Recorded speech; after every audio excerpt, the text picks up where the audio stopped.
Hi. Welcome to another stream where we continue our playthrough of Voice of Cards, The Beasts of Burden. How are you guys doing today? Hope you had a wonderful evening yesterday and are now ready to play some more video games with me. Let's press the button and then just go, shall we? We started this yesterday after beating the boss in Donkey Zero fairly early. And yeah.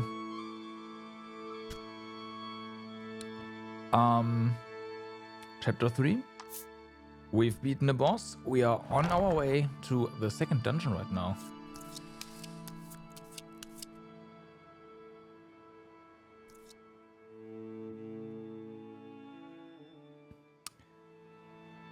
I don't think there's anything for us to do here, right? No, I already did everything, so go out.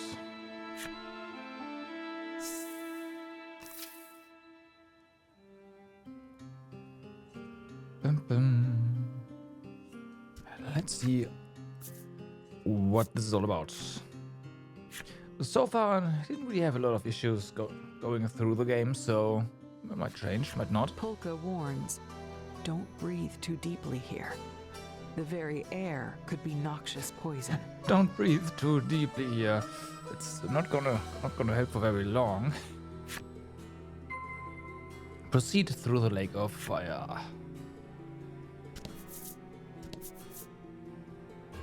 Okay, we do have our ability to jump, at least for the time being.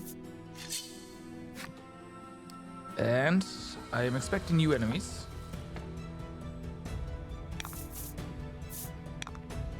So far, that's a no.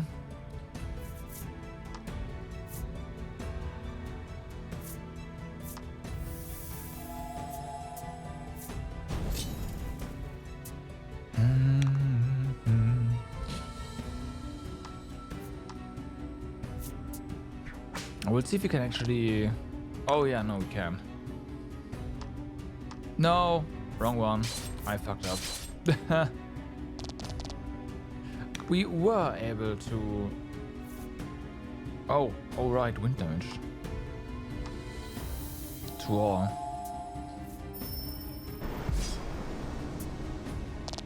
Damn, that's a lot. That actually almost kills all of them. Okay. Okay.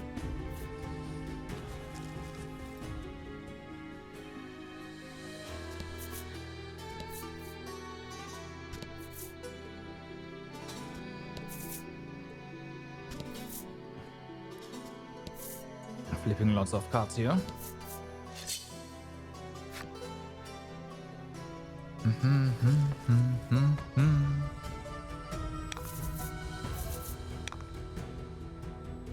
Are we gonna do the same thing? Let's do the same thing again. Yeah. That worked out really well, so let's go.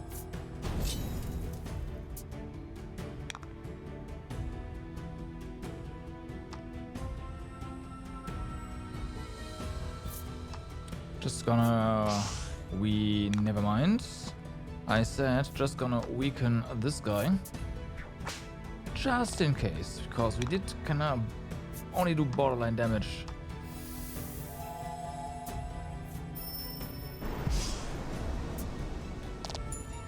Well, didn't quite work out as expected. Some of your attacks are elemental in nature. The 6 elements are fire, water, bolt, wind, light, and dark. I know. Cards take more damage from elements they are weak to and less damage from elements they are resistant against. Knowing the enemy's weakness and strengths will help you choose which skill to wield to your advantage. I choose the AoE skill, thank you very much.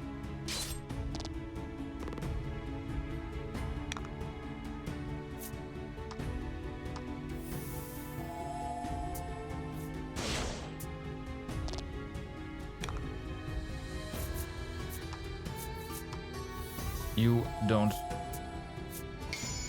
Oh, okay. Our critical heal was not really that necessary.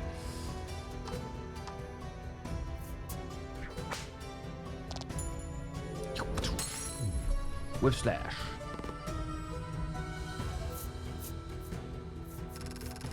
Fight for the ages? Ah, no. Nice experience though.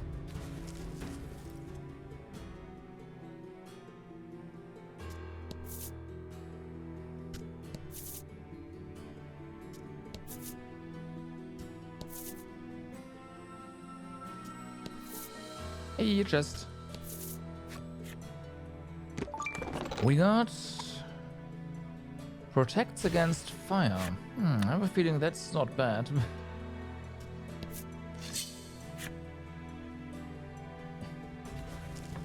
But I like our current ring loadout. We'll see. Might be useful against the boss. Those.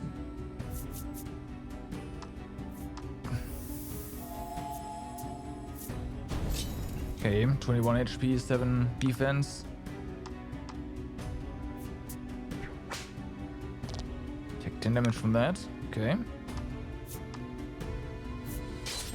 See how fast they are. Not fast enough.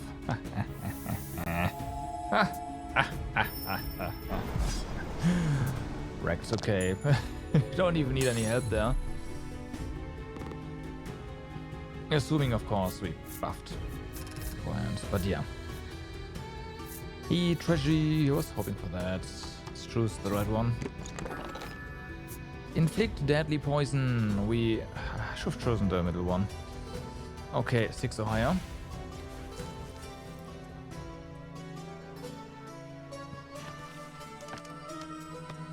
Deadly poison, of course, superior to poison.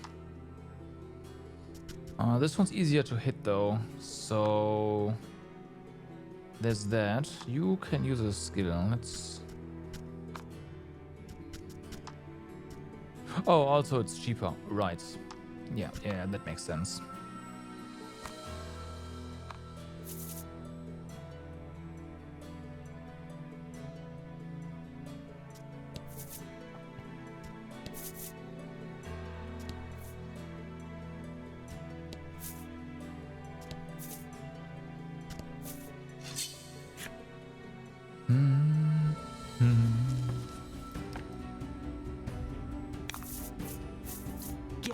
Oh hey, there is more of the previous slimes. That's kind of good. We might, if we get really lucky, we might be able to get an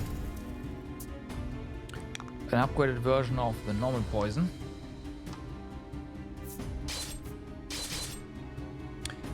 F.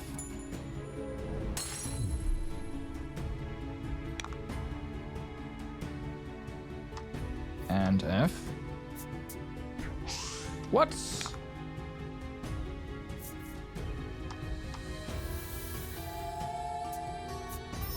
Feels bad, man. But that works. Just slight overkill on the green one, but whatever.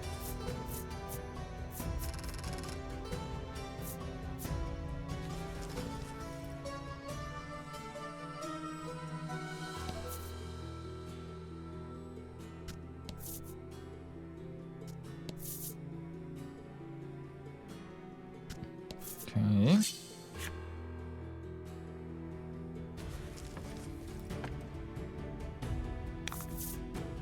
Get him. Oh, hi. New stuff. 8 defense.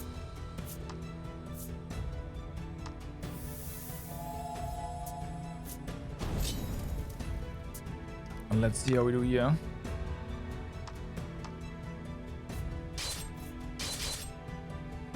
Right, I mean, they're definitely dead now.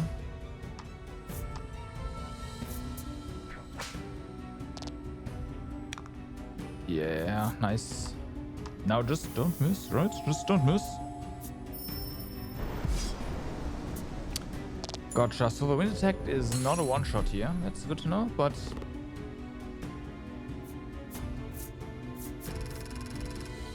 Oh wow, 144 experience.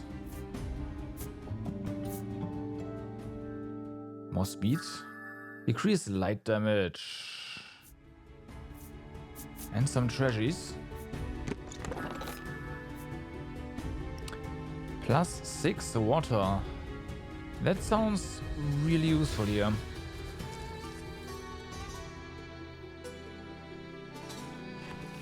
Really useful. I'm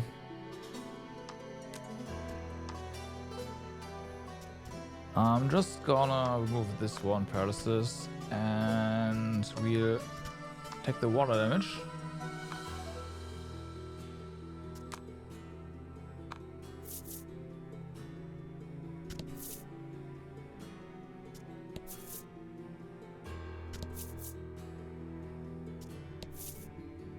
Okay, that's a lot of area to cover here.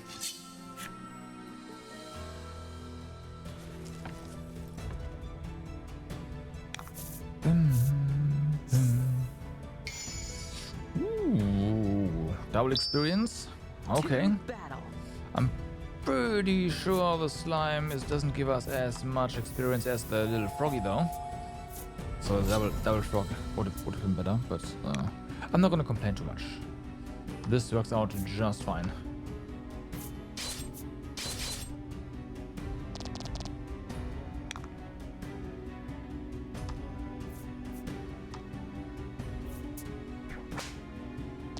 Slap.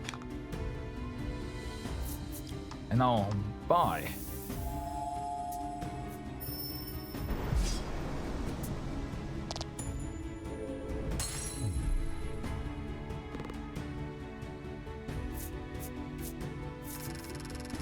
Oh yeah, nice. And we get a treasure chest, okay. Unfortunate. But then again, the skill would have been worse than what we have anyways, so useless. Venom slime. Venom slime, alright. Isn't my purple form beautiful? I carefully control my diet to remain just the right shade. I killed my friend. It had to be done. They said green was prettier than purple. Can you believe that? Now, which do you like best? Oh, better. I see.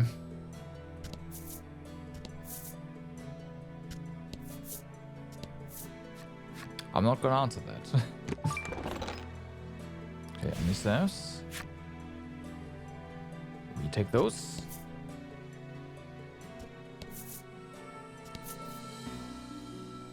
Oh, turns out we're down here already again.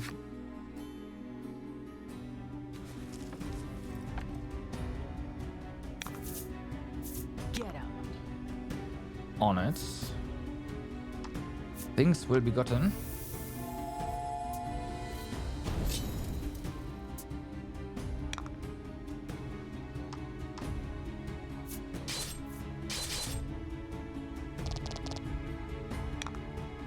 Well, that one's dead.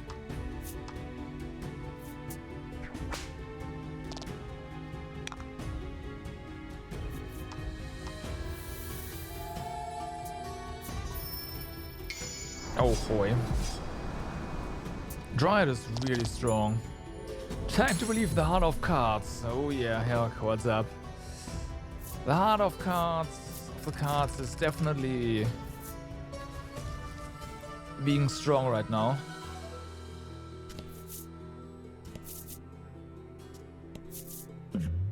We are one-shotting a lot of stuff here. You pick up a scrap of paper you spot by your feet. Against all odds, it hasn't burnt to ash. It appears to be part of a crudely drawn treasure map. A sketched treasure chest lies between a lake, white mountains, and rocky crags.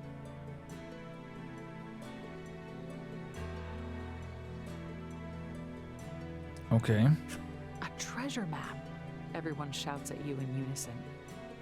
You slip the scrap of paper into your pack and make a mental note to keep an eye out for the location the doodle depicts. Having a good time with Baldur's Gate, but time for a short break now. Breaks are important.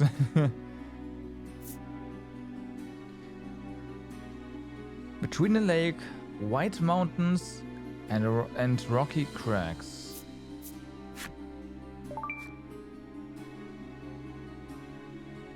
Okay, yeah, right. We have this in our key items section. I say breaks are important and I never take one when I'm streaming, so don't listen to me.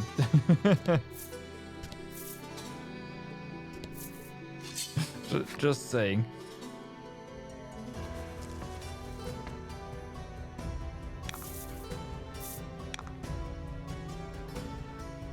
It's funny, normally you always play combat characters in games like this, but this time you decided to go full conversation part and... okay.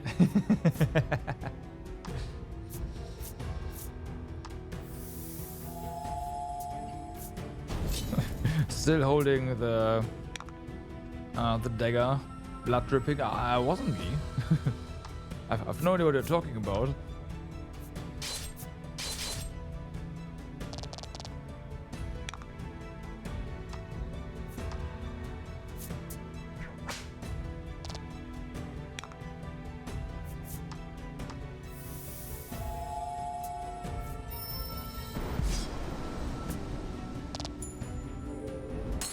Like that, I imagine. I expected nothing less.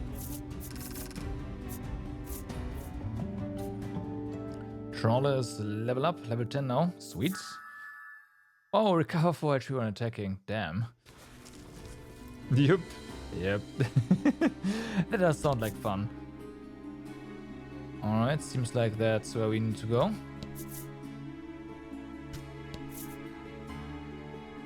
Definitely where we need to go. Monsters bar the path. That said, it doesn't look like they've noticed you yet.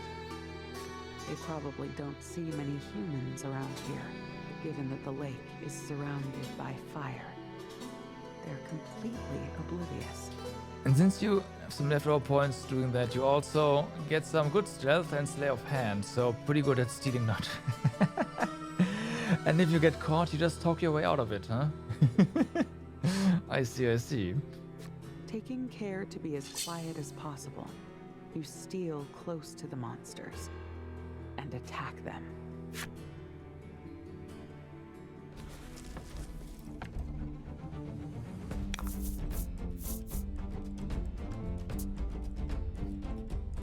The ogre is acting suspiciously. The magma tortoise is looking okay. It's quite flustered. Oh yeah, because we surprised them, right?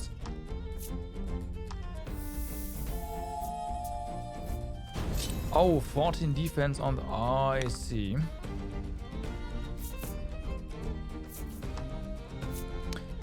Let's make sure the ogre's gone first. Okay, that's good enough.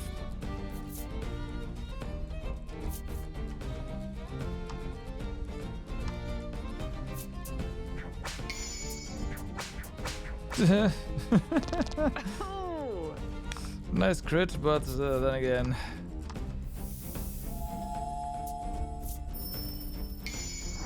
Nice. Well, good crit there.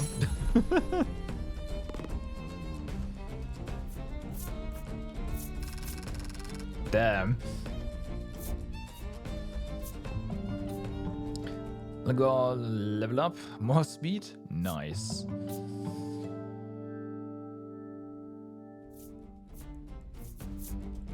Time to not get the ability card. Oh hey. Add value of 2 rolled dice to damage and defy. I would have liked that. Inflict 12 damage. Yeah, the fire one would have been better. Oh well.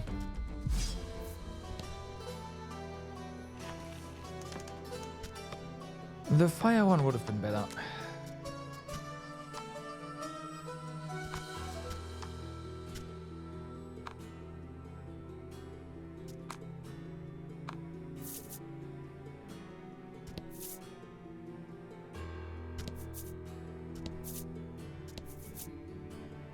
Treasury. Oh, wrong stick. Okay. Guaranteed treasury upon victory. Well then.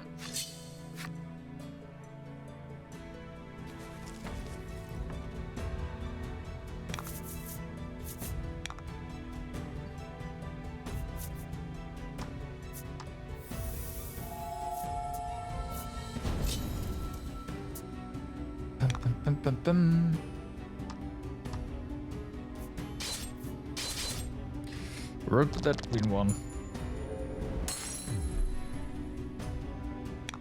Yu-Gi-Oh! Sequel. Yes, Stalker. What's up?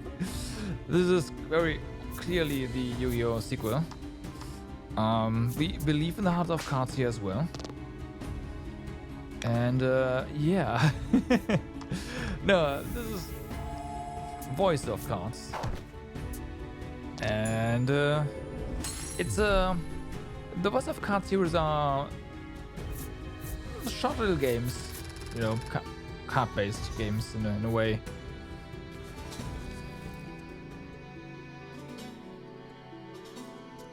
Basically, perfect for the end of the year.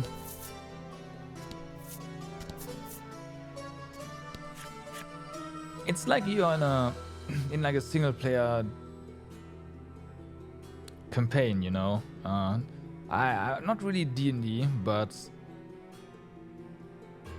single player tabletop. There we go.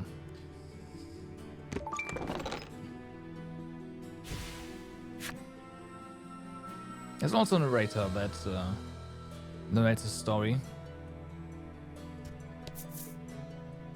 and or other things. Oh, okay.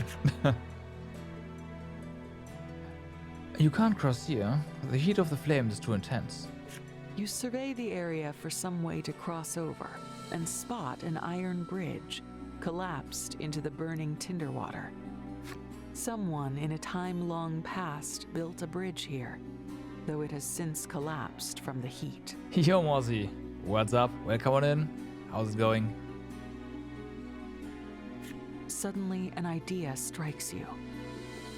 Maybe I can use the steel primal's power to manipulate metal and make it so we can cross.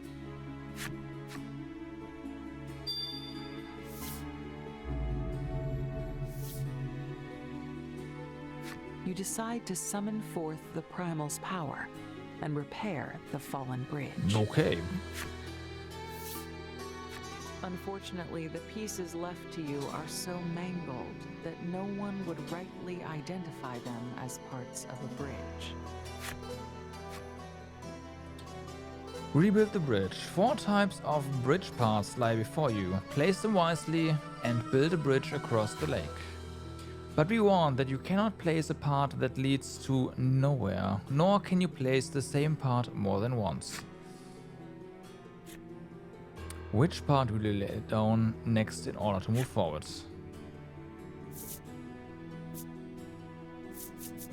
Place nothing.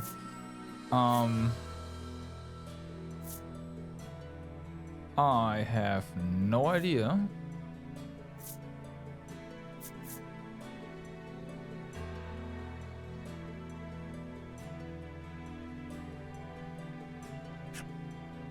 That piece doesn't connect, I'm afraid. Perhaps you should try another. Okay.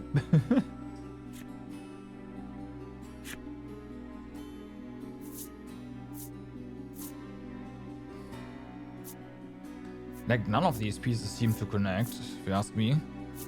Oh, that works. Oops.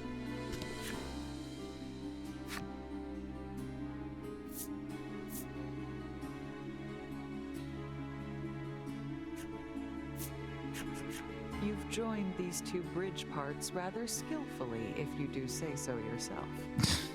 Polka, however, looks concerned. I think there might be a better way of placing that. If we could just redo it, he mutters to himself. Meh. If you wish to replace one bridge part with another, you must first remove the bridge part you've already placed. You can only replace the part at the front of the bridge. If you move the cursor one space in front of the part you wish to remove, you can choose to remove it. What? So what you're talking about is we can replace this.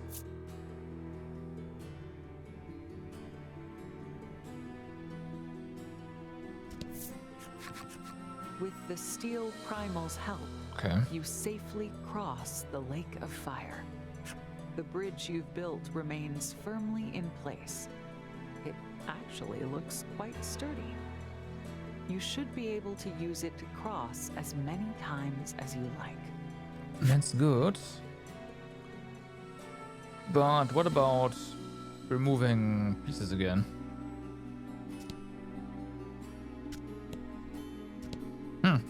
Doesn't seem to do anything.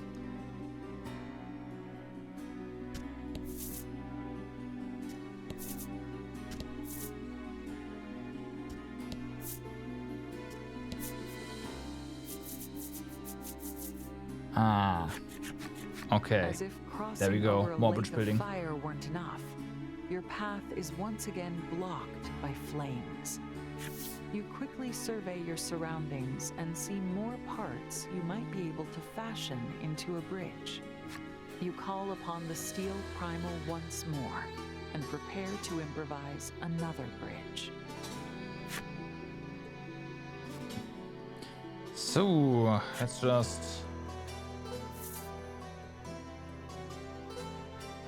keep going. So we definitely want this one first, because we never want to really move to the right.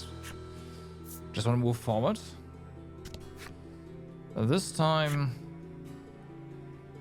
we'll choose the one that goes to the left. There we go.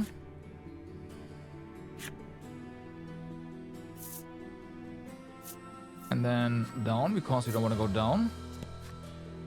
And then of course up, so we can leave this bridge here. And more.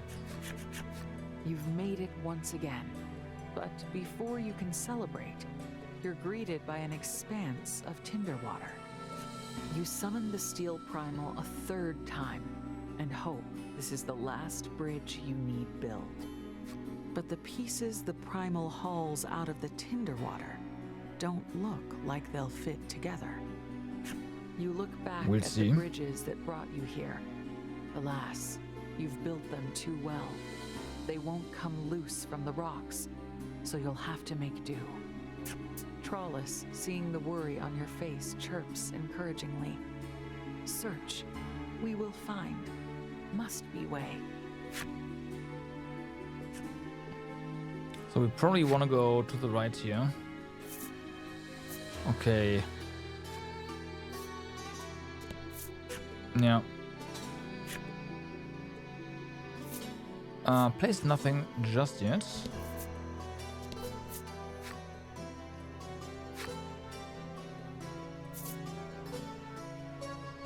So this part we can definitely put here. The only part that makes sense, and actually. And a chest. Inside is impossibly a bridge part. You should be able to use this to get further across the tinder water. The number of bridge parts you can place has increased.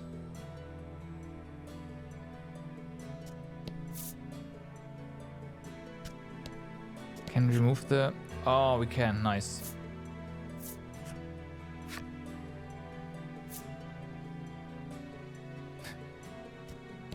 Yeah, we can jump there now, so it doesn't really matter. Oh, hey. Another fire stay ring. Okay, we have 2 of those now.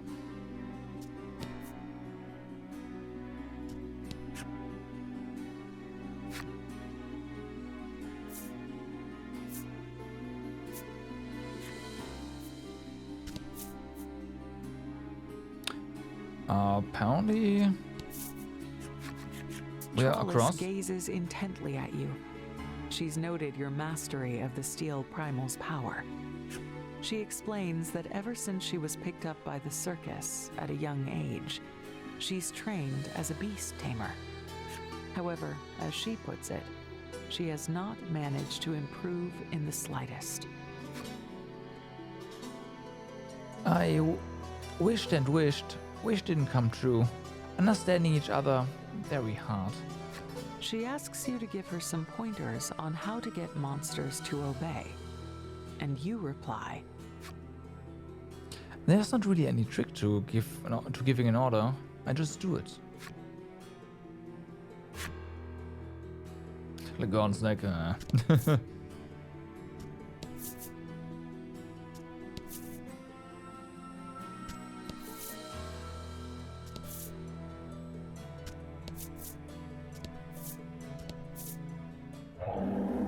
Hi.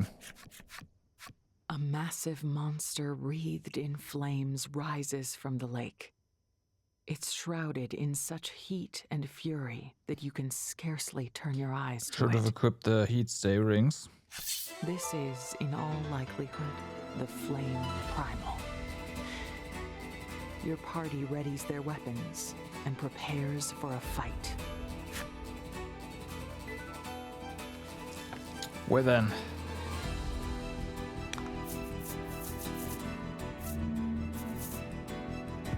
$150. Okay. Slay this beast for the children! For the children, right. Take 1 damage per turn from poison. Oh, great.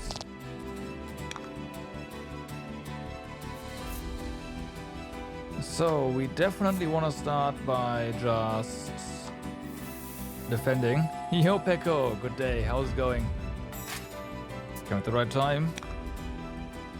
It's Boshi time. It's poison. We can. No, we can't. Yes, you are.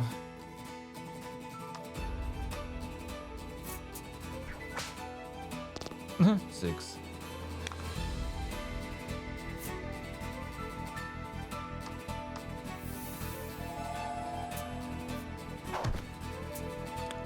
Now that's more like it.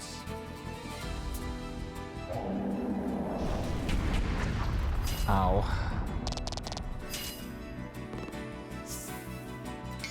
Take 2 damage per turn from poison. Oh, I see what's happening here. Oh, shit. You can't tell if it has something to do with the primal, but poison is slowly coursing through you. You must end this battle quickly.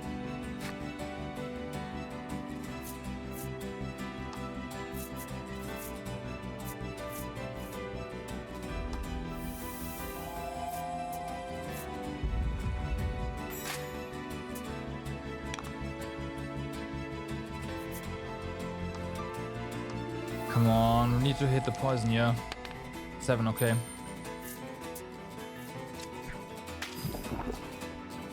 Did the Nazem achievement for Watatsumi and Seri Island. The last Electro CD was a pain.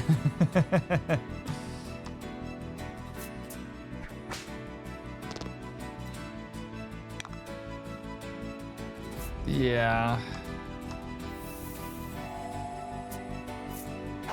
No.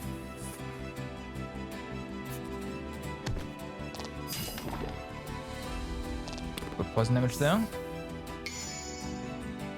Oh, 2 poison per turn, okay. I was expecting 3.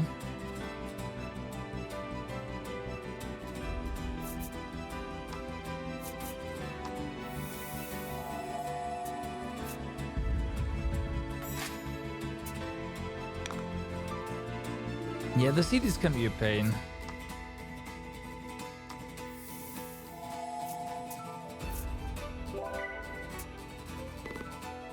But I usually just use the interactive map once I'm like when I'm actually looking for them explicitly, then I just interactive map and yeah, go from there.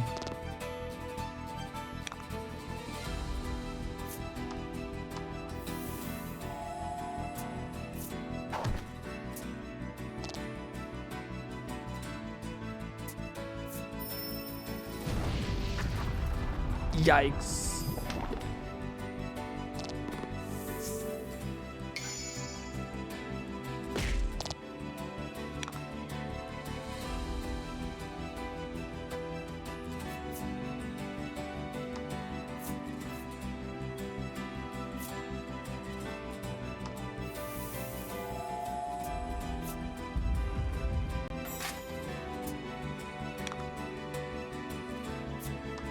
I have a heal, fortunately, but... Oof. Oh, nice. Crit heal. Oh, yeah.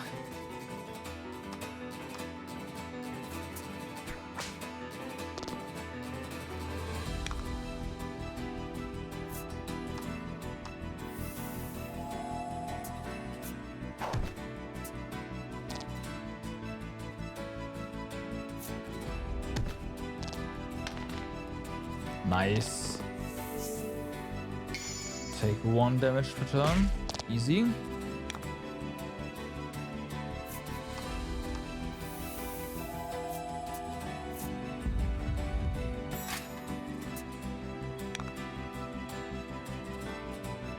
Do we need to heal here? Not really. Let's try to poison again. Nope.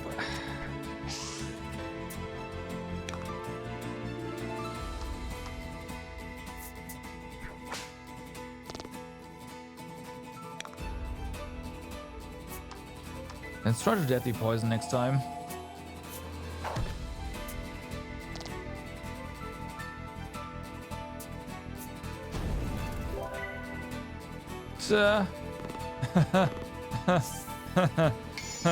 Oh,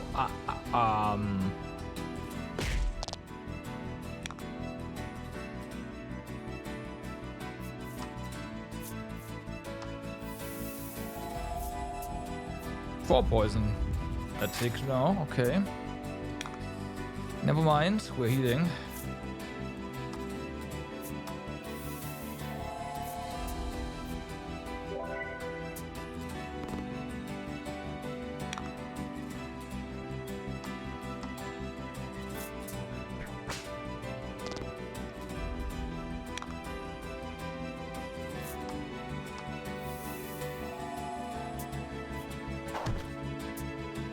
Good.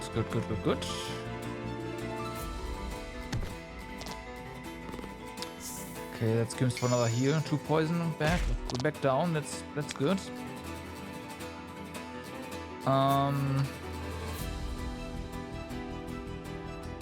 If I want to go for deadly poison, let's generate a gem.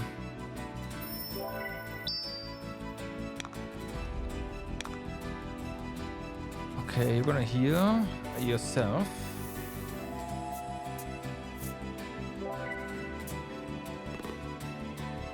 And let's try it.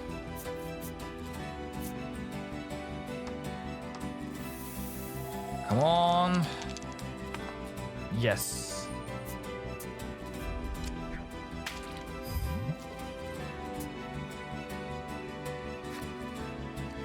Cards afflicted with deadly poison take 2 to 12 points of damage at fixed intervals. Yeah, just wait 99 turns. Sure. Easy.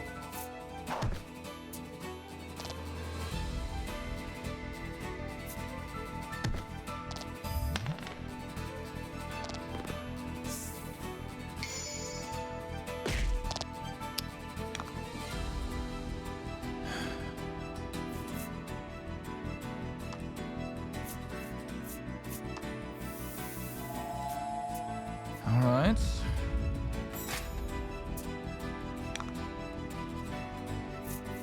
I'd love to do this, but we gotta heal.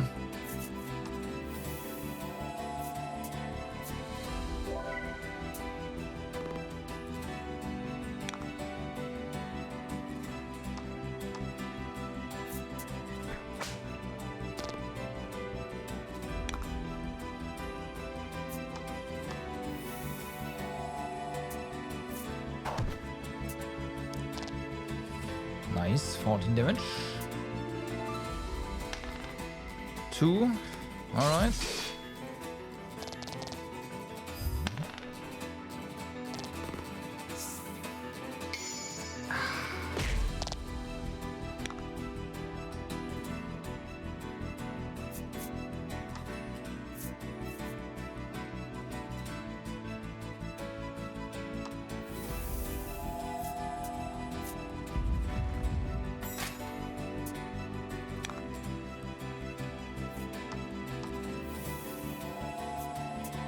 That heal keeping us alive here.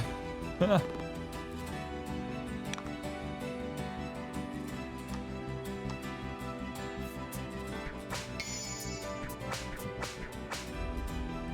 have, of course, used items instead. That would have maybe made more sense. But it's fine. Oh. Down it goes. You've managed to gain the advantage on your foe, but suddenly, you feel as if suffocated and fall upon one knee. Your poisoned body is screaming, raging in protest. The flame primal clearly isn't going to let this chance pass it up, and it begins amassing power.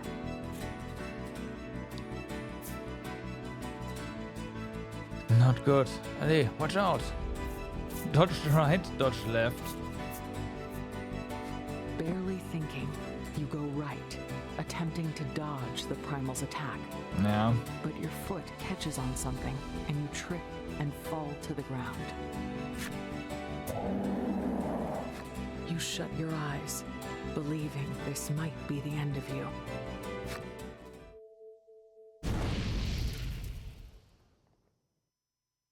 But the pain you brace yourself for doesn't come. You wonder what's happened, and open your eyes to see. Ow. Trollis, you scream. She turns to you and gives a pained smile. I protect everyone.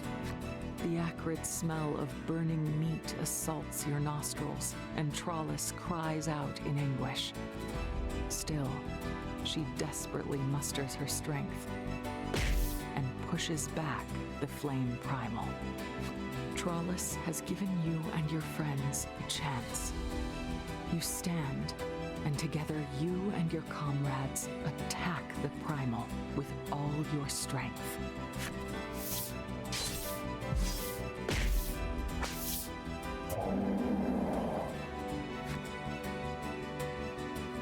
Unbelievable.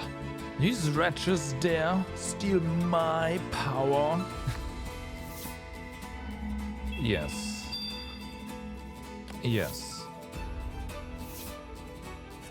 You've done it. You've beaten the flame primal and sealed it within a card.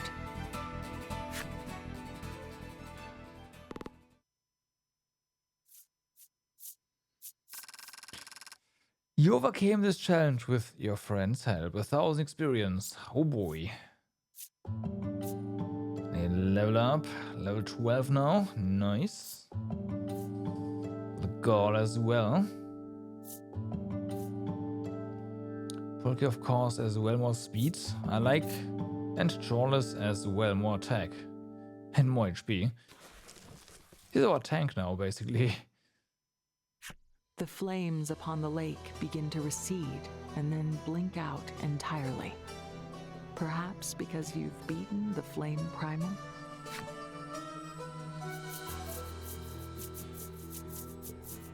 Isn't that problematic for the town? You see Trollis crouching on the ground and run over to her. "Are you all right?" you ask. She totters to her feet. Having rather shrewdly managed to gather some of the flame primal's bodily fluids during the fight, Polka immediately sets about inspecting it to determine its composition. What could this mean? To the great surprise of all, he does not detect any trace of poison in the fluid. could something else be the cause? Find the source of the poison at the Lake of Fire. You cannot use bellwethers now. Okay.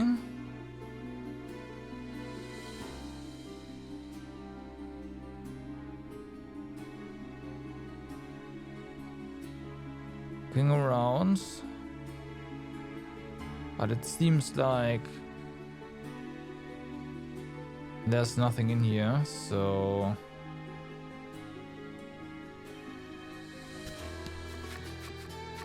Pulka collects some of the lake water in a bottle. He then busies himself dipping various papers and medicinal compounds into the bottle. At length, he makes a curious face. The source is this tinder water. According to Pulka, burning the water releases toxins that accumulate and can cause fatal harm to the human body. Your party decides to head back to the City of Flame and inform the aristocrat of your findings.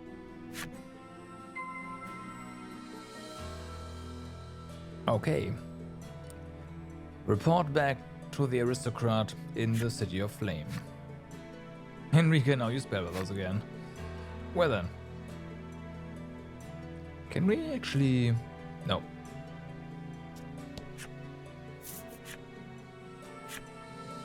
No, we cannot walk on tinder water.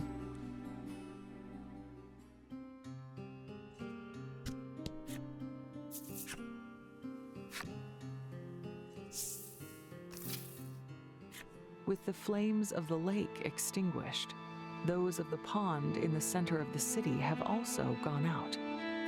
The people seem frantic to reignite the tinder water once more. Yeah.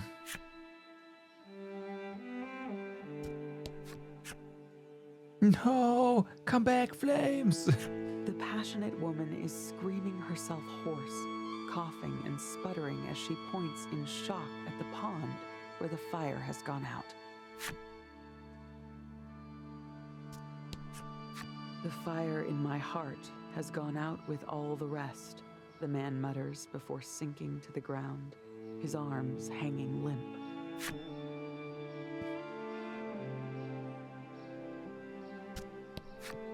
With a trembling hand, the knowledgeable old woman strikes a knife against stone, muttering, "This'll get it burning. I'm sure it will." Nope. Nothing will. The lad is all smiles and mirth, claiming that if he were to invent a tool to start fires, he could make a killing. Despite his sunny attitude, though, he looks quite unwell.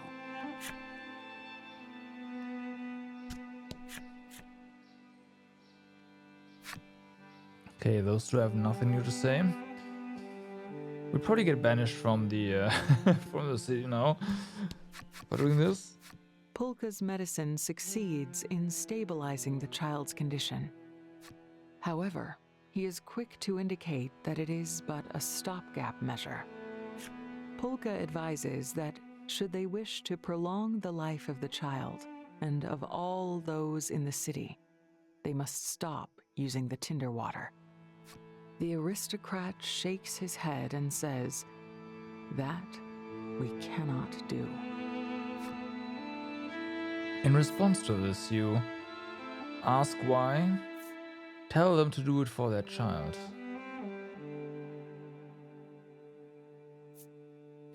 You calmly ask, why? He explains that the tinder water is the basis of all life here in the city. The city would fall into decline if they were to stop using it, and most of the citizens would be set adrift, with no means of supporting themselves. I am in charge of this city, and I cannot stop our use of tinder water, even if it costs the life of my child. Ask someone about a solution.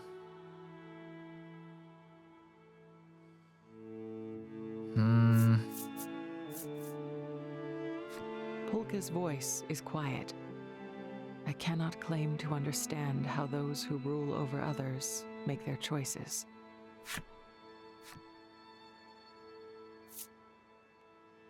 Trawless. Trawless scratches her chin, clearly racking her brain. She replies at last, "No, no." You ask the man if there is some way to resolve this impasse. He grimaces and makes a self-deprecating snort. Maybe if New Terra existed, then all would be solved. Uh-huh. What is New Terra? A medicine, a desert, a place? You ask if New Terra is for some reason, the word makes you think of sweets. You ask if it's perhaps some medicine. No, it's gotta be a place. You ask if New Terra is some kind of place, and Polka nods. Polka explains, New Terra is said to be a mysterious land abundant with all manner of resources. The aristocrat picks up the thread. Scholars claim it exists beyond the river to the northwest, but none who go there ever return. Well, let's go there. With that, the man gives you a large amount of food and sends you away from the manor. You obtain lots of food. An impressive amount of food given to you by the aristocrat in the City of Flame. Bring the food from the aristocrats to the orphans. Of course you do that. You fulfilled the necessary requirements and unlocked aristocrats. Flipside story. We'll do that after we've given the food to the orphans here. You hand the food out to the orphans. How did you get this? The boy asks. You explain that you received it as a reward from the aristocrat. Hearing this, the boy blurts out, I'm going to use the burning water to get rich too. The boy mentioned that his parents died due to illness. Likely they were stricken with the toxins from the tinder water, just like the aristocrat's child. What do you say to the boy? You shouldn't? That's the spirit.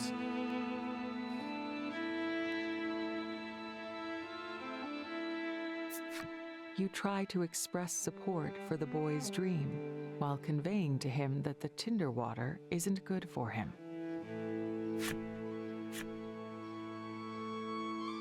You can't worry about your health tomorrow if you starve to death today. Yeah, exactly. The boy thanks you for the food and runs off with his sister. It's kind of the response I expected there. Polka has a difficult-to-read expression on his face. Let's at least hand out the medicine, he suggests. You nod without uttering a word. Hand out medicine to the people of the City of Flame. Sure, but first we've got a card. Or Flipside story.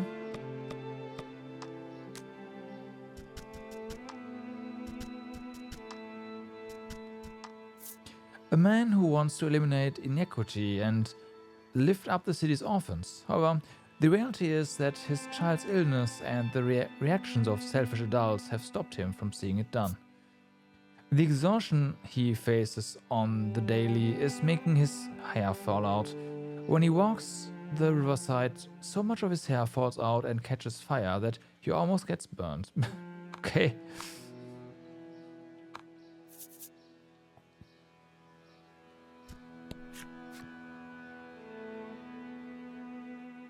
You offer some medicine to the man, but he keeps repeating, "No, I'm good," as though in a delirium. Well.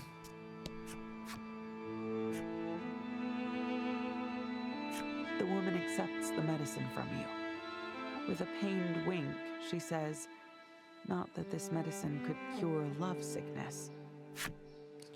No, but other sicknesses that may may prevent you from finding love. You offer some medicine to the old woman, but she puts up a hand and refuses it. I'm afraid I don't make a habit of taking medicines I've never seen before. Fair. You give some medicine to the ambitious young man, and he is jubilant. Yes, I can work even more now. I'm gonna get rich and buy my sister all the yummy food she can eat, the boy tells you. You offer medicine to the children, but their faces drop. This won't fill our tummies, they say with considerable disappointment. Wow. Well, we've done everything we can. It doesn't look like the people of the city are going to stop using tinder water anytime soon. The medicine you shared with them may provide little more than brief peace of mind. I can't believe they won't give it up. They know it's poisonous, you say in a low, pained voice. Legol gives you a sympathetic thump on the shoulder. You look up at him and ask, do you think everyone could be happy if we went to New Terra? His denial is immediate and assured. New Terra is a fairy tale. You answer him in a small voice. I want to look for it anyway. We might find hope there. Oh no, not hope. Polka looks positively delighted. Why yes, now that calls to my scholarly soul. Trollis seems equally on board. I go too, she says, smiling. In the face of your united enthusiasm for the idea, Legol grunts. Fine, if you insist. It's not like we have anywhere to go anyways, so... You and your friends have made up your minds. You shall seek New Terra and whatever hope it offers, believing it exists just like the stars in the sky.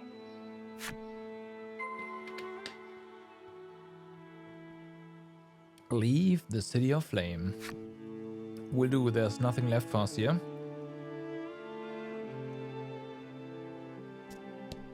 The city has done nothing about the poison, and likely never will. Now that you've left, it would be safest if you never returned. Wow. You can no longer return to the city. Okay. Go out. Sure.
Chapter 4, Guiding Light.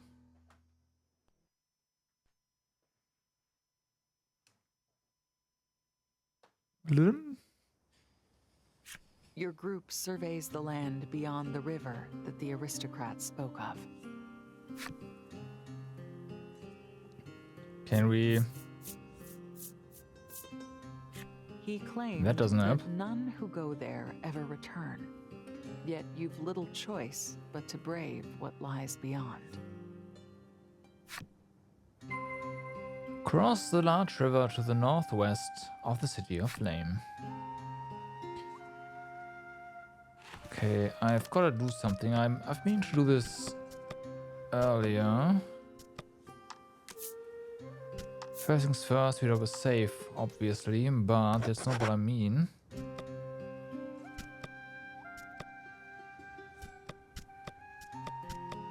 Okay,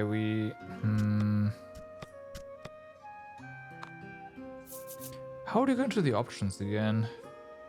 I think we might...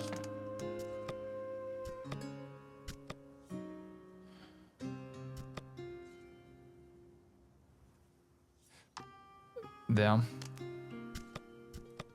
It's like it's so hidden, it's weird. Welcome to the world of Voice of Cards. Alright, because unfortunately the narrator did at least 2 sessions, and the second one is kinda not that great volume wise.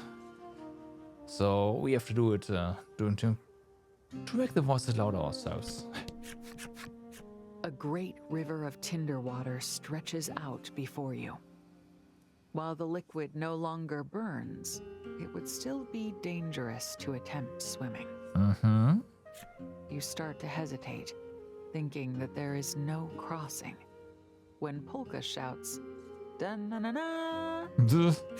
He is carrying an iron board, apparently having brought it back from the Lake of Fire. Need at least 2 though. Just as before, you and your allies decide to build a bridge across the river.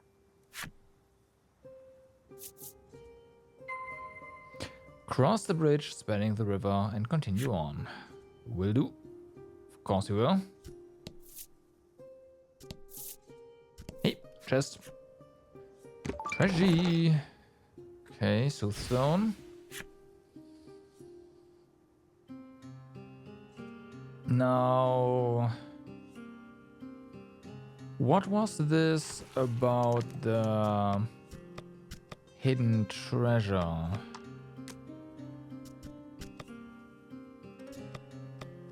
It was in key items.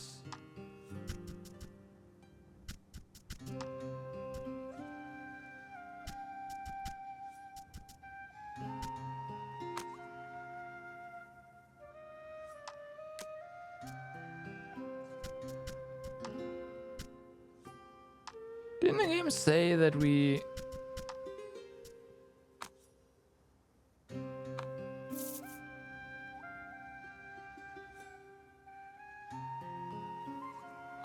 Okay.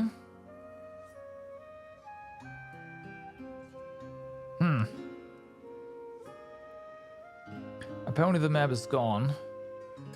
Instead we have lots of food. Oh, I probably removed the wrong item. Your group crosses the river, and as you celebrate, you take notice of the tough, rock-studded expanse of land stretching before you.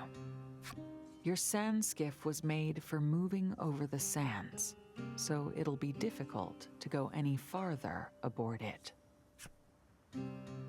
Part with the sand skiff.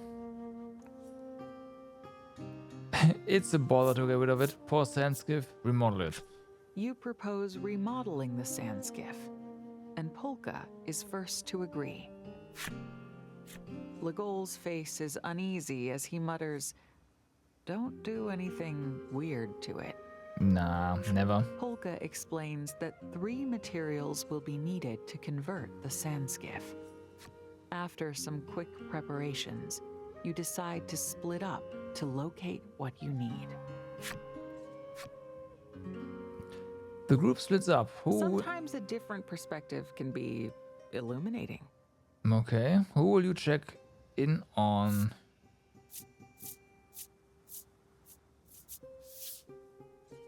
Sure.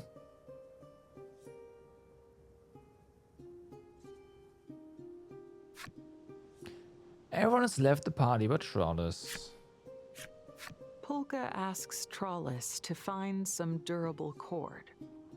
Despite feeling a little sluggish, Trollis takes off to the south, eager to help the group. Okay. Find some durable cord on the south side of the wastelands.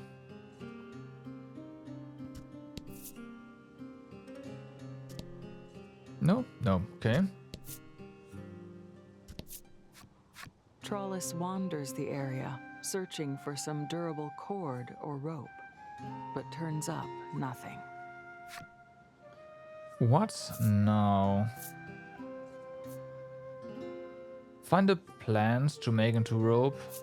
Look in Trollis's things. Trollis looks around, trying to find a plant that she could braid into Yeah. rope. The region is so arid, though, that it proves a futile effort. Her whip, huh? Trollis rummages through her possessions, looking for some durable cord. Inside, she finds a whip from her apprenticeship. Mm-hmm. She must have brought it along by mistake. It once belonged to the ringmaster of the circus. Looking over the whip brings back memories. The ringmaster was good person, fantastic person. Ringmasters smell like animals, fantastic person. Trollis spends some time reminiscing as she gazes at the whip, but then realizes, not cord, she says, tossing it away. Aw. Tossing it away. Hey, wait. Hold it. Hey, wait. Hey, wait. Whip strong. Could be caught. Exactly. Realizing that a whip could work in place of a cord, Trollis decides to return to the sand skiff. I doubt it's long enough, though. Check in on someone else. Don't check anyone, okay? Check the goal. Why not?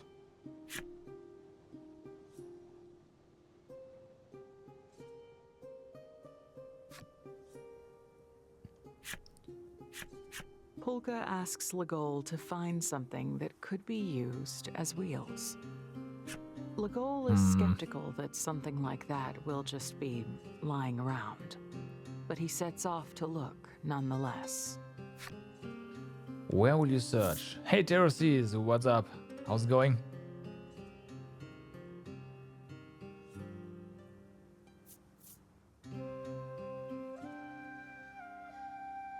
The mine has mine carts, so... Legol recalls that there was a cart in the mine near Steelborough. Though hesitant to return to such a dangerous place, Just played a bit of can't make Zanki Zero? excuses Nice. when he thinks of how hard a certain subterran must be searching. And...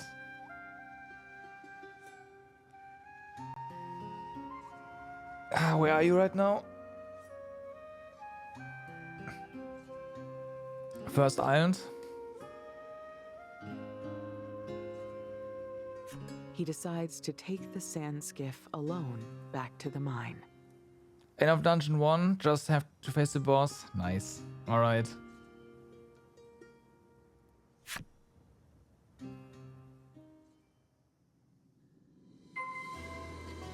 Finds a wheel in the mine. Can't use spell with us.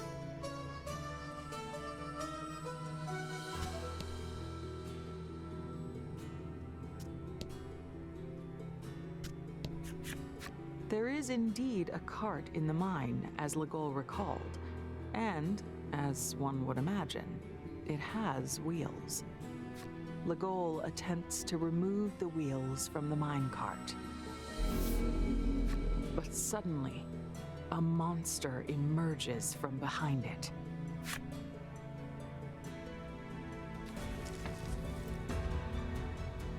I was a bit scared of the first boss, but yeah.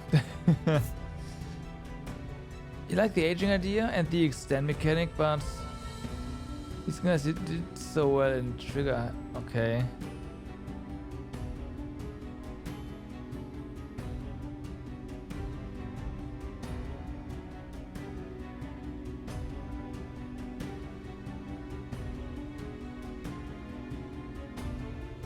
Why do you shit on your twist character in the opening sequence?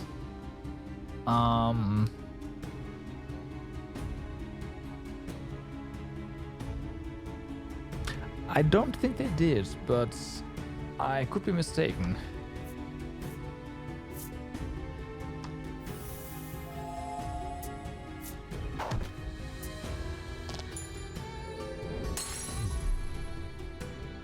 Should have gone for AoE. What am I doing? One.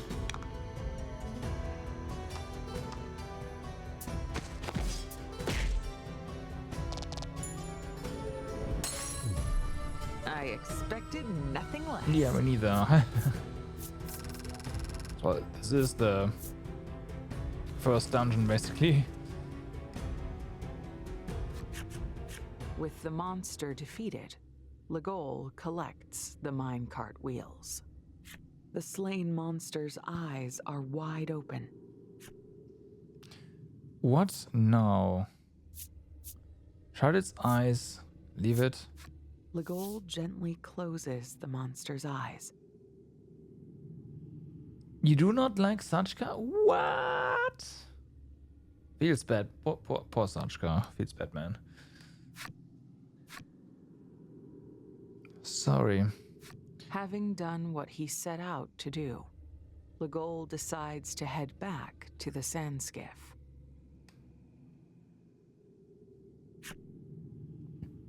All right. But yeah, you like the game will surely tell you. You don't like Yuma either? Yuma is definitely not very likable, that's true. Check on Ali.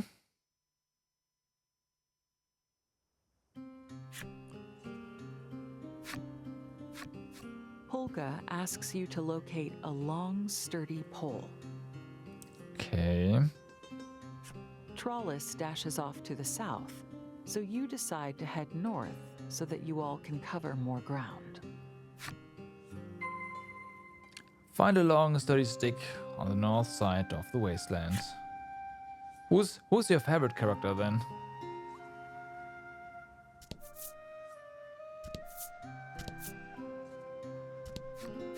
Perhaps because you're by yourself for the first time in a long while, the solitary search makes you feel a bit lonesome. Your thoughts drift inexorably to your comrades. Who do you think of?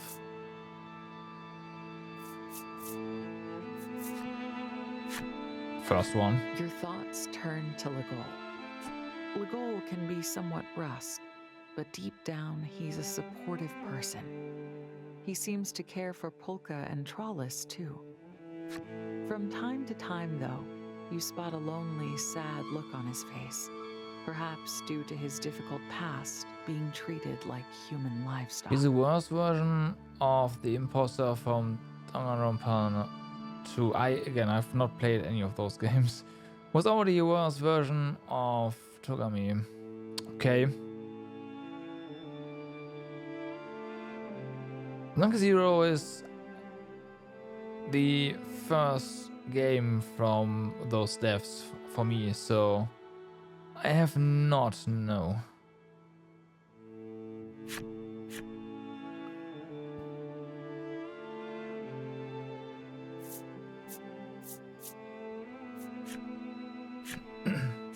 Your thoughts turn to Polka. Polka's breadth of knowledge has been an incredible boon, and also a headache, since said knowledge is the source of his unceasing chatter.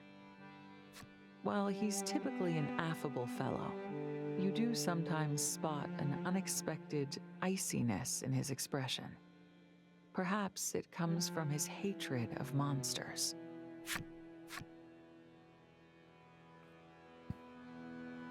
You like Rinko and Minamo. Minamo was a permanent member of my party. Yeah, Minamo was great.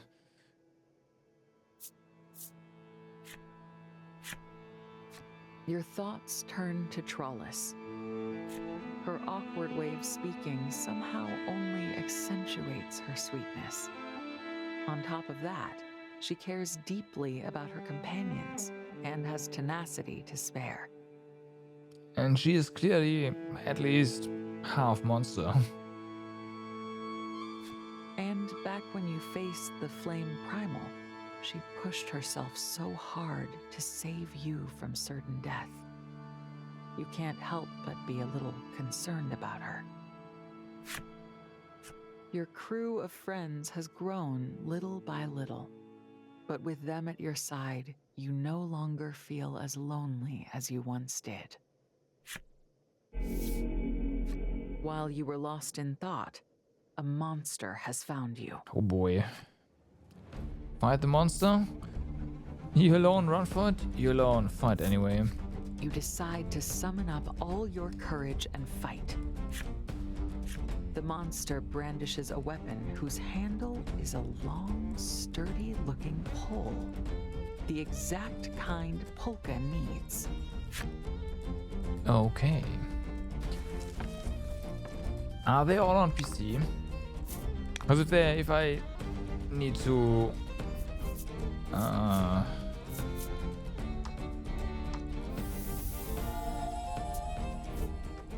look into consoles for it, rip that guy, then that's a big nope.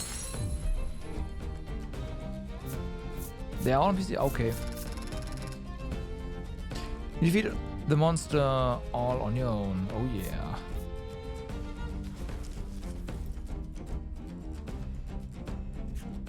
Your battle with the monster has landed you a long, sturdy pole that Polka should be happy with. Nice. Having done what you set out to do, you decide to head back to the sand skiff.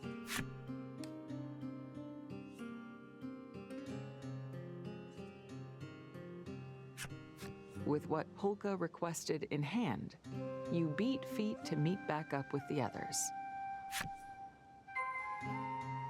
Head back to the sand skiff. The group meets back up, having gathered all three of the things needed to modify the sand skiff. You've brought the sturdy pole, Legol has the wheels, and Trollus has the whip. Are you sure I can use your whip? Polka asks, and Trollus gives a little nod. Accidentally brought lots of Ringmaster's whips. Oh, Trollus lots. turns her bag upside down, and as advertised, a number of whips tumble to the ground. Doesn't your ringmaster need these? Legol gets a distant look on his face, a bit of pep in his step. Polka starts zipping around the sand skiff, making modifications. A few hours later. Is it not a land skiff? It's Sand Skiff Mark II. The modifications to the sand skiff are finished. The vehicle should be able to pass through the rocky wasteland without issue now. The group is thrilled, but suddenly, Trollus collapses. Polka hurries over to examine her. Somehow, she's suffering the effects of tinderwater poison.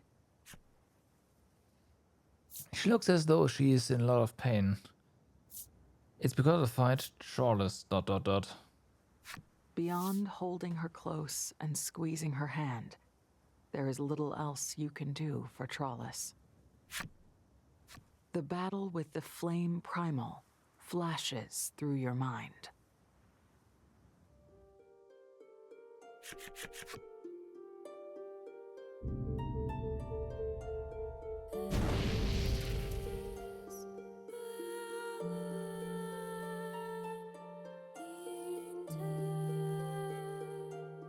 During the struggle, Trollus threw herself in harm's way to protect you from the primal's attack.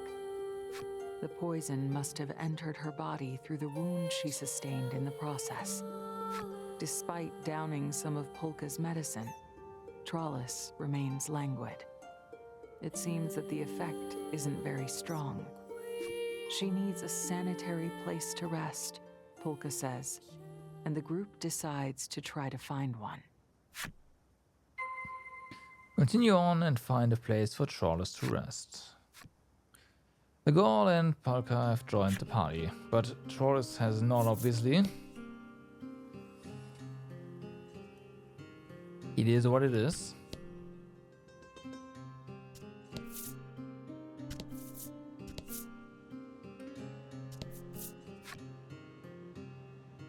Ho there! A man, breathless and plump, suddenly jumps out in front of your group as you search for a place where Trollus can rest. You can't help but feel like you remember this man. Here from the circus. Recognition dawns in you, and you're sure this is the ringmaster of the circus.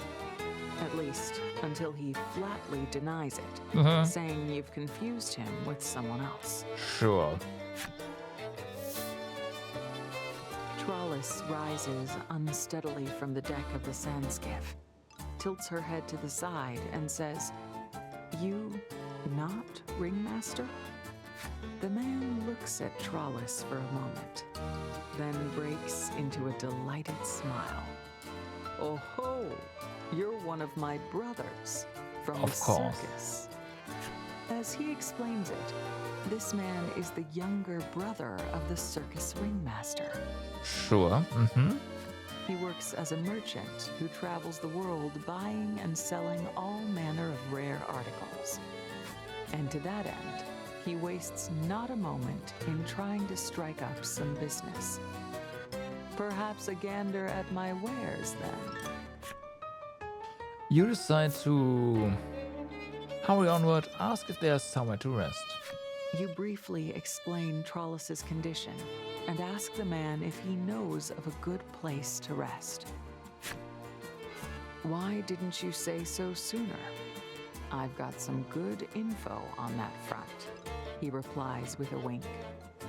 The merchant shares that he has heard of a village to the west, wherein resides a brilliant apothecary.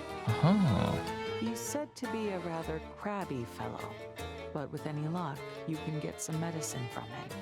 And on top of that, find a place to rest. 2 birds with 1 stone. You say a few words of thanks and quickly head off to the west in search of the village. The man calls after you. "I'll be here with my compatriots for a while, so do pop by later." Okay, will do. Nah. Roving market, I see. Search the west of the wasteland for the town with the skilled apothecary.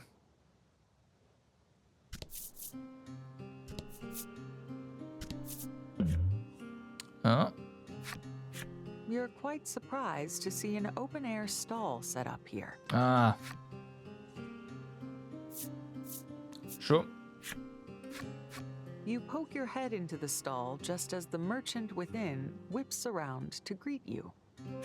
"Everything's on sale," she says, and casually mentions that her father might punish her for any unsold stock. Well, in that case, we'll just leave. What can we get here?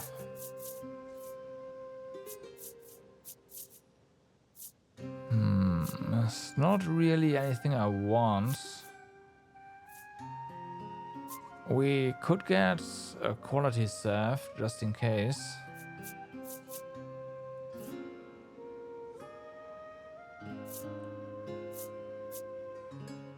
It's 10% off. Let's just get one.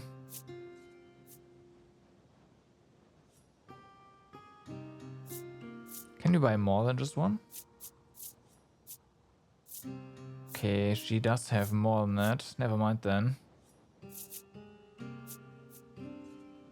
And no gear, right? Because gear would be a different story. No. Okay, well, it's what it is. The merchant says she'll return to face her father, bids you farewell, and begins breaking down her stall. No more shopping for you, it seems.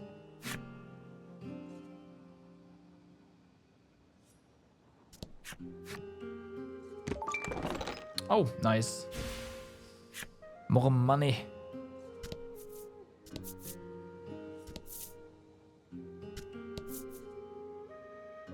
Village of Light. Enter the market? Sure, why not, right?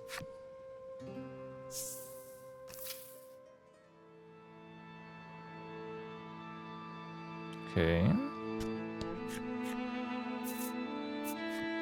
What do you have for sale?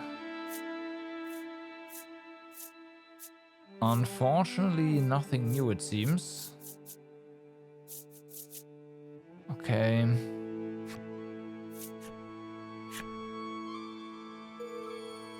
Oh, we got the blacksmith flip side, sorry. Does that mean we get all of them here?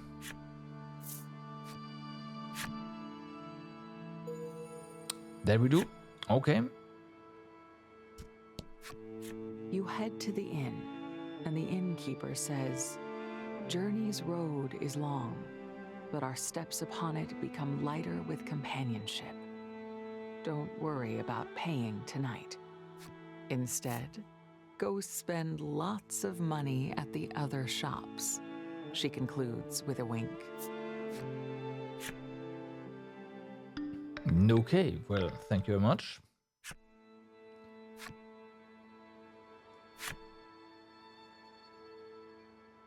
We did not get the flip side story of her. Gotcha, but that probably makes sense.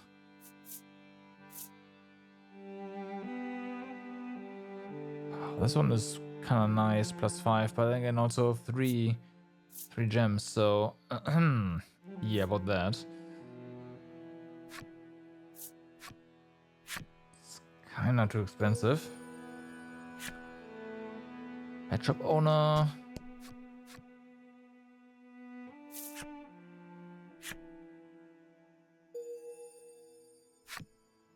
Nice. The merchant glances over at you with a troubled look on his face. You ask him if something is the matter. "For reasons I can't explain, I need a wolf. Could you catch one for me?" he pleads. The doctor gives you the creeps? Really? Okay. Oh, because of his, that's love and stuff, right? Yeah. He then procures a picture and shows it to you. It looks like this. "I'd like one with a beautiful shiny coat," he elaborates. "It should be 2 stars at the very least." "Stars, you ask?" To which he explains that each monster has a star-based ranking. It's too convenient that he wants The to be a doctor stronger for the kids. monster, Oh, the more stars it that, has. yeah, I get what you mean. "Of course, I shall see that you are handsomely rewarded for your effort," he tells you. Will you accept? Sure.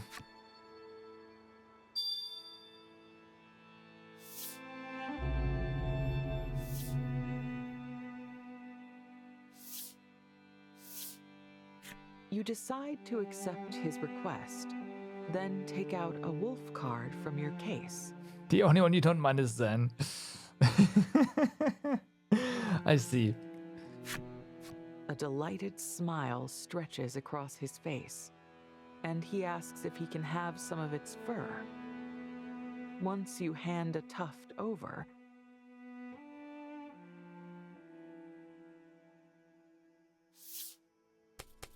he quickly entwines it with his own hair.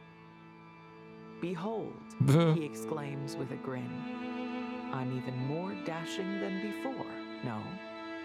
I need to make a good impression on all of our patrons. After all, I'm the first person they see, and how I look influences the credibility of this entire business," he explains. After he's finished arranging the wolf fur on his head, he thanks you and hands you your reward. Okay.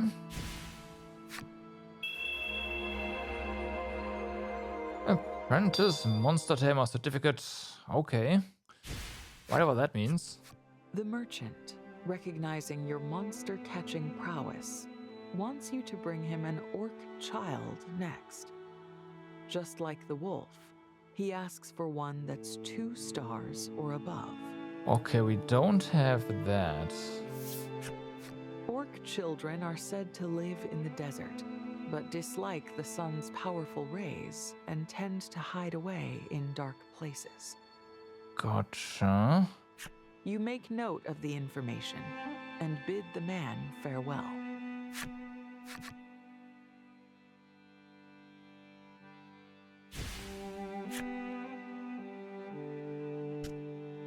Achievements.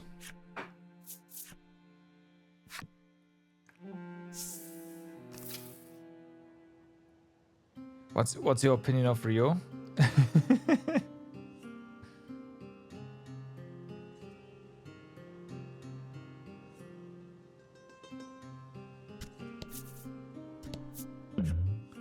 Oh, hey. This place feels eerily familiar. You open your pack and fish out a scrap of paper. Nice. You knew it. This is where the map says there's hidden treasure. The not BDSM artist is familiar with ropes. Yeah, that one.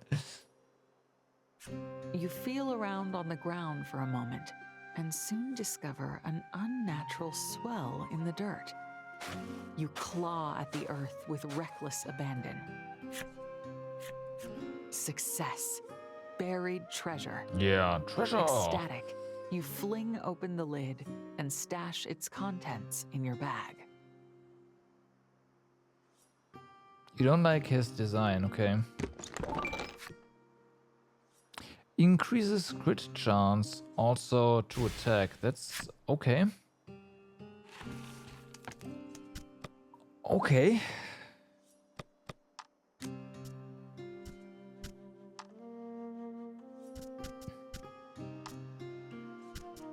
Let's get that going.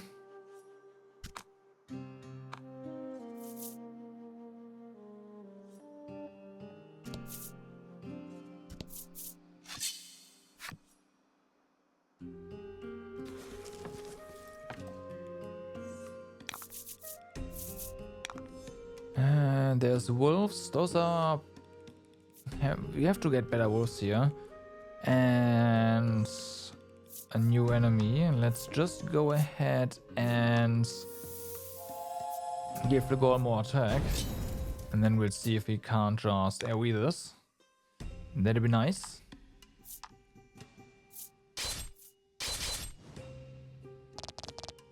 Probably not.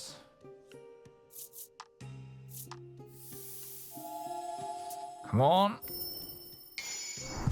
Well, that's a crit.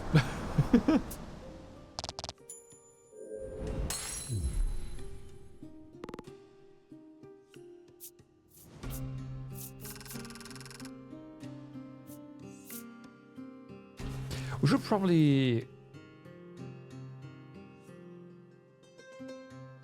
Yeah, not explore just yet. Do that later. Bit of light first. You locate a small village. This is probably the place the merchant Though you're mentioned intrigued to find where out the why he's apothecary envy. lives. However, You would associate him with lust. Well... I see.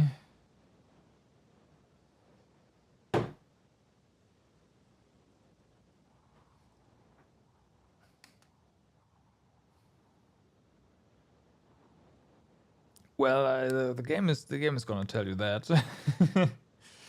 It's yeah, I don't wanna, you know, don't wanna spoil, but it's fucked up. monsters suddenly appear, and they're headed straight for the town. You can't let them attack the town, for Trollus's sake too. You take off running to stop the monsters.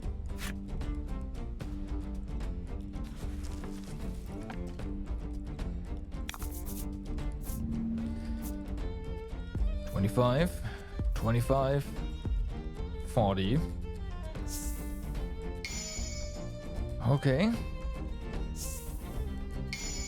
Recovery rate. We don't need that really.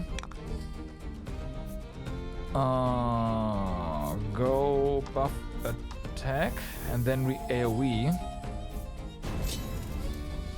They both.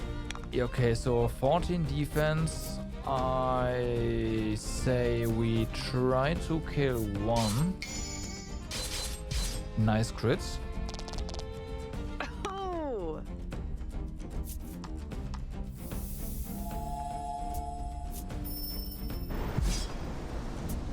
Okay, that's one down. You know Spikesoft? They know how to trick people's beliefs. Whenever you're a DM for a pen and paper group, you try their ideas to trick your players. Wow. Wow. Mean.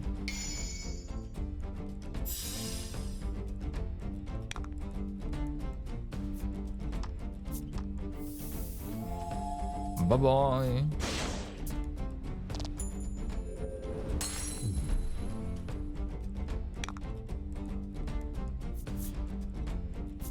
Okay, let's try poison.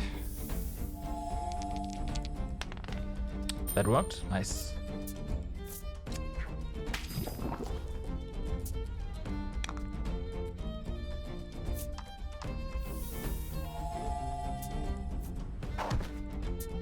Seven.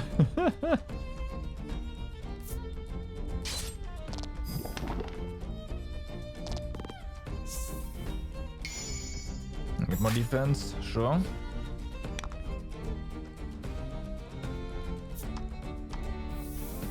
Might as well chomp again. Since there's 22 defense, is a lot of defense.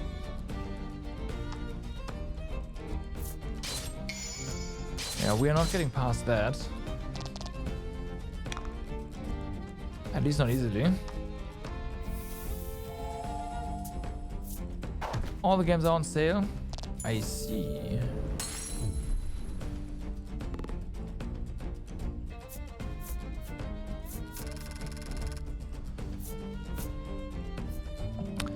Level up. More speed. Awesome. Unbeknownst to any, you manage to avert the danger. Now Trollis needs help. Hurry into the village.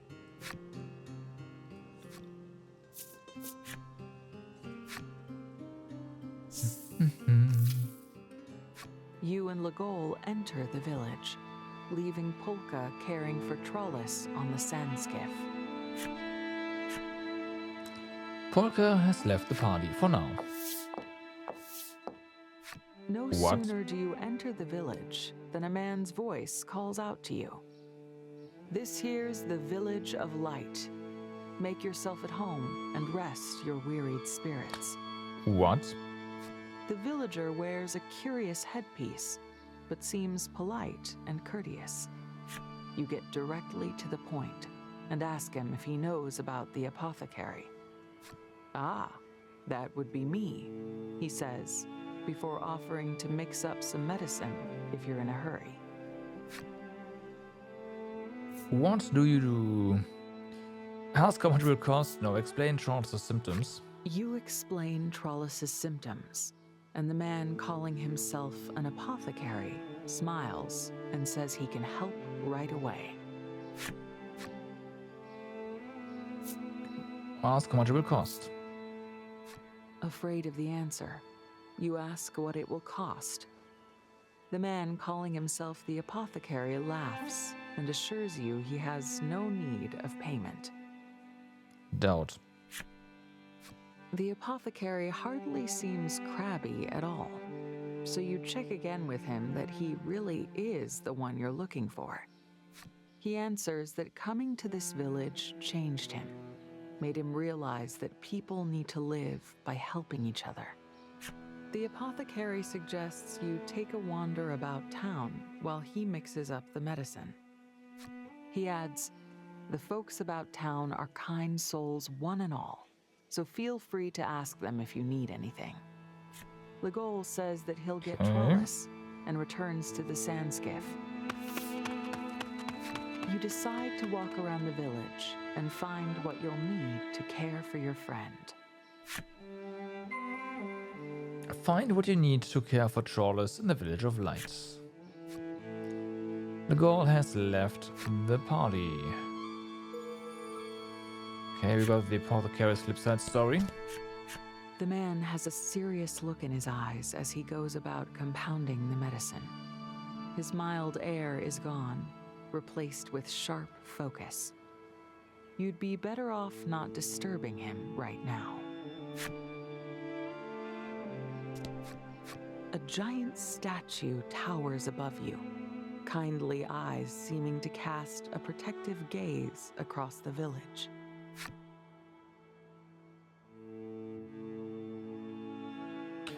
Okay, Shrine of Light as well. The inn is required, gotcha. After hearing your tale, the woman hands you her food. Make sure you all eat up and get all your nutrients. Okay. And if there isn't enough, you just let me know and I'll make more. Ha ha.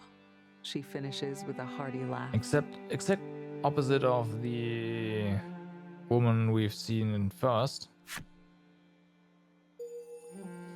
Mature one's flipside story? Yeah. Alright. Figures. The old man says, no person is an island. That's why we need to join hands and help one another. Okay. We're gonna have some flipside stories here. The boy looks at you and says, this would look nice on you, miss, and hands you a crown made of gorgeous artificial flowers. You try to pay for it, but the boy counters with a smile. I gave it to you because I wanted to. That was nice. Okay, boy in flower crowns, flipside story. The white building gives off such a grandiose air, it makes you hesitant to even approach.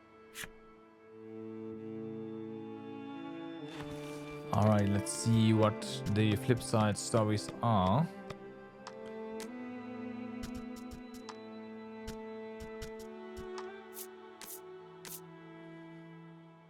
It was 10 years ago that her son went out to defeat the monsters. Nonetheless, she prays every day that he yet lives. Her son couldn't bear his mother's overbearing love and left home under the pretext of fighting monsters. But these days, he evidently lives with his wife. One town over.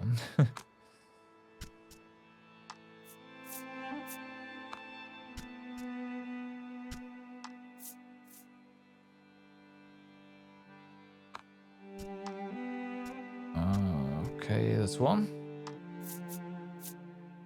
A brilliant apothecary said to be able to heal any injury and cure any illness. One story even claims he sent the god of death fleeing with his chthonic tail between his legs. The various cures he has concocted have saved many lives, but he still couldn't save his wife and daughter when they were dismembered by monsters. A devout old man who adores the Light Faith's fluffy-eared headwear, he is in fact quite convinced the fluffiness is the best part of the religion. His dearest wish was to see his beloved grandson wearing the fluffy ears, but with the lad having been killed by monsters, no amount of faith will make that wish come true. I wish everyone could be happy. I wish everyone could live well forever.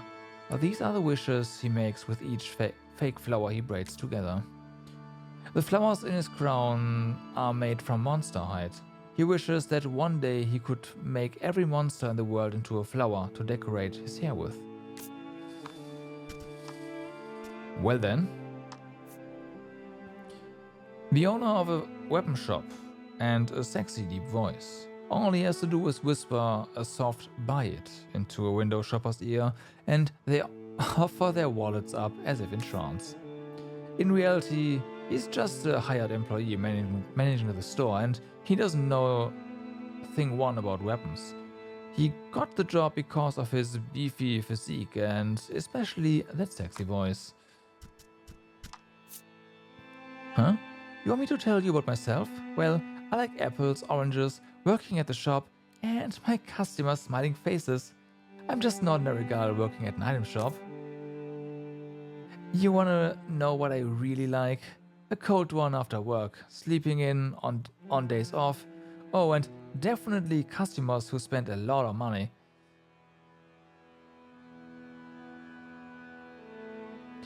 This is the third game in the Voice of Cards games. What's the first one called again?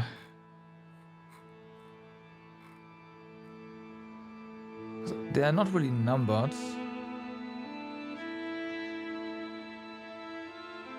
Let's see. No, it's not this one. So the first Voice of Card game is the Isle Dragon. Yeah, the Isle Dragon Roars. Yeah, exactly. And that one's also pretty short. I have 15.5 hours on Steam on that one. The Forsaken Maiden is the second one. That's like 27 hours. So, yeah.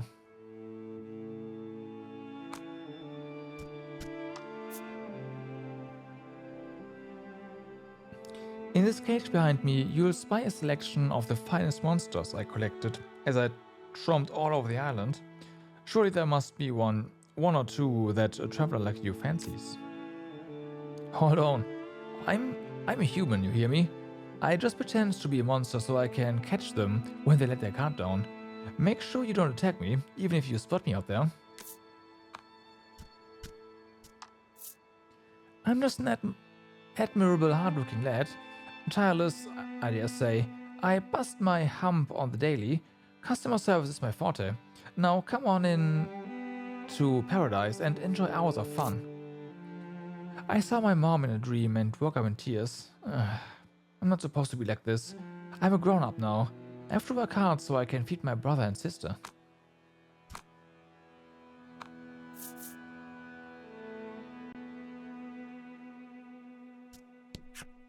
After hearing your tale, the proprietor of the inn beams at you and says, "Don't worry your head over payment. Stop in and make use of one of our rooms as much as you like." You offer a word of thanks and feel a weight lift off your chest. Now Trollis will be able to rest somewhere comfortable. The apothecary comes running your way. The medicine is finished. I'd say the Flipside stories in the first game are definitely the best. The second game, or also the narrator in the first game, is definitely peak narrator voice. But the second game overall is probably the one that I find the best so far. You take it from him and then try to head back to Trollis, but there seems to be quite some commotion at the entrance of town. Like, the story is a Wondering lot better. what could have happened, you hurry over. Head for the village entrance. I was about to say, there we go, Innkeeper's Flipside story.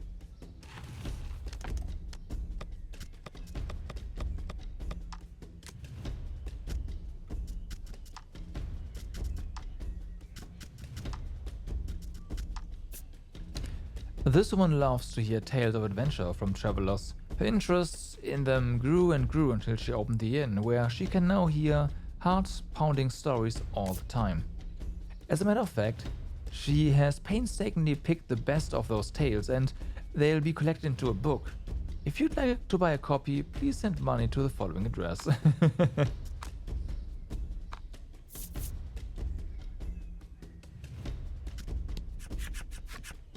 A crowd of villagers has thronged the entrance to town. On the opposite side are Legol, Trollis, and Polka. Their earlier kindness seemingly an implausible memory, the group shouts, "Get out, now." You realize that the villagers are staring daggers at Trollis. They seem somehow furious at her. Even the apothecary, who only just handed you medicine for her, has an expression of utter rage on his face. What do you do? Stop the commotion, protect Trollus. You attempt to intervene and protect Trollus, but the villagers continue to bellow their anger. Suddenly, you hear a serene voice call out over the crowd. Enough. At the sound of it, the people fall incredibly quiet. A mysterious girl, young in years, emerges from within the awkwardly silent crowd. I beg your forgiveness for the way you have been treated by the villagers, she says. If you require a place for your sick friend to rest, please come to the Shrine of Light, she finishes, before leading the way. Well then.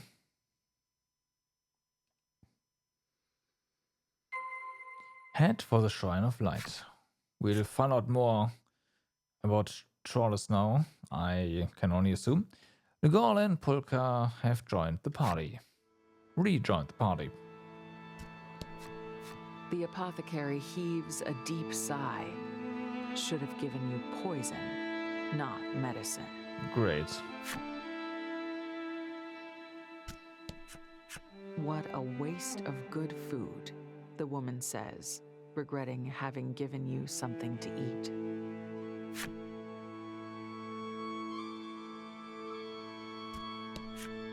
The proprietor of the inn takes one look at you before saying, "No room's here for you," with a click of the tongue. The boy notices you, and then quickly hides the crown of artificial flowers in his hand from you.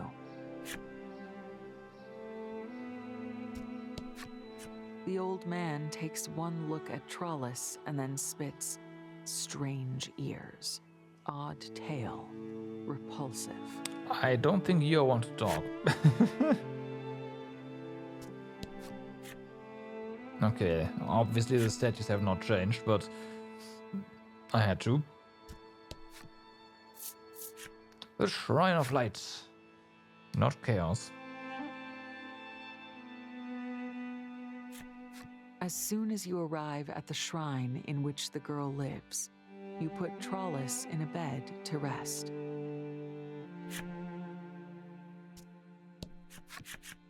You're relieved that you've managed things for the time being. When you speak with the girl, she says, "I've been waiting for you all." You are a Subterran, right? You haven't told the girl anything, so how is it she knows that? I know more than that. She goes on to describe much about your group. The monster attack on your village, Legol's cruel treatment, what happened to Polka's parents. "What's your deal?" Legol says, unnerved. The girl answers, "The power of prophecy." She explains that due to her power, the people revere her as a religious guru. You've never heard that word before, and so you ask, "Guru?" A great person, a teacher, a pop star. You ask if a guru is some kind of great person, and the girl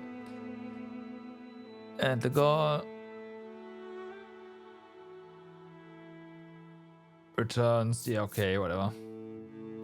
You ask if a guru is some kind of great person, and Legol nods. That's right, a mover and a shaker.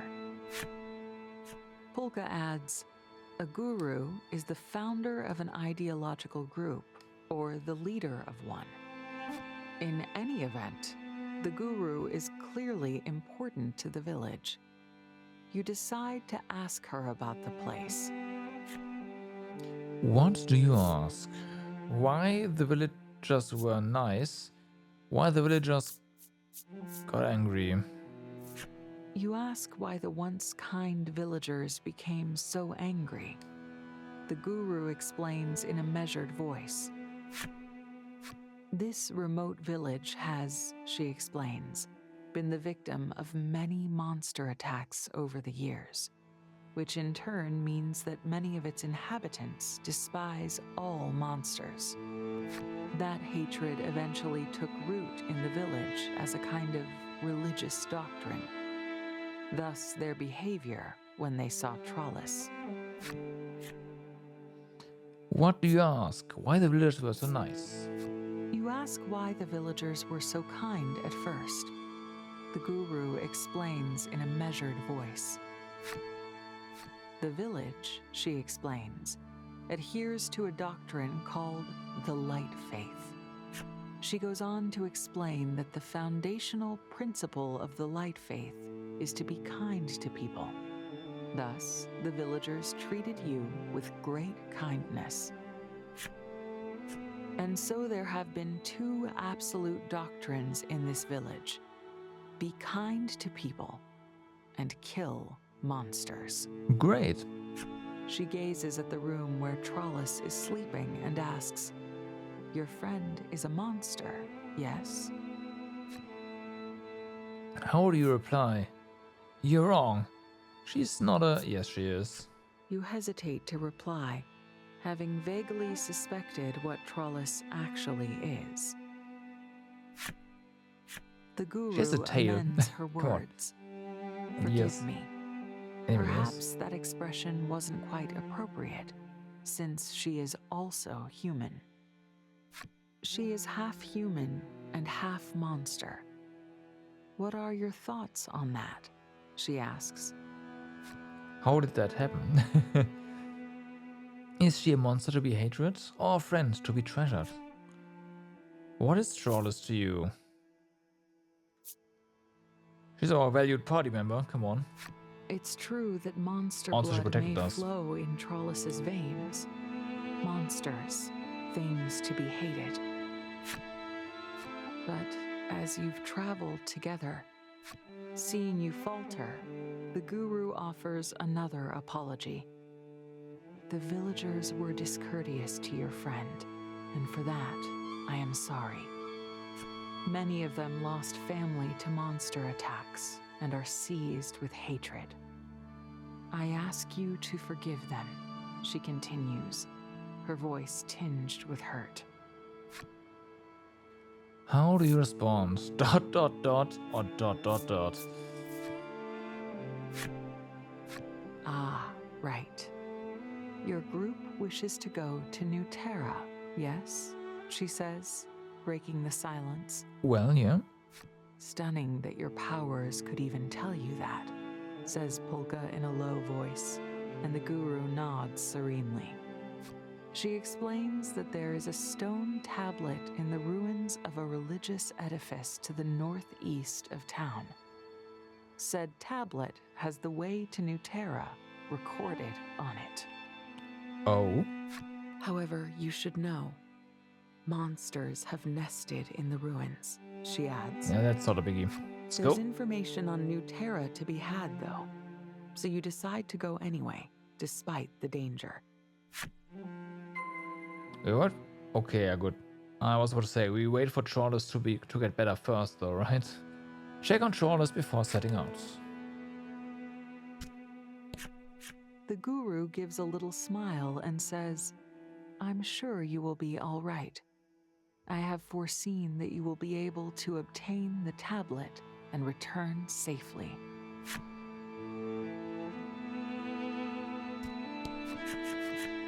Trollus is sleeping soundly.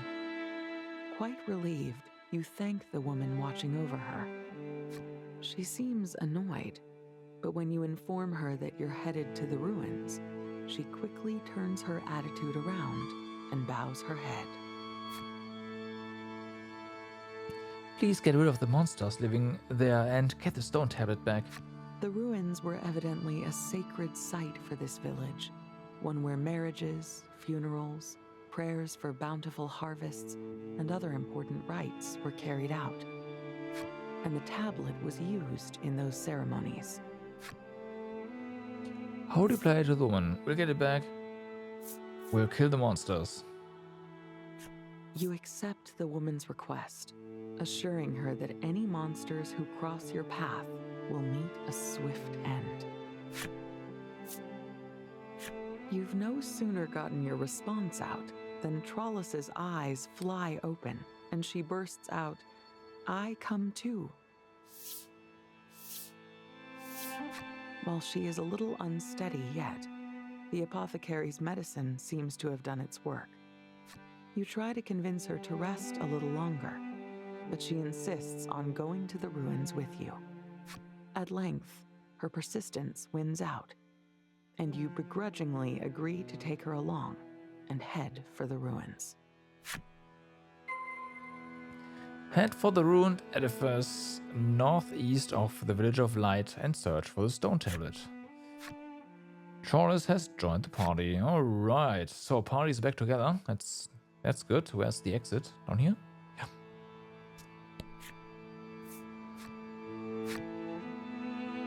Yeah. We don't have anything new, right?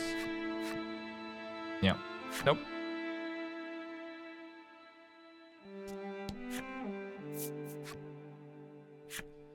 And the same is probably true for the village now.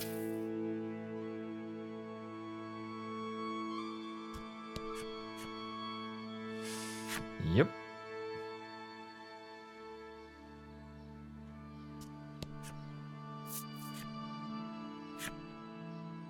That explains why there's the roving market here, because we don't have a place to rest, or wouldn't have a place to rest otherwise. But now we do.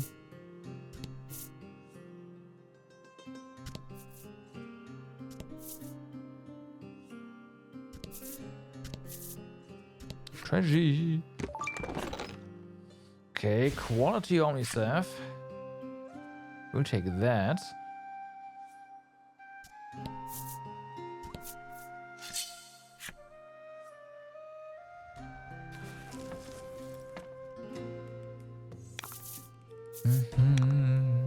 Ooh.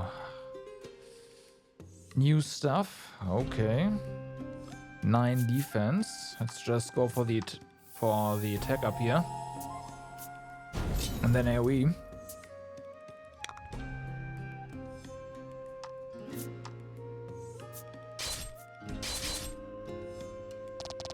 Yeah, definitely. Oh, fast though.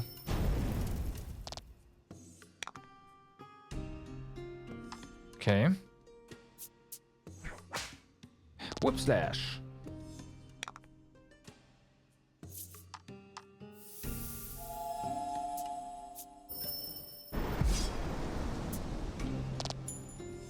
Can the red is weak to wind? That's good. Good to know.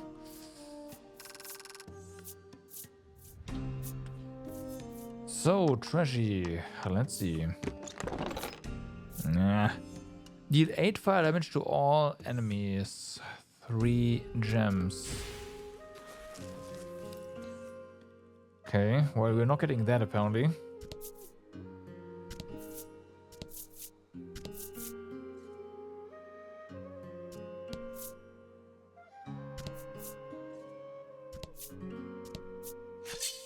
Oh, interesting. Nothing there yet. Ooh, and we get guaranteed treasure here. Hopefully we'll get the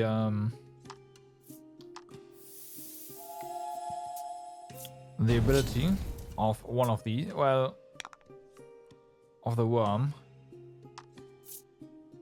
We don't need it here. Pretty sure this one's dead, so let's make sure that we can just AoE kill this in a second. 17 is pretty good. Should be enough.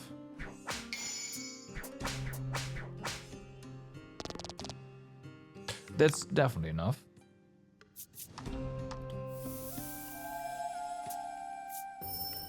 I like a higher tier Dryad. Dryad is so good.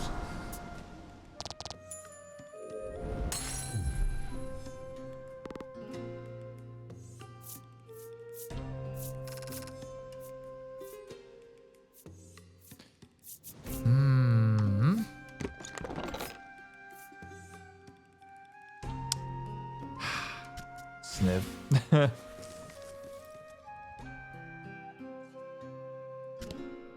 Nope, no event there. Okay.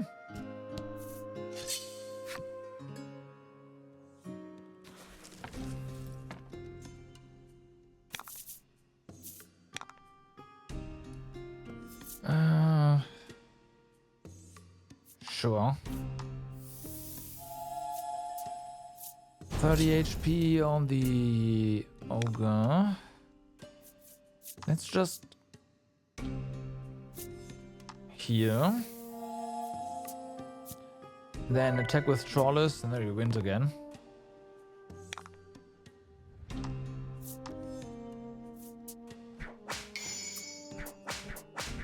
Okay. Beautiful. Mm-hmm. And the red is just gone because Victor wins.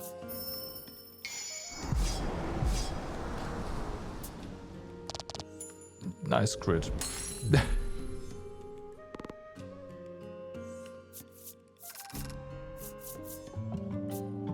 Okay, Treasure. Alright, come on.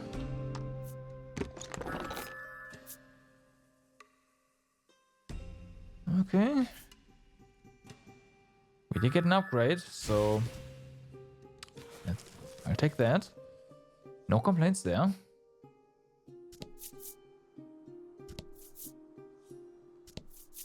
There are the ruins. Oh, wow. 2000 G? We gotta sell that the next time we find a merchant. A bizarre rock appeared. It seems primed to explode. Roll the dice. 2. F. The bizarre rock transformed into an aqua rock. The only way out of this fight is through it. Feels bad, man.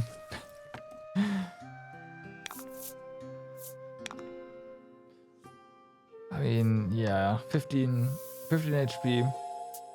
We just bite and hit him. Nice crit. We've done more crit damage here than normal.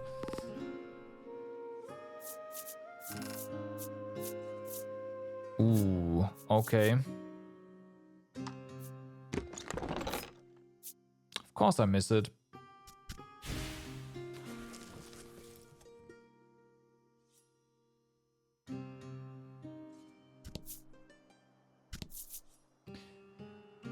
So, before we go in there, I do wanna check something. Because we've been told that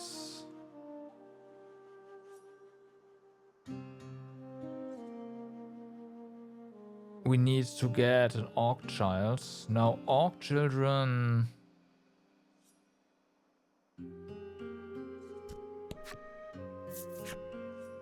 are in the desert, but not in the sun, in darker places, which means it has to be in the sand ruins.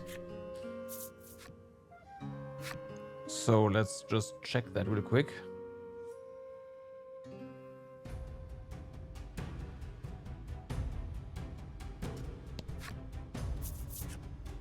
I'm pretty sure they're here. We got a 2-star one.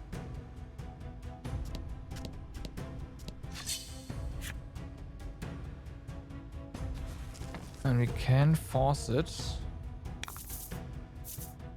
We can force a drop, but no, that's not... This is not really what we're looking for.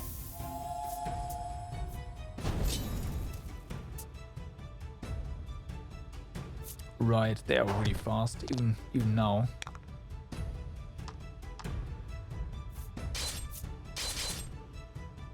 They're also pretty dead.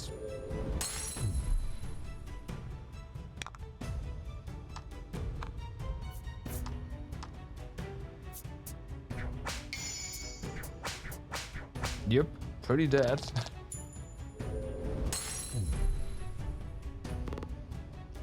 Okay, there's no need to to buff here. Nice level up. More defense.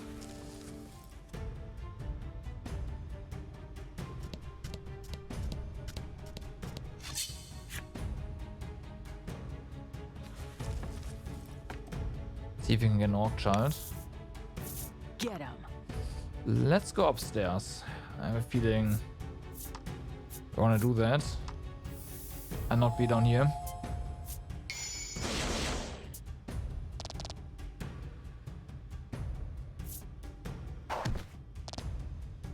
Can you not?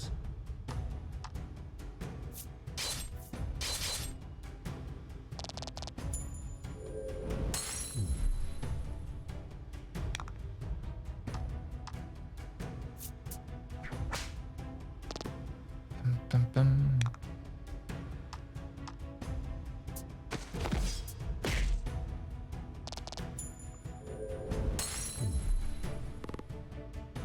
Probably safe before doing that though, because we will have to use some cards.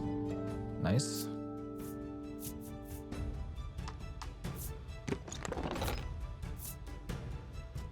Okay, we already have one of those, so that's fine.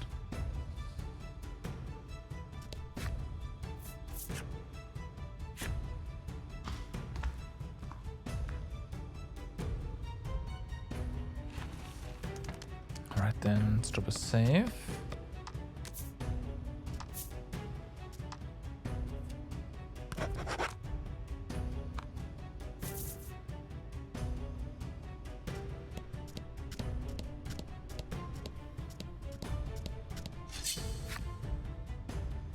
And we'll see.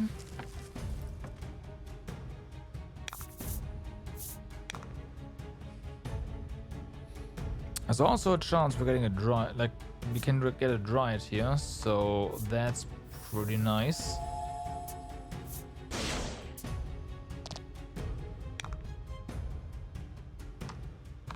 If we manage to get treasure from this and choose the right one and get a 2-star at least.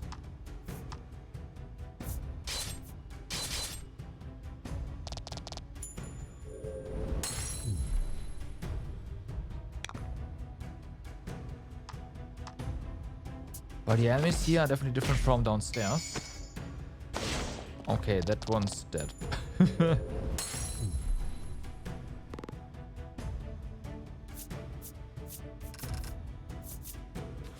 Ah, no treasure.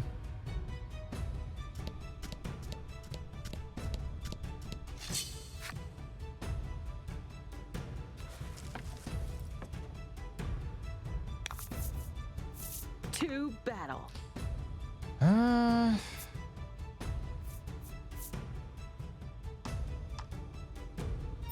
That's not really it.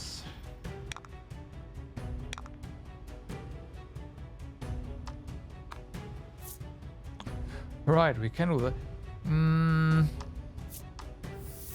Let's see. Okay, yeah, that's dead.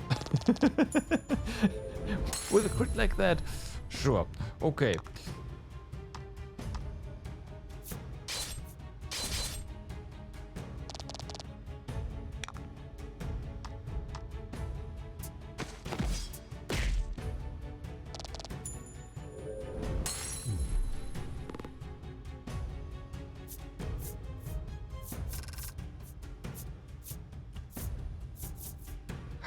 Come on. Wouldn't have mattered. Okay, was a 1-star.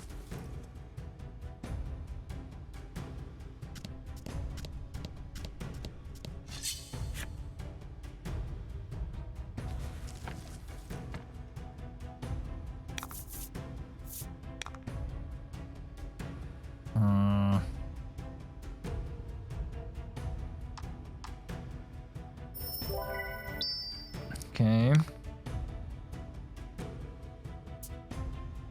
Don't you...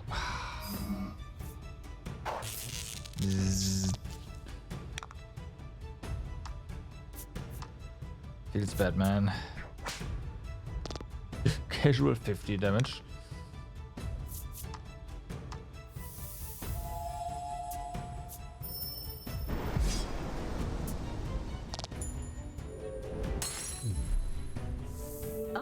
masterful Well, thank you.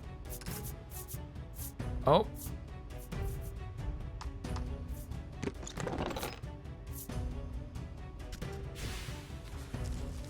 Nope. I am looking at the right thing, right? Key items. Okay, no, where's the... So our notes are not here. Is it owned cards? Oh, it's owned cards, yeah. Prefer dark places, perhaps indoors.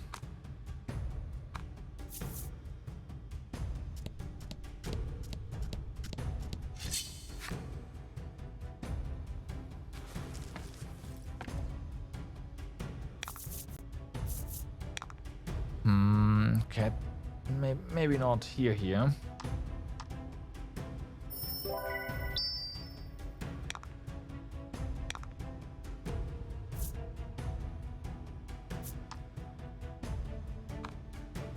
Get him.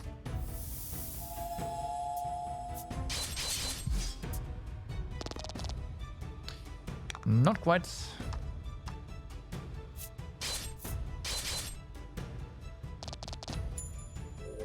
So unless we crit, we can't really kill in one shot with that one, with that ability. So it means right now at least not worth it. Oh, really? One shot?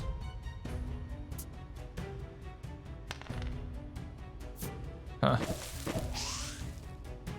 Not this time.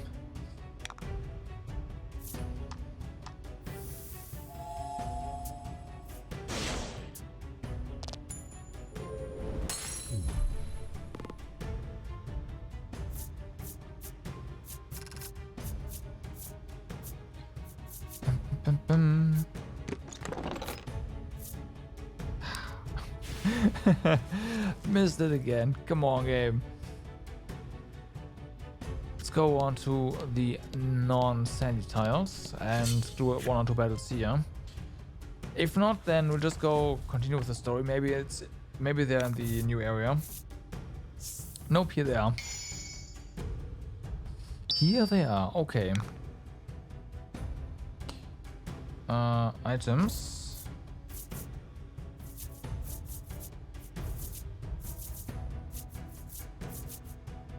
Guarantees discovery of treasure chest upon victory. We have a couple of those, so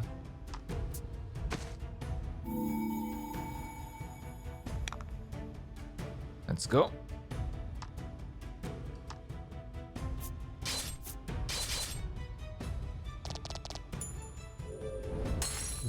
And then we have to also open the right chest, of course.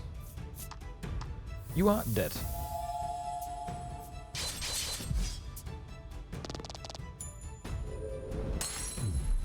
A masterful victory.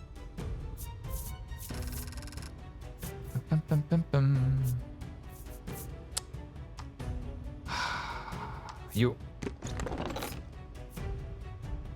Sniff. There's also a 1-star. Okay, let's get out of here and just see. Maybe they're in the next area. They have to be.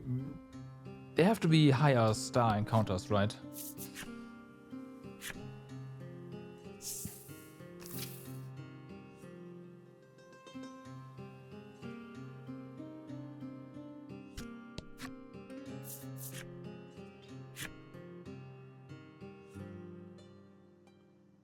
So.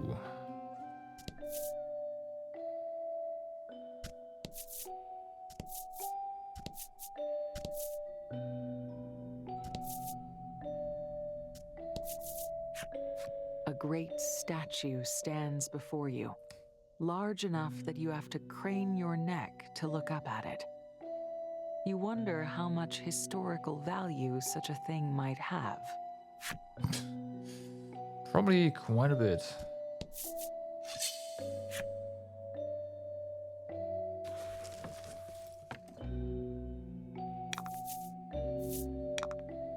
That's not an orc child, that's for sure.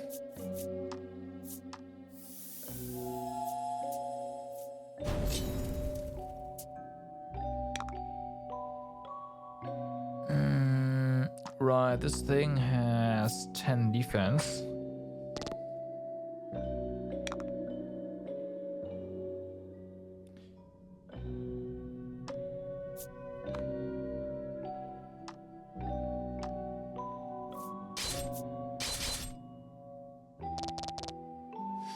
Yeah, definitely dead, unless of course it dodges.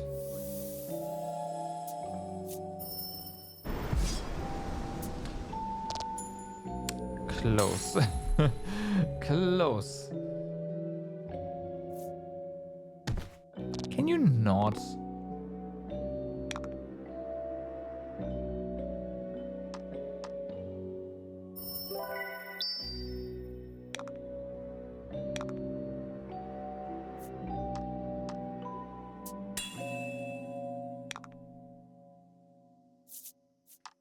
Okay, it's here.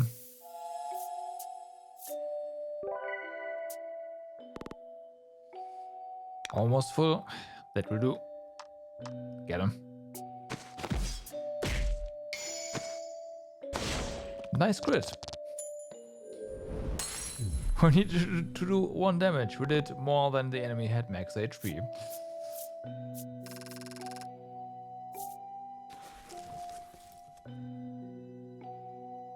Not that I'm complaining.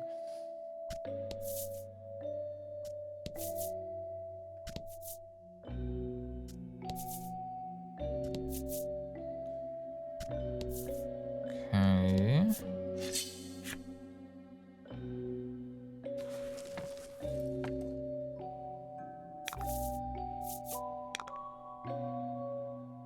Yeah, definitely no orc childs in here.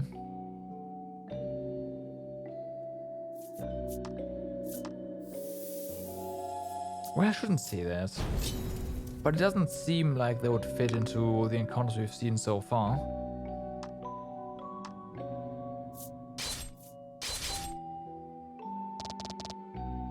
Yeah, that one is dead.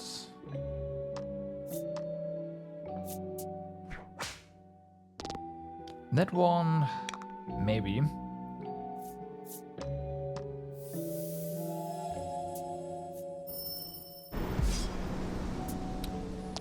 Yep, make that a nope.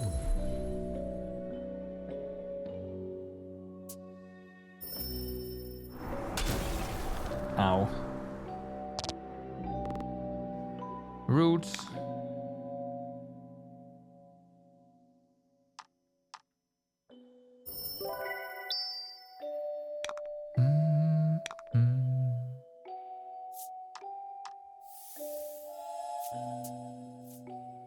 I'm just making sure.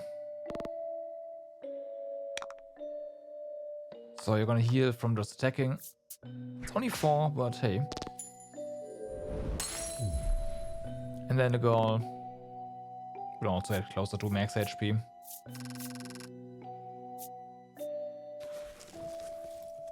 No need to not heal there. Or no reason to not heal there. Okay.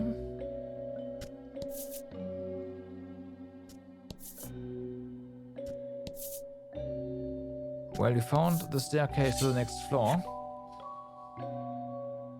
There's so much more here, so obviously you're gonna have a look around.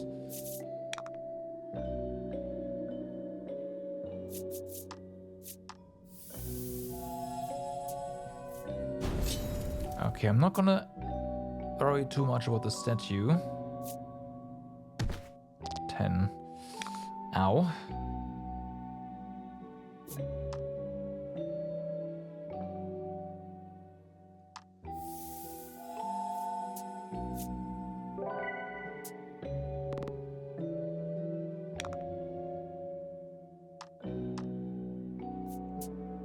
Statue is just gonna go down to AoE, I think.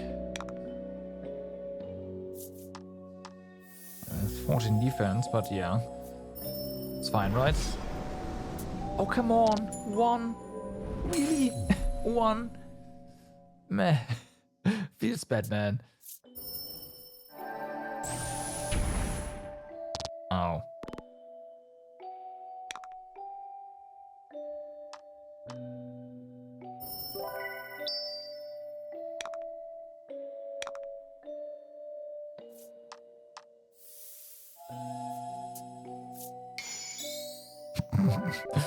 Good crit there.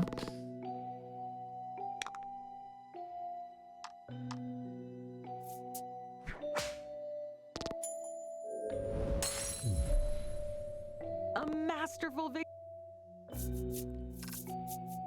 Oh, treasure. Okay, let's see. Well, we got it. 3 gems plus 4 light damage to all enemies. That sounds pretty nice.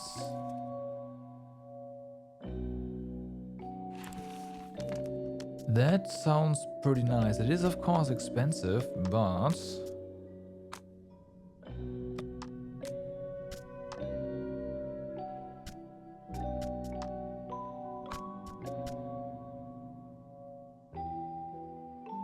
Had 6 to attack, deal 5 damage to all enemies. This one's really good, but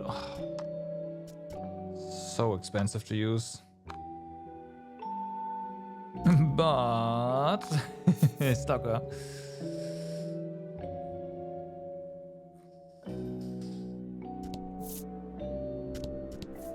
It's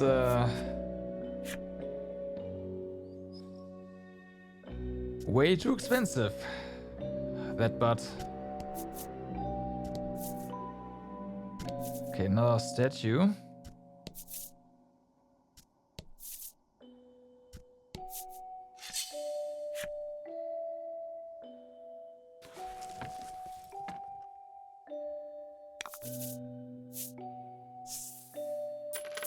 Oh, like, how many gems was that? 6? Most enemies are dead by then. Even if you just do generate, well, yeah, no, we'd have to do two turns. It's just no, no. We have cheaper AOE, and that works way better.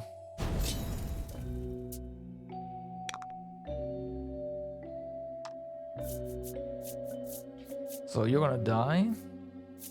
Oh wait, that's a low. Oh, okay, it's a low tier one.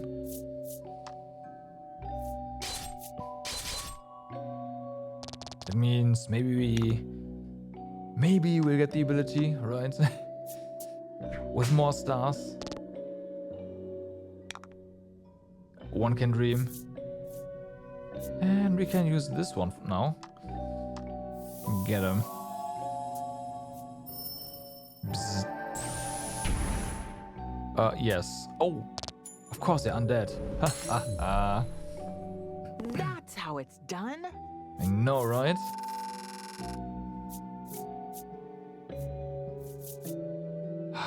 Come on.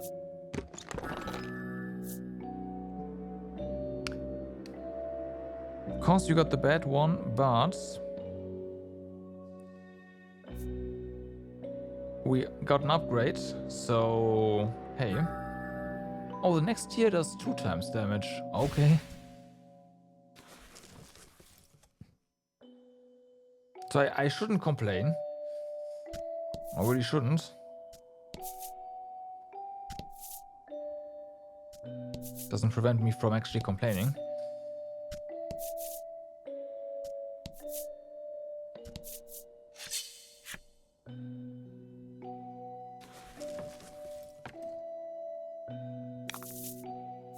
Get him.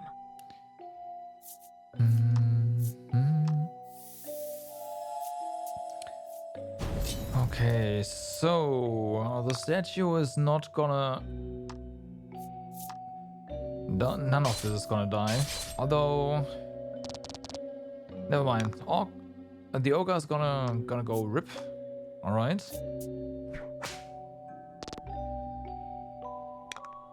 I do wonder if there's a resistance to light damage here. Let's just give it a try.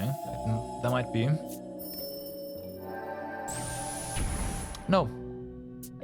Okay.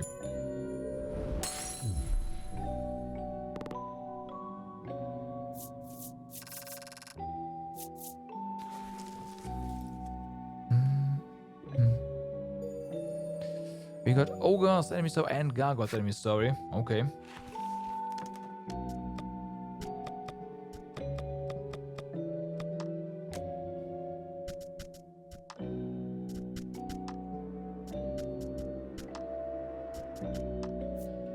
Those massive stone axes are generational heirlooms. These beasts hunt down adventurers holding fast to memories of their ancestors. Time after time, the adventurers prevail. The axes left behind are taken up by the next generation, whose hatred of humans only grows. Those figures on church drain spouts were once monsters that terrorized humans. Eventually, they came to be seen as guardians of the church. Though the spell that sealed them away was broken long ago, they've forgotten who they were, or who they are. Would they'd forgotten their bloodlusts too?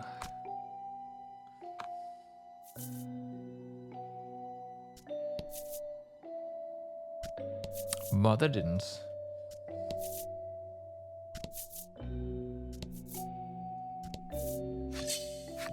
Of course. Dead end. Give me some treasures at least. Come on, game. To battle. There is 2 undeads here. That means our light beam is gonna obliterate everything. Of course, that one goes first.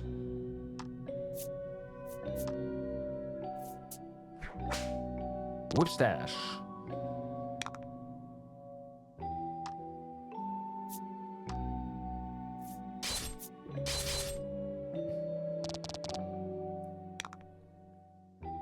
So then, Lightstorm.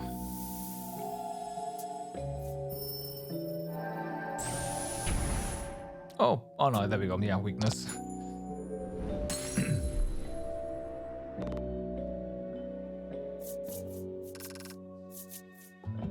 Oh, nice. Do we get treasure? Yes, we get treasures as well. Come on. Dodged it.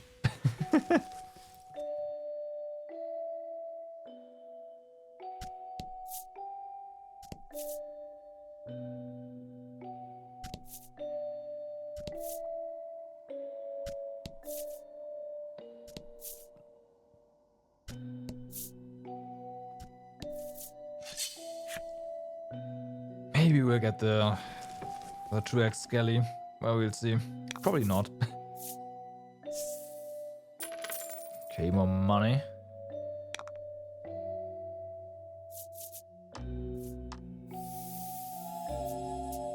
I'll just keep doing this. This works pretty well, so, huh?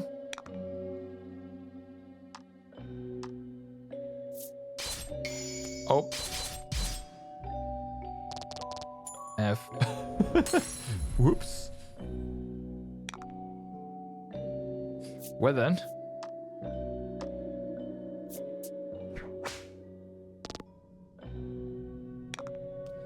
No need for the light beam, just wasp.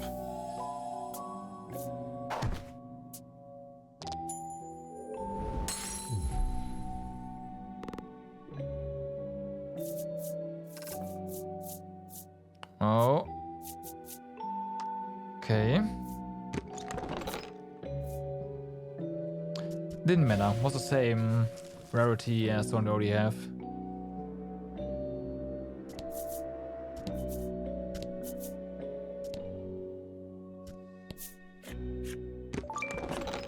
Okay, Omnicephs. Sure.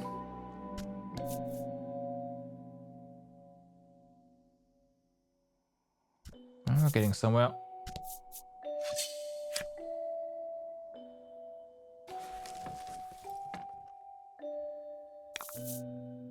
To battle. Okay, 2 of them.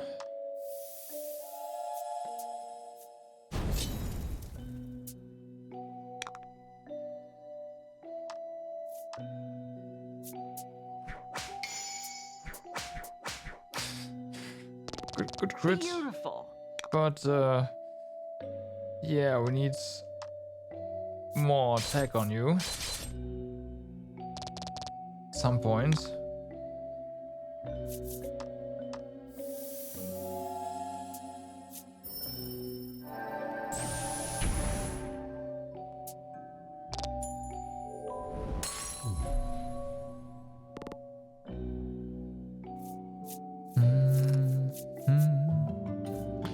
Level up.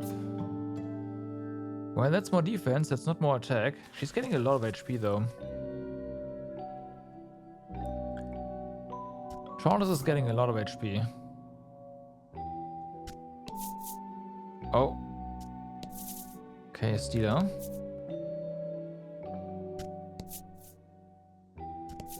And a statue.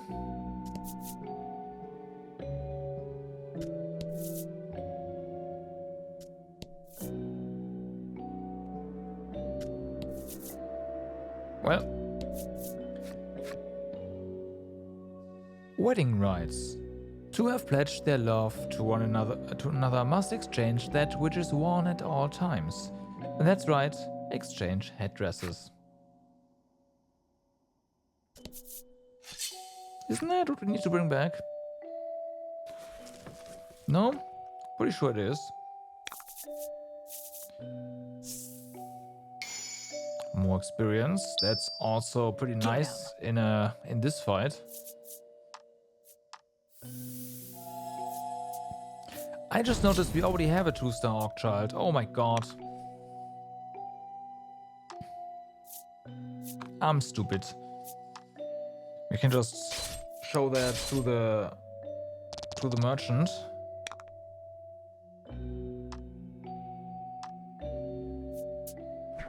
I guess we can do that before we head to the next floor, because we can jump, right? It's just gonna be 2 jumps away.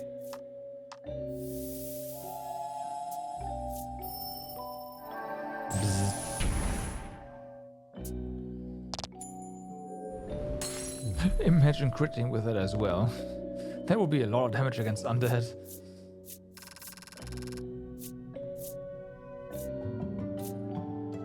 Nice.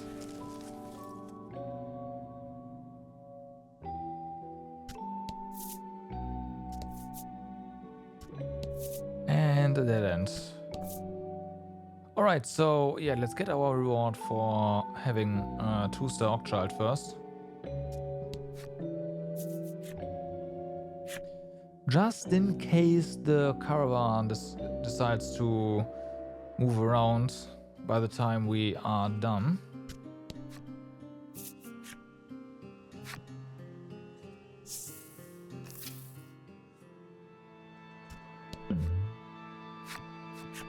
Have you captured an Orc Child? The merchant asks. Yeah. Remember, it must be 2 stars or above.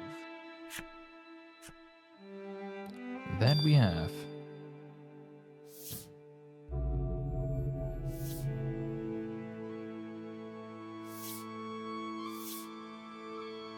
After you summon the beast, the merchant calls over the blacksmith.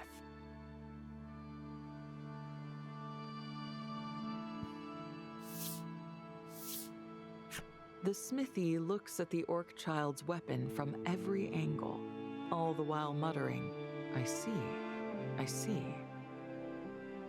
Apparently, he's been developing a hammer that even children could use in self-defense. I see. And wanted to use the Orc Child's weapon as reference. Allow me to thank you on behalf of the smithy, the merchant says. And the 2 stars are so you can't just buy one from the pet shop. I oversee the entire roving market, and as such, it is my duty to reward you. Namaste ring. Okay, another one. Not bad. Rookie Monster Tamer certificate. Alright. I may ask for your help again in the near future, he says with a smile. Until then. So. Okay. Nothing for now. That's good. That's good.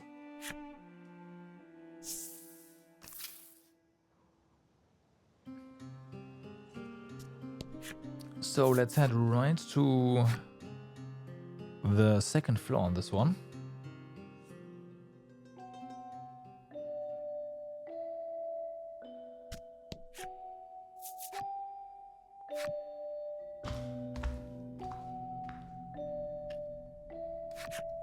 You look at Trollis and ask, "You okay?"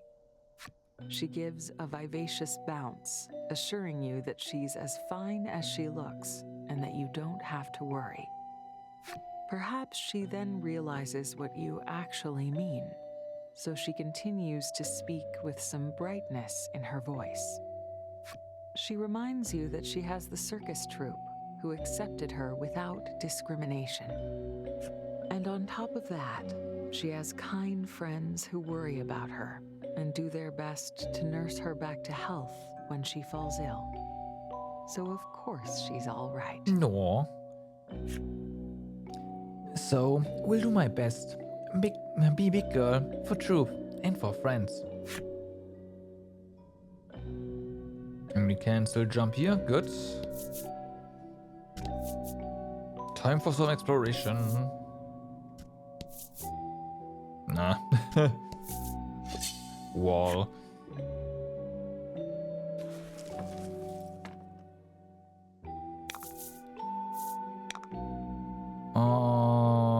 Those are on the lower floors as well, right? I think so.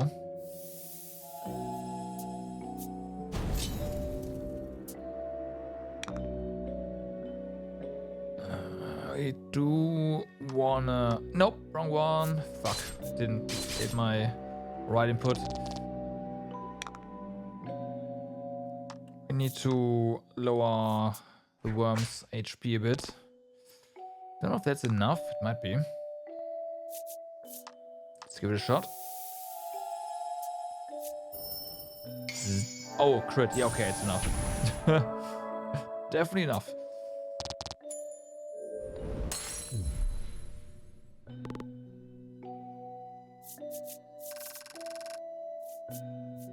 Ooh, okay. Come on. We got the lower tier version, okay. But still, it's 2 stars.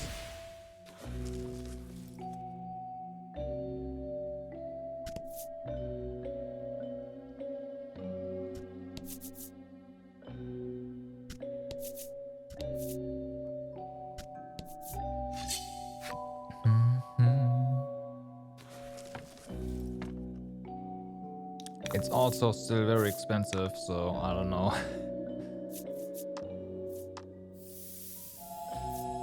We have 3 I guess before the boss fight we can actually... Yeah, we can use that.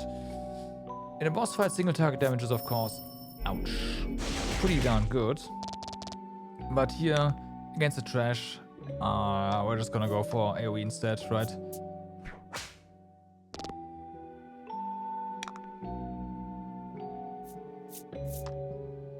She's gonna heal, that's not a biggie.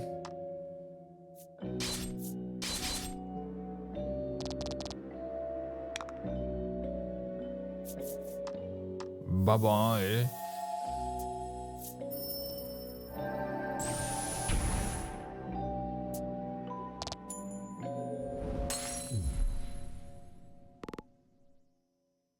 I don't really need to buff him, do I? Not against undead.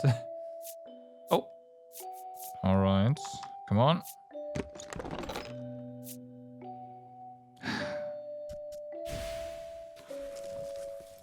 Feels bad, man. I'm just like, nope. Not getting that card.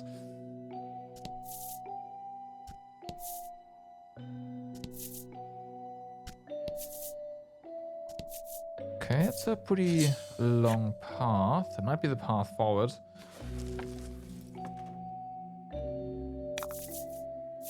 Battle time.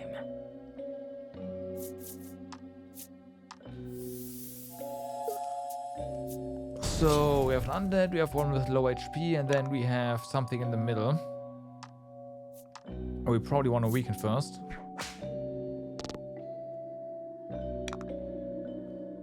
It's also gonna get a turn before we nuke it. Oh. Yeah. Whew. Whew.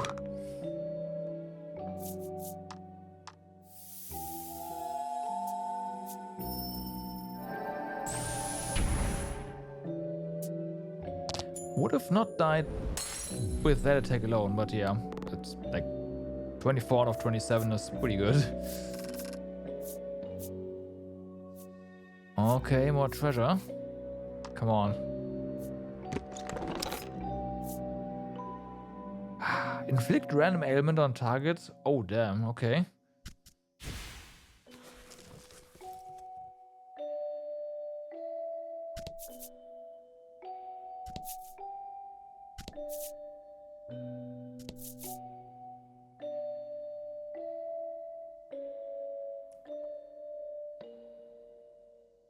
No, we just... Yeah, okay, warm. Ooh, hi. Your group reaches an antechamber with 3 arrows inscribed on the floor. And a statue. And a switch. Further inside, you can see a statue and what appears to be some kind of pedestal. To the right is a door, and by the looks of it, your only way onward. Investigate the mysterious antechamber on the 2nd floor of the ruined edifice. Well, of course, statue first, right? The statue is engraved with the words, Icon of Light. It doesn't seem like you'll be able to move it by hand. Okay.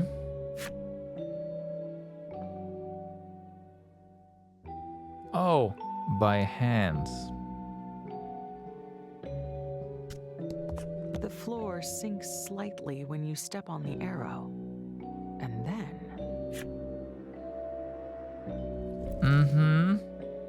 Why, the statue moved.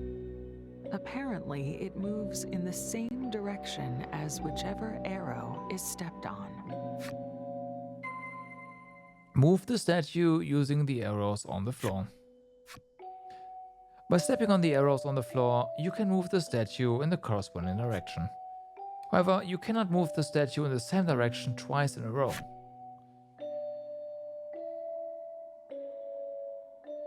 Which is totally fine.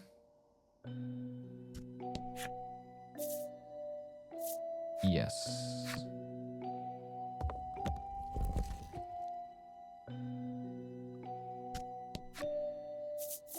Yes.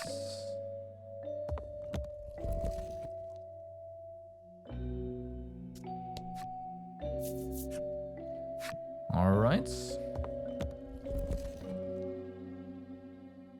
And that's where the little trick comes in, I guess. Of course, now we can't go up, but we can do this.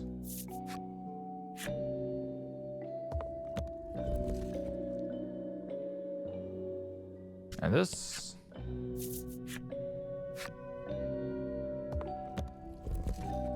And now we can go up.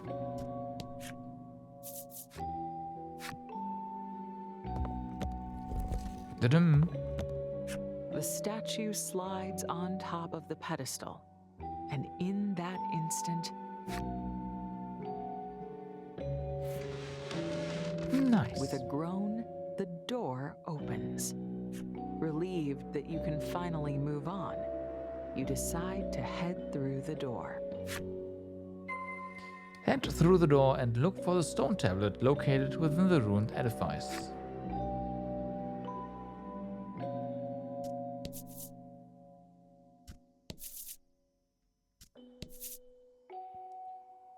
Okay, yeah, we'll investigate the bottom first. No, of course. Betul. Get him! Already on it.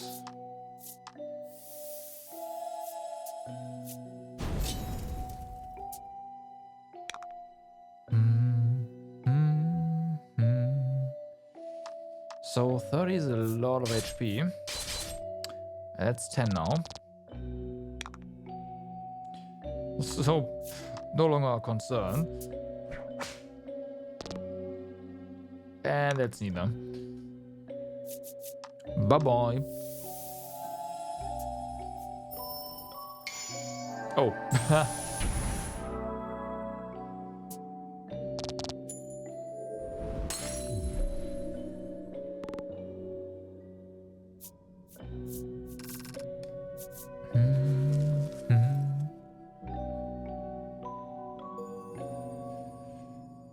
Where writes enemy story?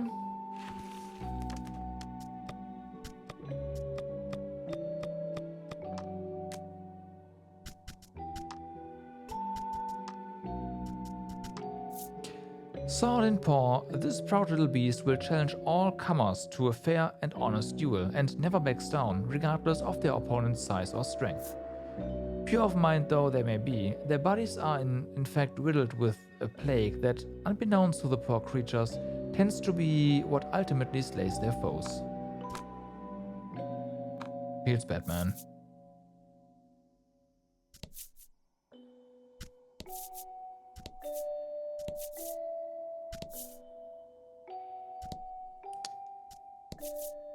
Treasure. Protects against bowls. Okay.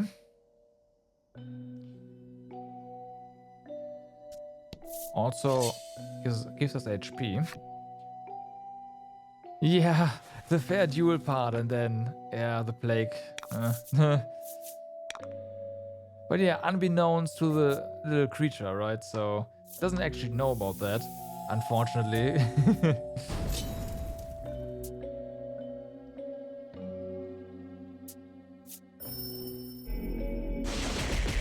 Can you not? Thank you.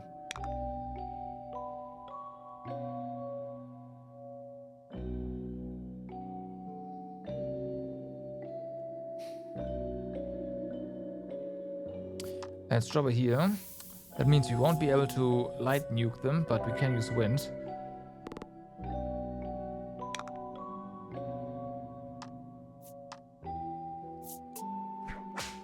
And that's definitely gonna kill the rat.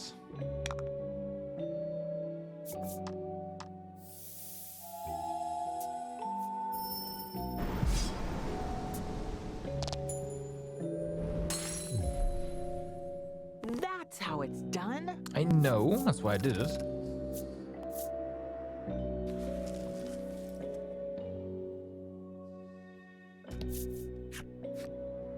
Guidance. The monsters steal what is precious to us. However, if you believe in the Guru's guidance, you will find hope.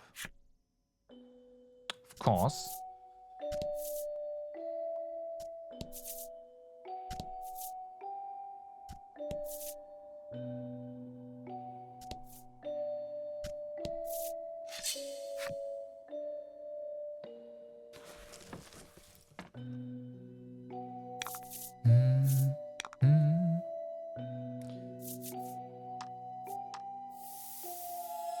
Should probably just summon the gem there.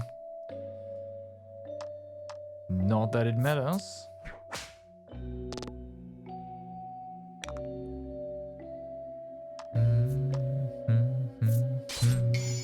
Crit. One. Okay. And zap.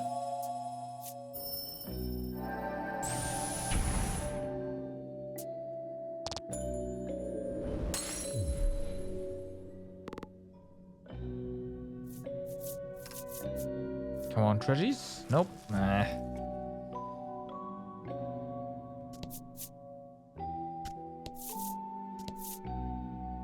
Hi. Monsters block the way. You attack them at once, determined to make your way deeper into the ruins.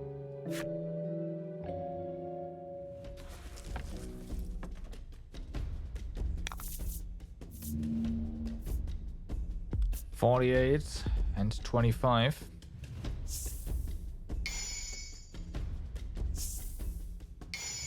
Okay, 3 defense for now. 25 sounds like something we definitely want to take down ASAP.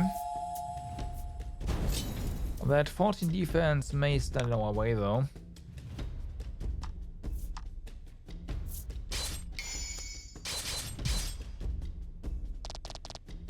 Okay. Sometimes you get lucky. That thing is dead.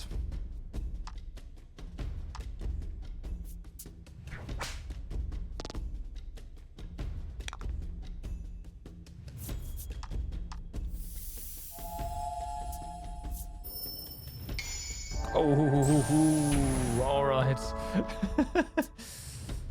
Nice crit there. Good fight, good fight. That's how it's done.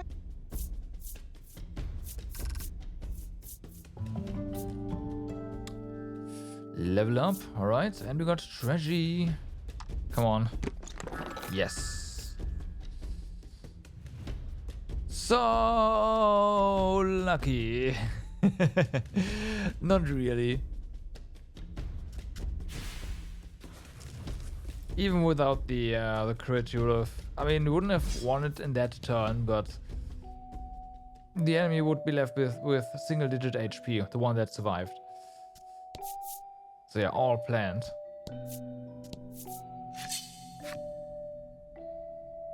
But the crit was definitely welcome.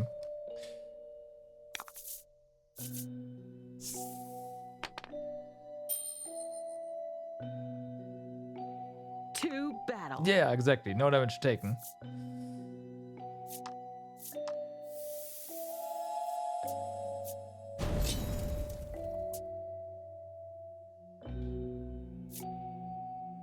Ow. Can you not?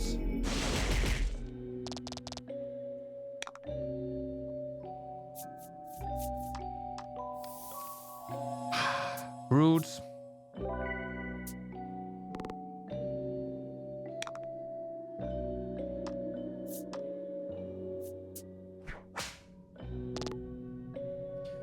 Okay, I think that one is dead.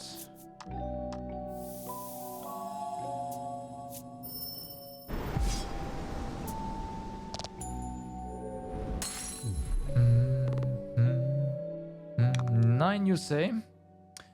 Well then. Normal enemies do more damage than mini bosses. I am not so sure about that. But these guys are just really fast. So, if they weren't so fast, we would have killed them in one go. But yeah, that didn't happen.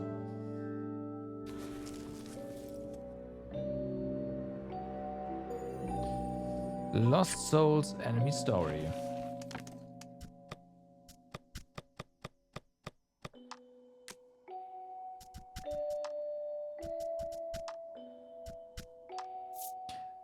This monster appears with the vengeful spirit of its lover.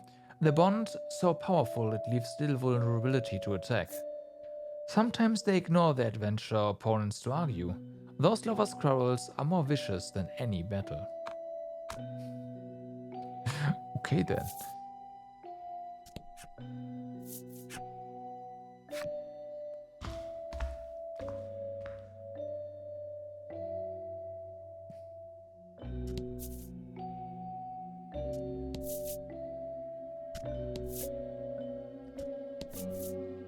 There's a path.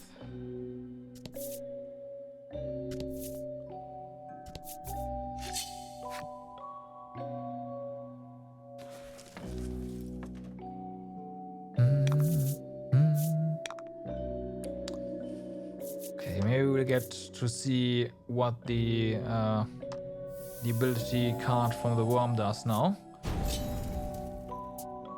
Maybe. One can hope, right?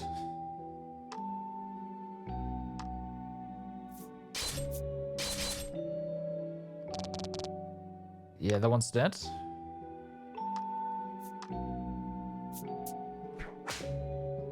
And that one too. Bye-bye. Oh, yeah.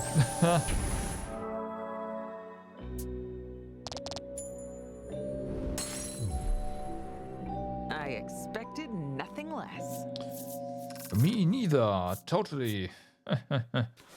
Oh, okay. No tragedies. The Deathcrawler's enemy story.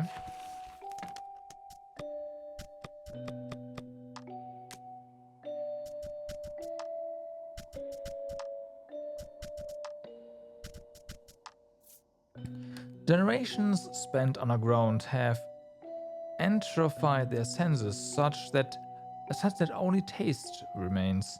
Naturally, they devour all they encounter. How else would you have them survive? Imagine living in a world of darkness and silence. Your sense of taste, the only thing that reminds you you are still alive. Of course, of course.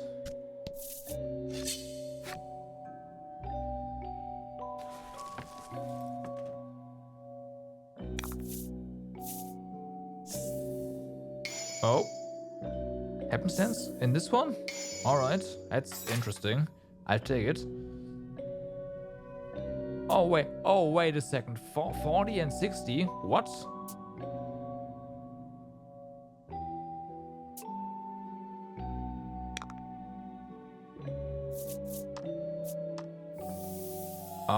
Okay. Yeah, out of nowhere.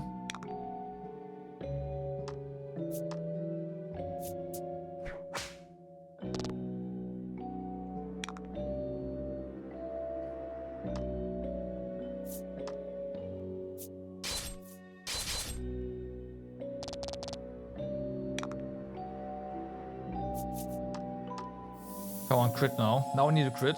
Nope. Okay.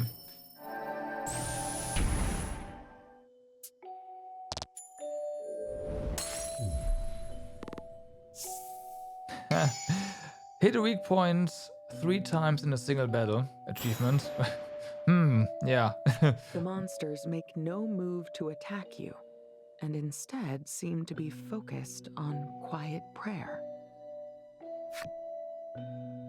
I see. It's a scripted fight, that's why.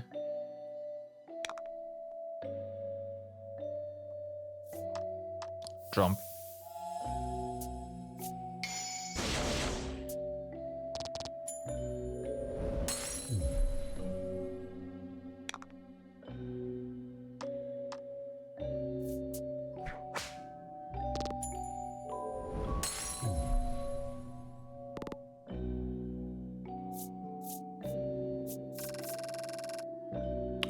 Nice.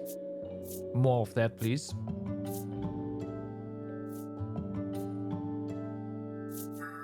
Oh, wait. Decrease fire and water damage by 5? Okay. And we get tragedy. Nice. Okay.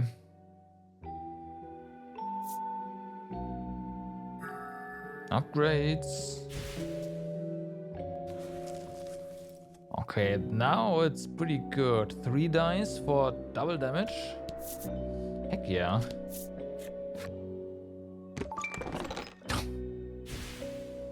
And money.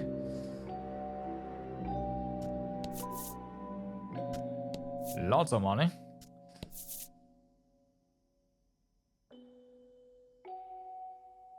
Maybe. I don't know. If that's the case, that'd be insane.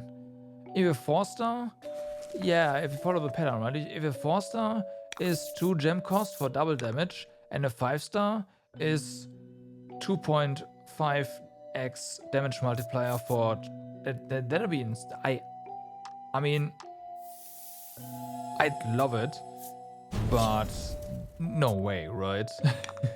No way.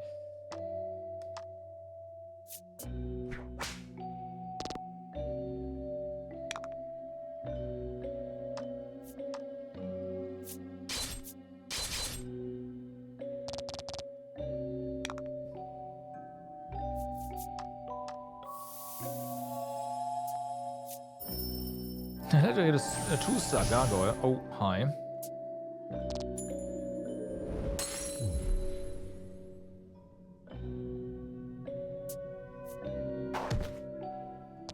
Can not?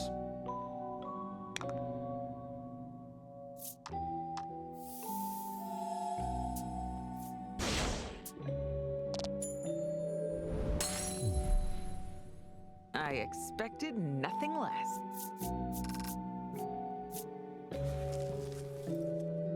Hmm.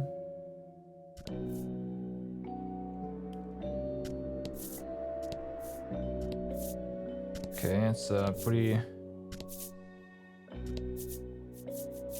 Oh, hi.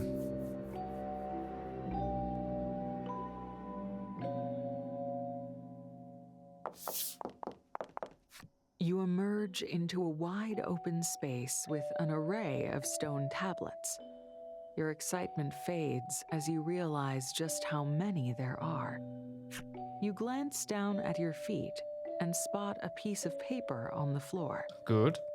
The scrap has a note written on it. To proceed, align the tablets with matching patterns. Well, that's simple, Ligol says. He approaches the tablets, but then...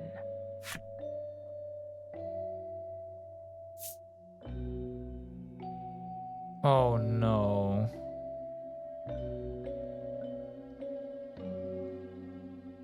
The tablets change position entirely on their own. I memorized one pair. That's all I can do. Turn over the stone tablets with matching patterns in succession. If you can turn over all of them, the door will open and you will be able to progress. Flip over the stone tablet on the 3rd floor of the ruined edifice and match their patterns.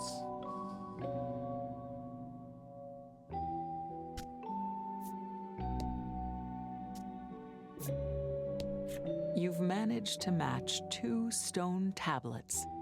Keep it up. Why, thank you. Is this a wall, by the way? Yeah. Oh, come on.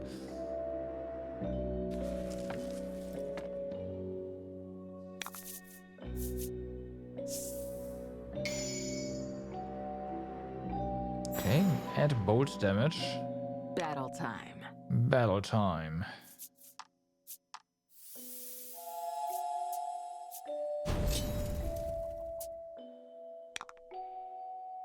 Well then, this is gonna do a lot then.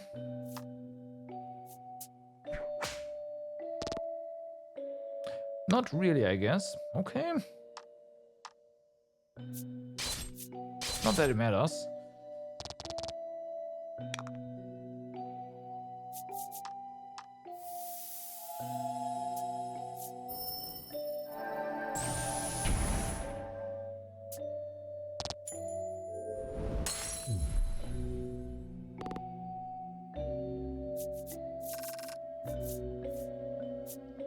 Oh boy, here we go. Nah.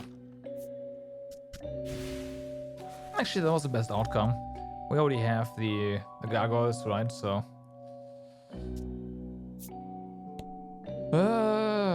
Yeah. Oh wow. Lucky.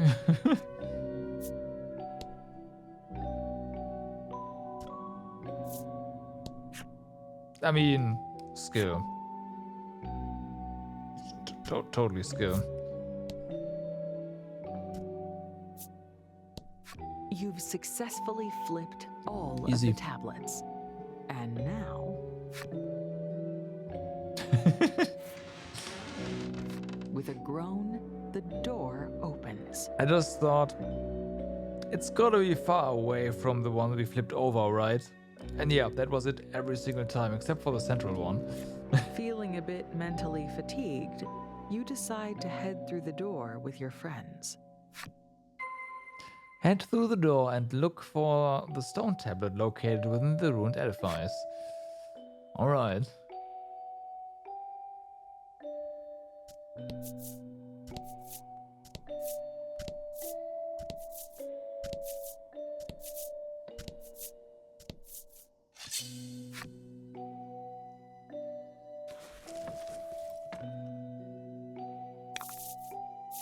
Get him! Okay.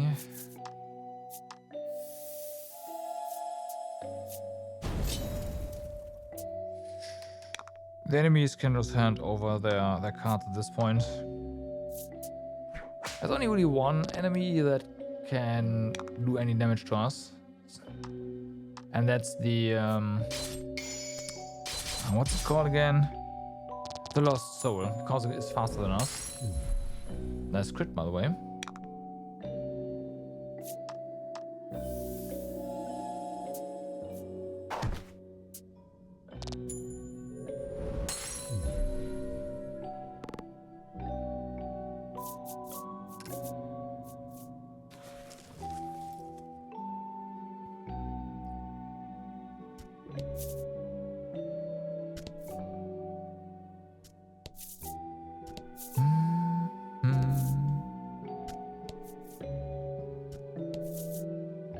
Hello there.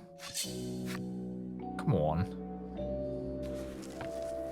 I guess we did do a couple of off steps to the encounter.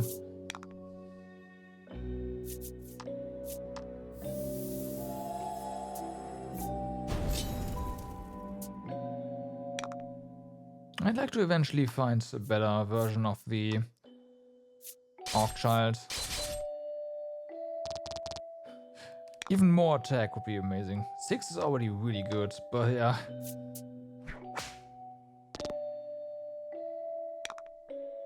Maybe 7? Maybe it costs less? I don't know.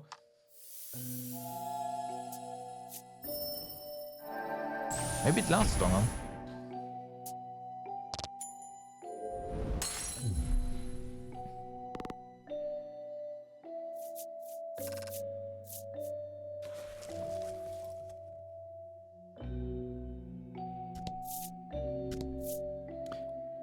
There's more.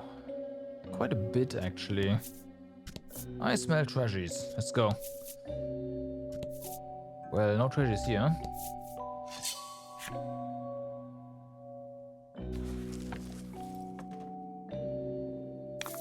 MD4, dead end. It's gonna be dead end. I mean, it is, but with no treasures.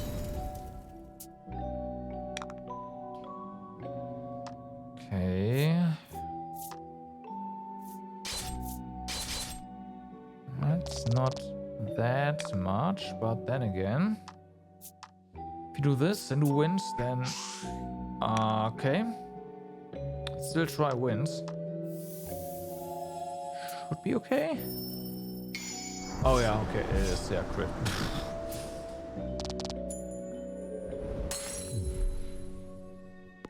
Look at critting when it counts.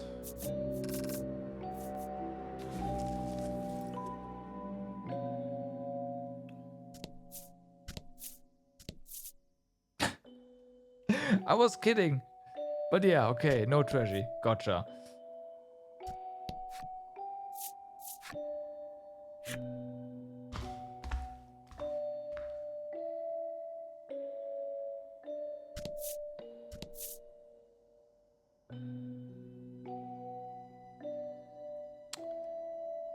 Medium-sized room, I'd say. It's probably our destination here.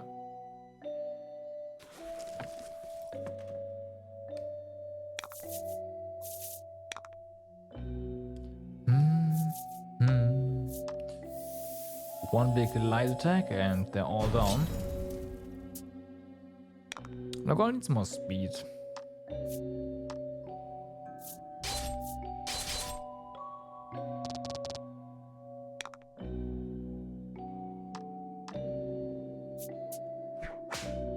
Slap.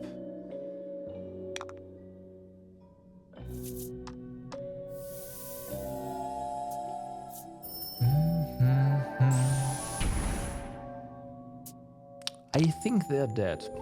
I'm not entirely sure, but I think they're dead.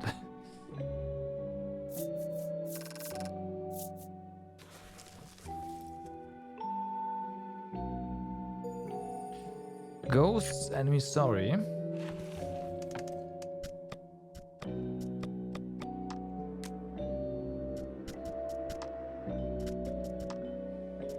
Okay, this one, right? Yeah. How I wish to see you, darling, just one more time. If we should meet, I would profess my love to you. I am grateful now, my darling, that you killed me. This way I can love you for all eternity. Yeah.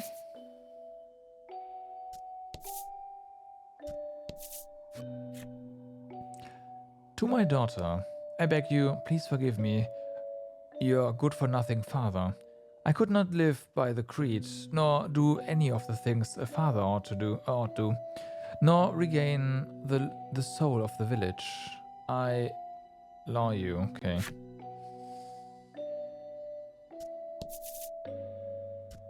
Well, A massive statue stands vigil here, looking almost as though it is taking the measure of those who pass through. almost.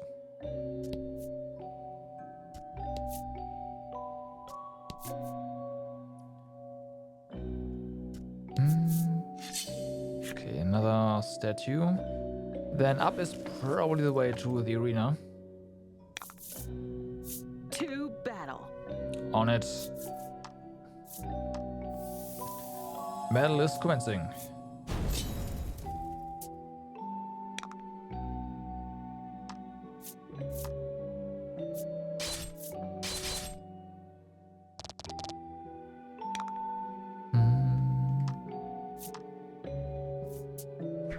Slap. Hitting a ghost with a whip. Nope, nope, nope, nope. There we go.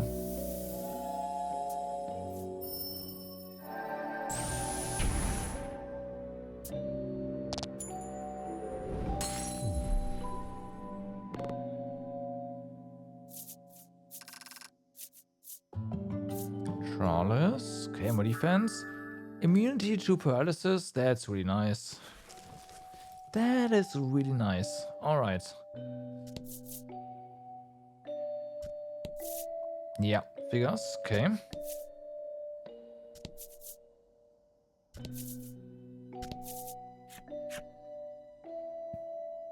Funerary rites. Transfer the deceased headrest to a doll and spend 99 days together. Then place it upon a pyre and send it unto the heaven. Never shall be robbed of our souls by monsters. Spent 99 days, okay.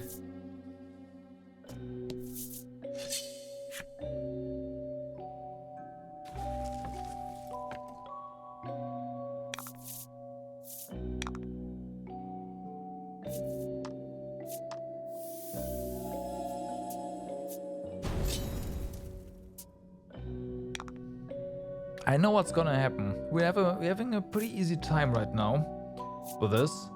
And then when we encounter the boss, it's like, yeah, by the way, here's some damage. Wipe.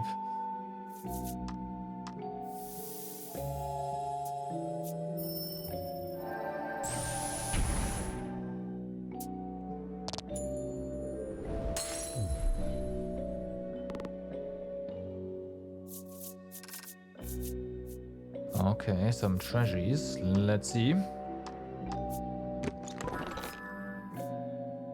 Nah. Already have that one.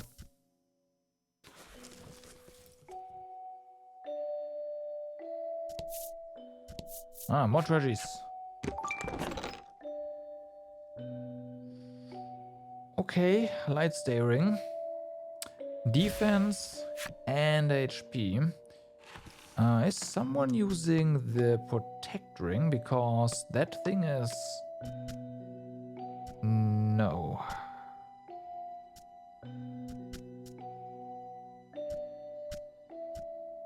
Okay, never mind.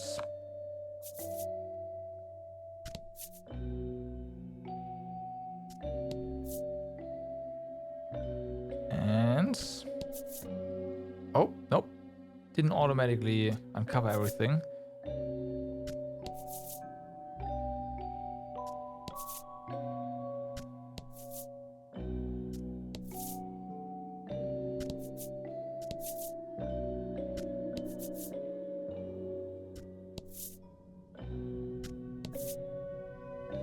Okay, let's drop a save.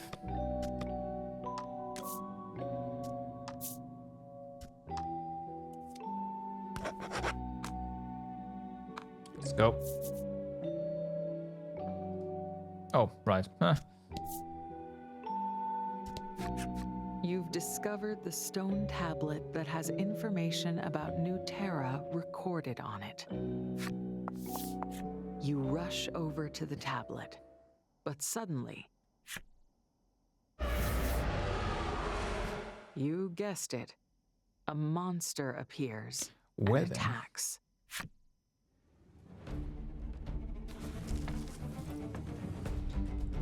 Let's see. 220.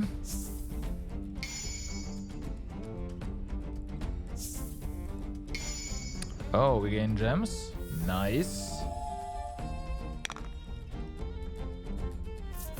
Okay, in that case, 15 defense. Ooh, huh?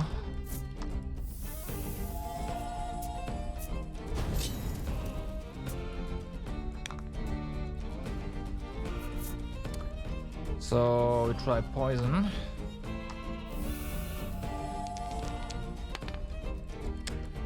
Natural 1.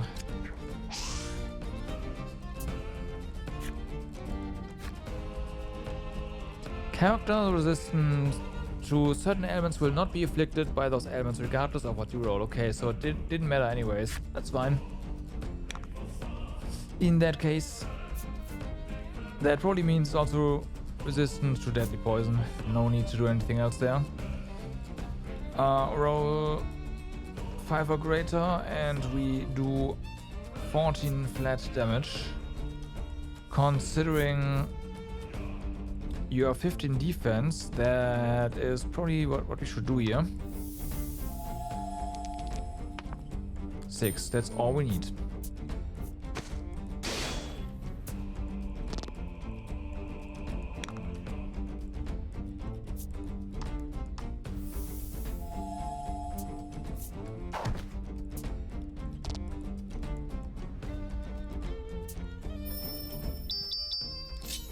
Wow. Okay. Clearly it's time to buff defense.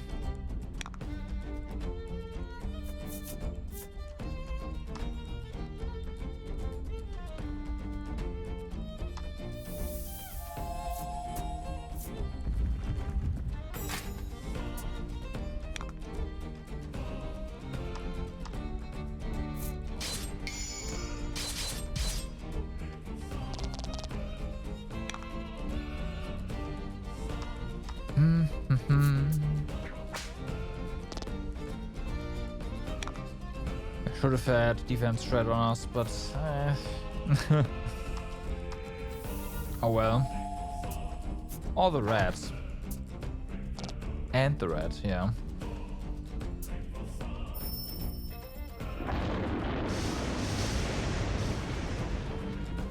Ow. Okay. Get that defense up.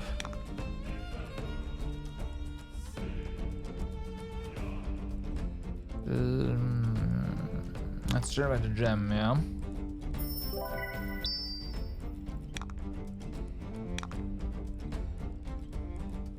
Okay, here.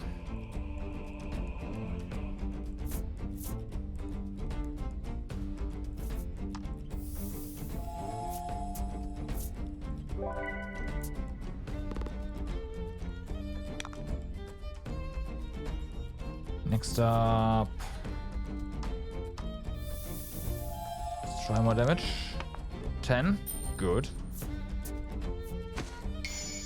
Oh, crit. Love it.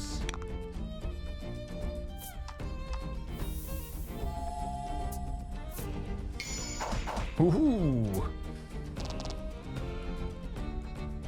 Well, over halfway down. 11. Just like that.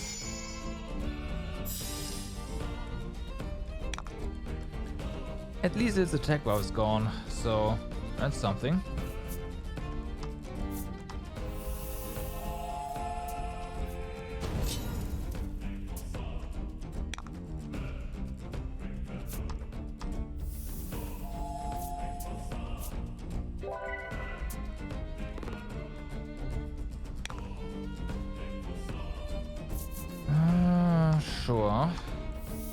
There's no way we'll hit it 3 times in a row, right?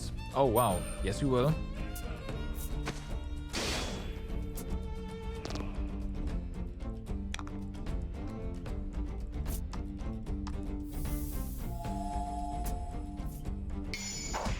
Nice.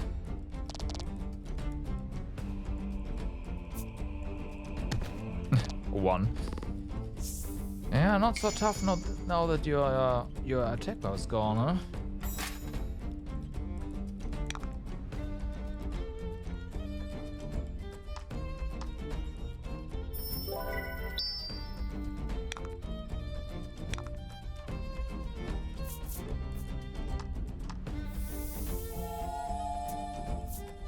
Nice.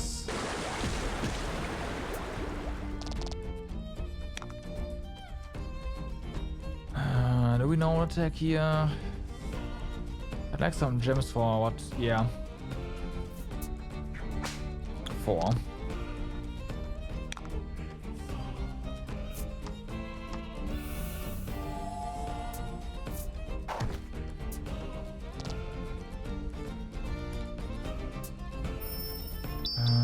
It's gonna do the light attack again. I am fairly certain.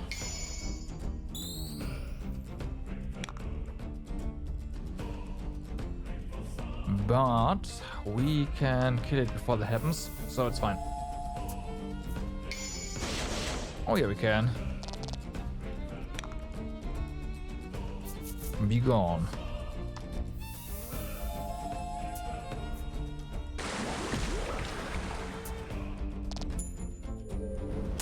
Nice.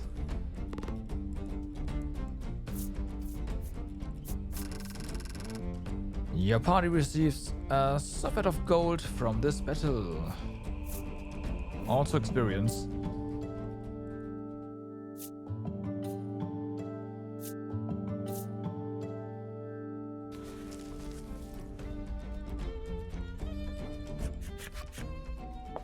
Solid fight. There appears to be some writing on the stone tablet. You ask Polka to decipher it, but the script appears to be from a language that even one of his considerable knowledge has never seen. The 4 of you decide to ask the guru about the tablet. She might help. You've obtained the old tablet. Escape? Yeah.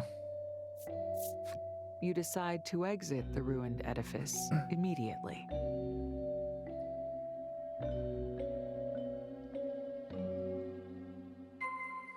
Ask the guru in the Village of Light about the stone tablets. Alright, we got wraiths.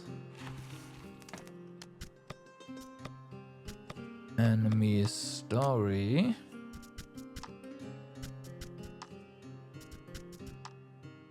We didn't get the power of the wraith though. These monsters, skilled with magic, persisted in spiritual form upon death. They scare people by appearing in mirrors or along the waterfront. Rumor has it these spirits, restless from existing so long after death, are researching magical methods of reincarnation.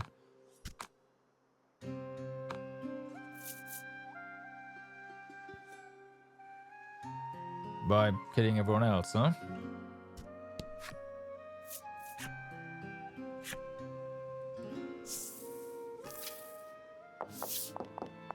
You look at Trollis and say, "You don't have to go into the village if you don't want to." She assures you that it's fine and comes along anyway. As you make your way into town, the apothecary approaches. Before you can say anything, the man blurts out an apology to Trollis. The sudden contrition is a surprise, and not just to you. Legol and Polka are clearly taken aback too. Though I may have been attempting to hold fast on our creed, you are still half human, and my behavior towards you was foul. The guru must have explained things. Everyone in the village has accepted Trollis by the sound of it.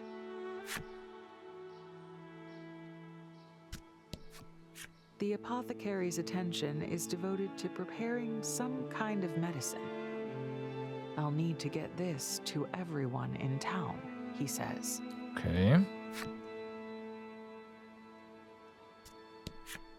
The woman pays you absolutely no heed and eats with single-minded focus. Well, she hasn't accepted her. The proprietor of the inn is smiling at you once again. Please feel free to take a room if you need one.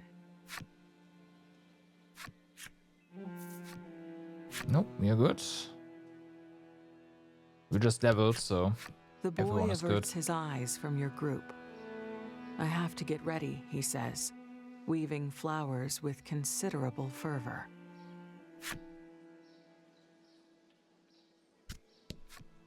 My, your ears and that tail are quite lovely, the man says to Trollus, his tone light and amiable.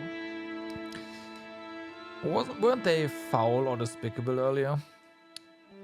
Feels bad, man.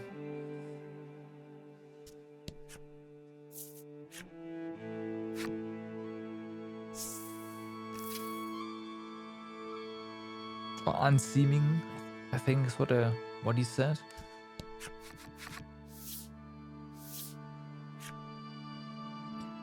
You have the stone tablet, which must mean the monster is defeated. I thank you.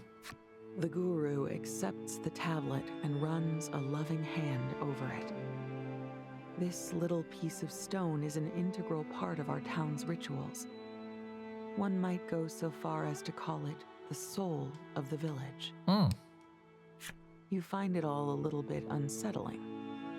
Hoping to move the conversation along, you ask what is written on it about New Terra. The guru gives a deep bow of the head at your question. I'm afraid that what I said about the tablet having the way to New Terra recorded on it was a fabrication. I am sorry. You're stunned at the news. She lied to you in order to get you to retrieve the tablet. Could have just asked. How do you reply? You tricked us? So New Terra is... Your shoulders droop, and you struggle to get the words out. So, New Terra is... But the guru replies in a solemn voice. You do not need to worry. New Terra does exist, and I know the way there. Okay. It is found to the north, beyond a massive cliff that towers over the land, called the End Wall. She goes on to explain that to get there, you must travel through the cave to the north. With that, she offers a final prophecy. What you seek shall be found in New Terra. There's something desolate in her expression. Head for the End Wall to the north. Okay, Guru's flipside story. Go forth to New Terra, she says, something desolate in her expression. What does the flipside story tell us about her? Born with the power of prophecy, I have a mission: to be a guiding light, that all might live without doubts in a world fraught with suffering. I shall guide all to the proper path. I will give everything to fulfill my duty. So when we meet again someday, will you pat me on the head and tell me I did a good job, Father? Mother? Oh boy.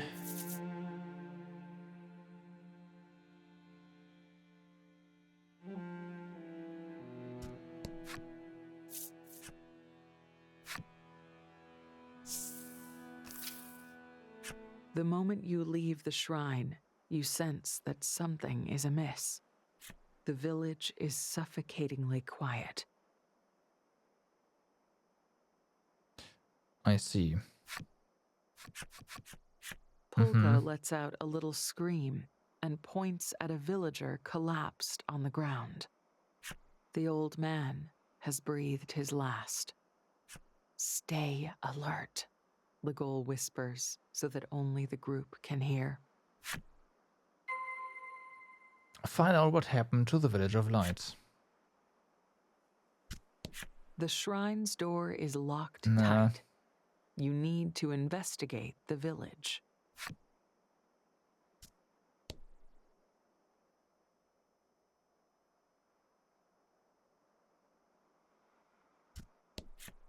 The old man is dead, his gentle face frozen.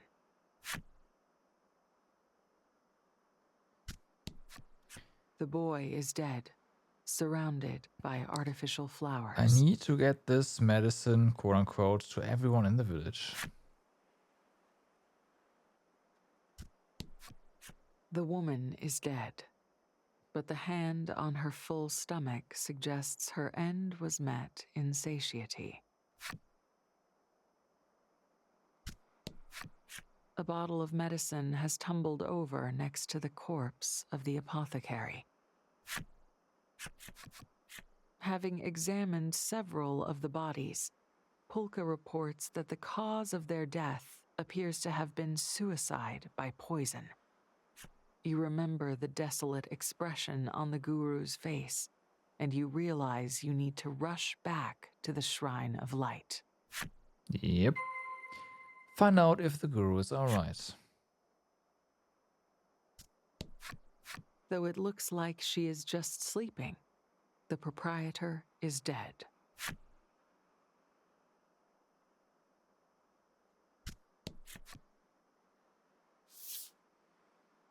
Oh, yeah. Legol rears up and breaks the door open with a mighty kick.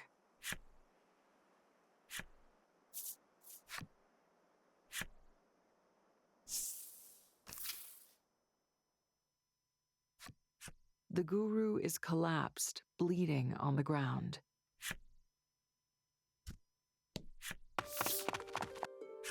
You run over to her and try to help her sit up. Her eyes flutter open, and she looks over your group. They have all passed without incident then, she says with a feeble smile. What do you say? Why? What did you... Why? You take one of her limply hanging hands and ask, why? She said as much. They have a creed here in the village, and that creed is absolute. Be kind to people and kill monsters. And Death to those who break the creeds.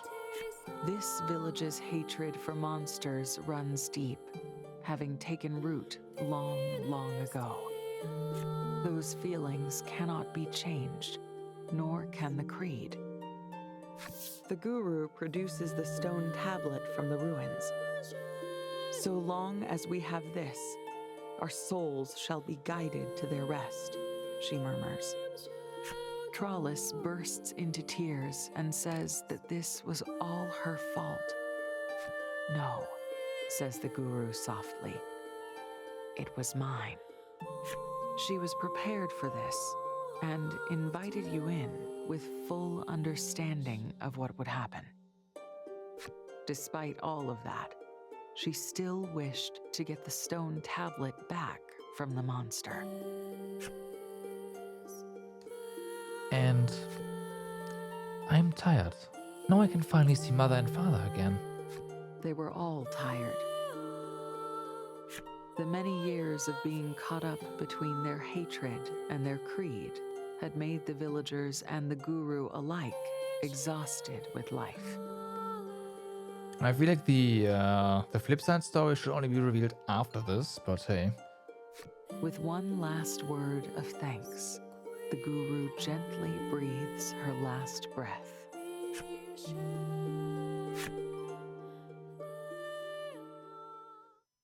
Thus did the monster-loathing village pass to dust, a visceral demonstration of what happens when you mix faith with hate.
Chapter 5.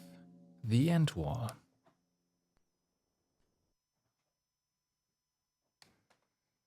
I feel like every single village we come across ends up dead. You I and guess your except for the first companions one. dig long, deep holes, graves. You feel it's only right to give the dead Well, a the proper second burial. anyway. That's one grave complete. You let out a long sigh. You wonder how the others are faring. Check in on your companions. Alright. You fear entering this house would trample upon the guru's fond familial memories and turn back. Meh. Polka gazes at the shrine of light where the guru lived with her family. You ask Polka if perhaps it was better this way. He shakes his head and says there are many things in this world he does not understand. As you leave, you hear him speaking softly to himself. I just hope she's been reunited with her parents. Okay.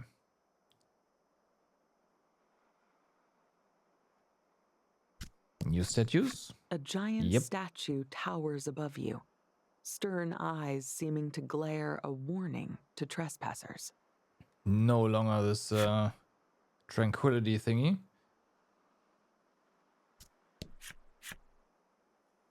Oh, no, it's a different statue. Okay. Even rest should wait until the graves are dug. You find Trollis and Legol filling one of the graves. Trollis is in shock. Had she not come to the village, everyone might still be alive. They made their choice. We bear no responsibility for their fate, Legol says, trying to comfort her. Silence hangs in the air. They break ground on a fresh grave. You leave them be. Though closure yet escapes you, the graves have been dug. The party agrees it is time to sleep, or at least to try. The next day.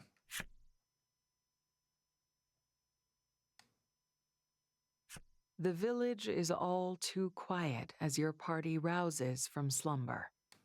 Everyone sets about preparing to pass through the cave leading to the end wall. Find the cave in the northern wasteland that the guru spoke of. Alright, can we... No one stands behind the front desk, but the inn is still serviceable. Okay, so we can rest here.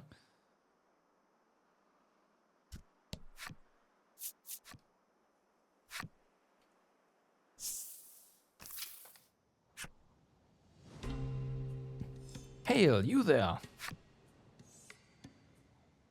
Ah, they changed location. Glancing over in the direction of the shout, you see the roving merchant waving his whole arm at you. Trollis was able to make a full recovery thanks to the info he passed on. You acknowledge him with a slight nod, deciding to stop by the And market the entire later village is so dead. you can properly express your gratitude.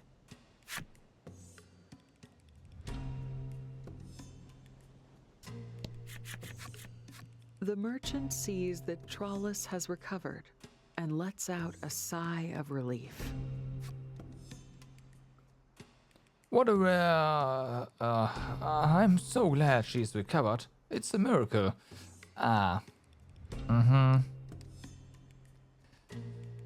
He asks after the apothecary with curative-making prowess. It seems he wishes to replenish his stock. Alas, the apothecary is... You tell him of the tragedy that transpired in the Village of Light. The man falls silent for a time. I should like to set off some fireworks then, in honor of the dead.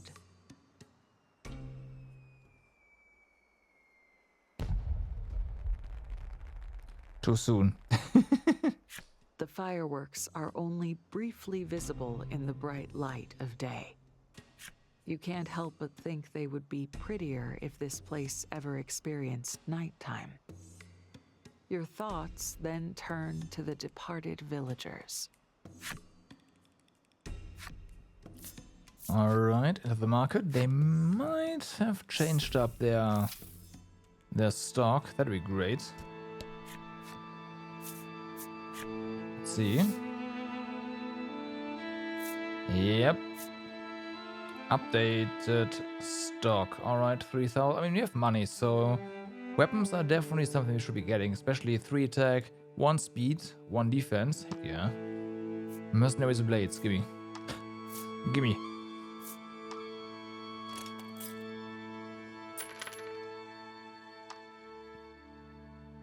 Okay, next up, Mistral blades. Also 3 attack, 1 defense.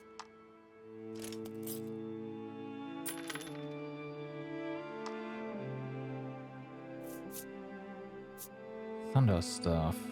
4 attack, 1 speed, 1 defense. That is a lot of attack.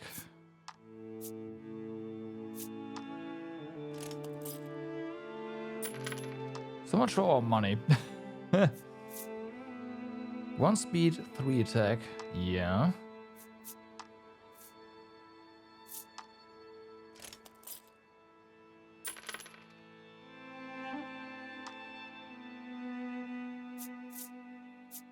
Okay, let's see. What do we have for...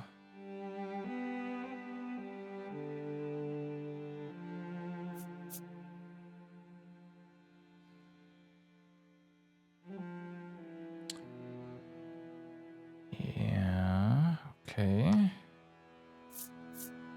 We'll grab 1.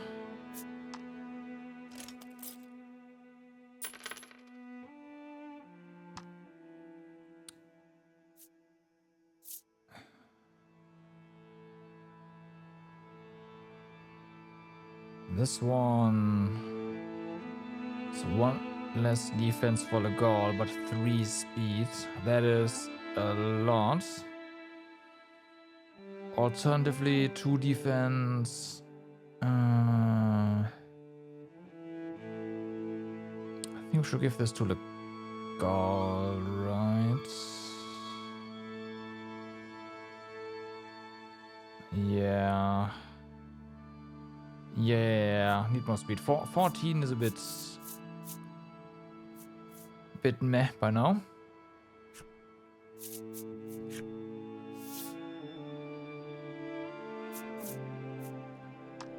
So let's sell all the equipments.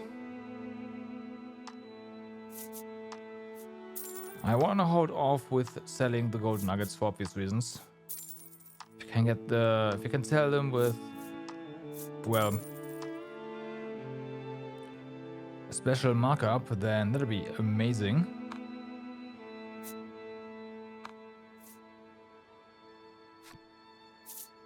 We get that event again.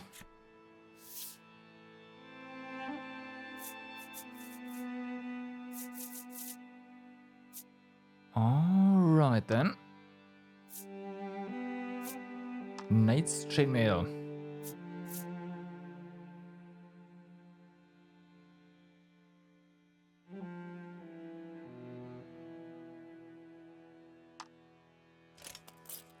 There you go. I would like another one, but that's another 3,000 that we don't have. Anything else? No, we've left enough money here. Ah, perfect timing, the merchant says. I was hoping you'd catch me a venom slime. 2 stars or above, as usual. We only have 1 star, don't we? He then procures a picture and shows it to you. It looks like this.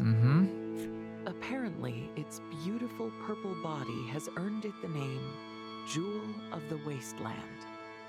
You make note of the information and bid the man farewell. Jewel of the Wasteland. So, what star is the one that we have? Pretty sure it's 1 star. Yep, unfortunately, that is correct.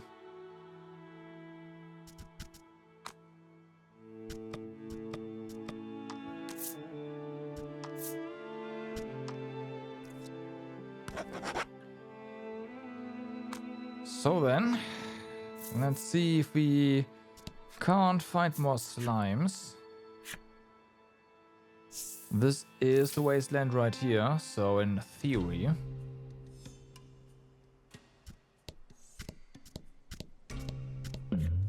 Oh, okay, just event. Withered foliage dots the wasteland.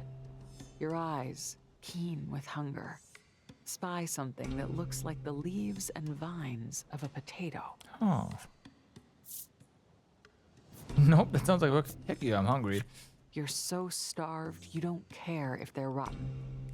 You grab hold of the vines and get ready to pull. Monster. How hard will you pull?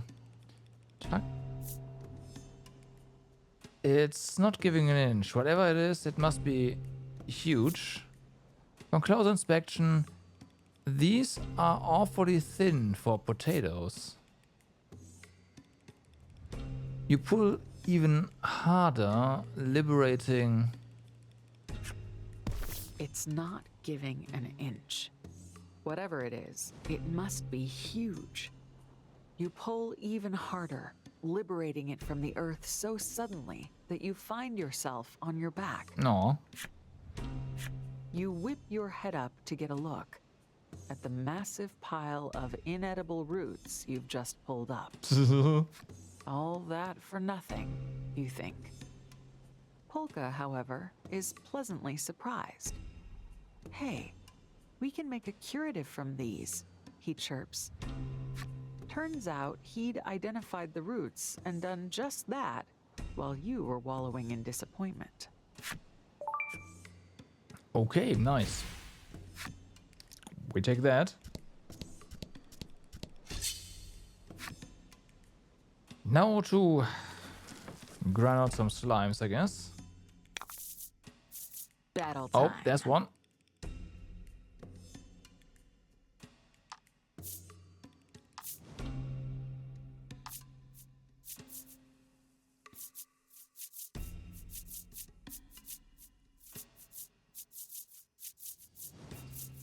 Shuffle, shuffle.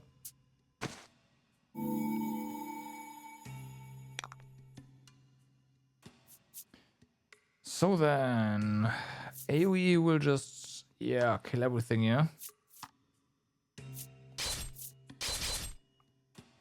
Maybe not just AoE. Maybe just hitting stuff will do it.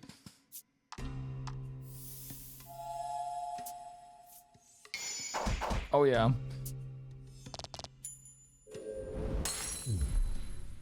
So, come on. 2-star slime. 2-star slime.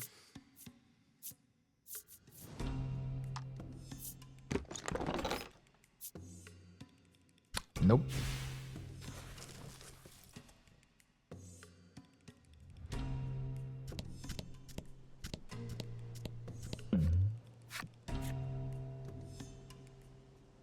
Okay, open air store. Stop by. Is this one of the... Okay, this is the everything must go thingy. You don't have... Yeah, you only have this stuff here.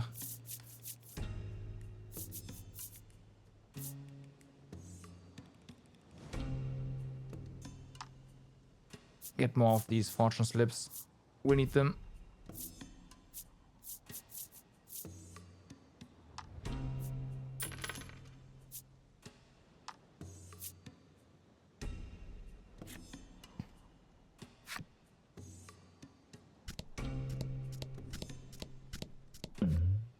Another event. Ominous clouds swirl above you, darkening the sky. A peal of thunder follows a brief flash of lightning. This is bad. Roll to see how much damage you take. A 4 or greater might even get you out unharmed. Yeah, 1. Oh, 5. Nice. Another flash, but this time the peal of thunder is nearly simultaneous. That was one close lightning strike. In fact, the chunk of boulder missing nearby tells you exactly where it struck. Had you been standing there, you break out in a cold sweat. Ooh. You can't take your eyes off the boulder. And good thing, too, because something is staring right back at you. You walk over and give the brittle rock another whack, revealing a gold coin. So this is what the lightning was after. Oh, damn. Nice.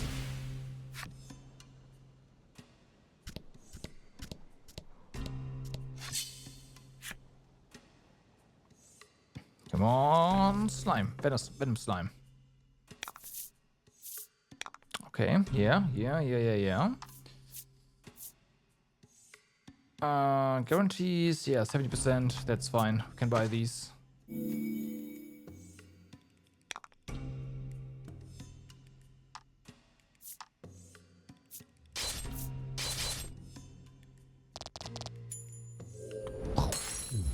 Be gone.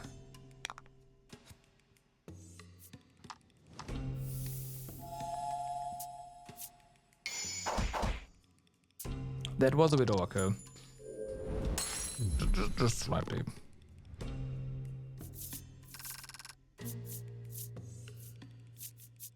Okay, come on. Nope. It's another red. We are getting monster cards, but... Oh, hi. A rock. 5. The bizarre rock transformed into a fear rock. The only way out of this fight is through it. I think need to roll a 6 or something to get a good result.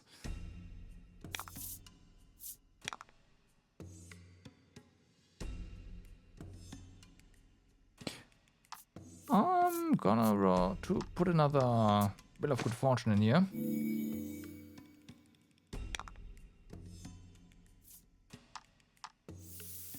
And we'll see if we can at least see what the monster card does.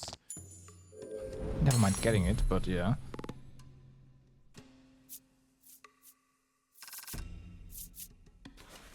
Oh, nope, nothing.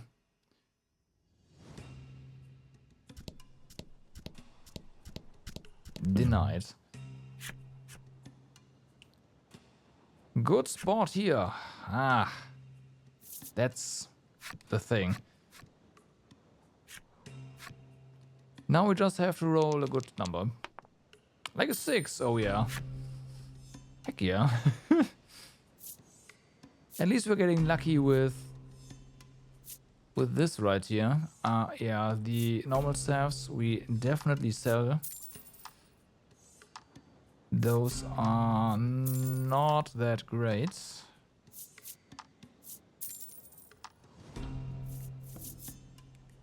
Okay.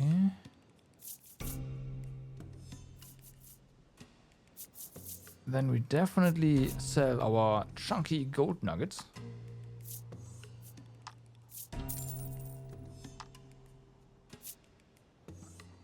Okay. The smoke bombs we keep just in case, although I do hate running away. Soothstone.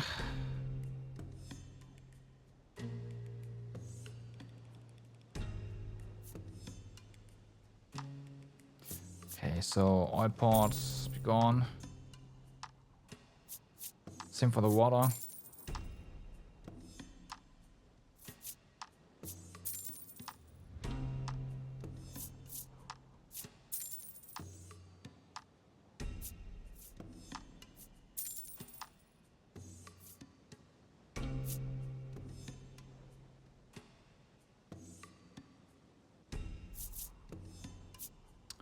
Okay, we have 29 items. Out of 50. Sell one antidote. We have 2 inspire elixirs. Okay, that's enough. I should have sold equipment. Whatever, it's fine.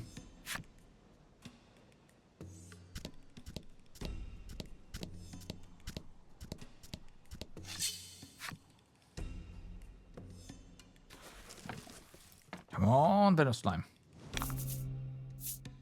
Ooh, okay. 2 of them.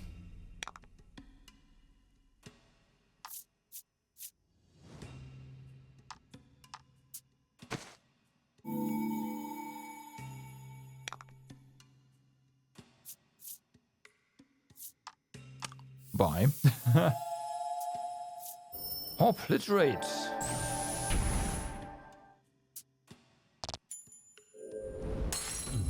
Okay, now 2-star.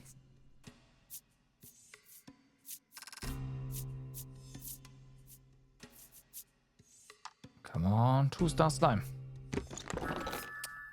Oh yeah, got it.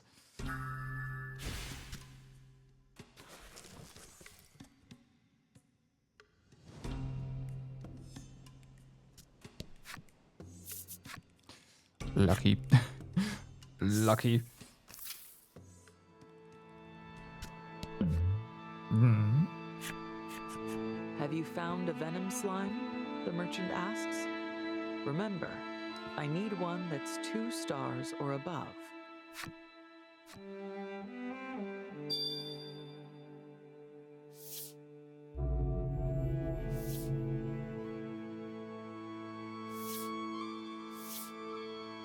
The merchant looks at the summoned monster closely, then says he would like to take a bit of its outer layer.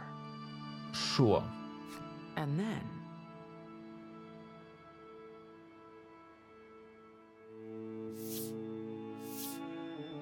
after scraping off a bit of its slime, he tells you that he plans to use it in a medicine. The more vivid the color, the higher the price he can sell it for. If I can successfully cultivate this, then, he murmurs, trailing off with a grin. After a moment, he clears his throat, then thanks you. Okay.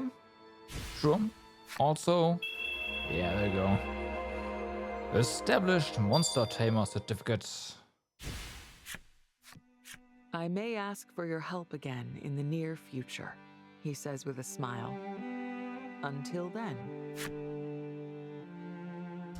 That means he doesn't have anything new now, right? Oh. Hello there. Never mind. The merchant greets. I have another request for you. Could you capture me a gargoyle? As always, it must be 2 stars or above. Oh boy. He then procures a picture and shows it to you. It looks like this. Do we? No, we have a 1-star, don't we? Gargoyles are said to inhabit old buildings, such as religious ruins. they are dangerous monsters that pretend to be sculptures, only to later attack adventurers. You make note of the information and bid the man farewell. Oh, is that a 2-star that we have?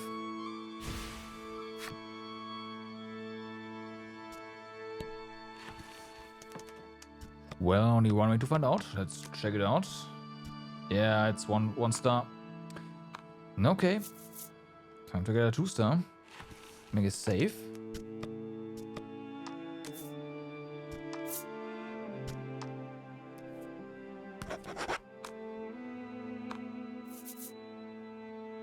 You already know where that one is. I mean, we just fought a couple.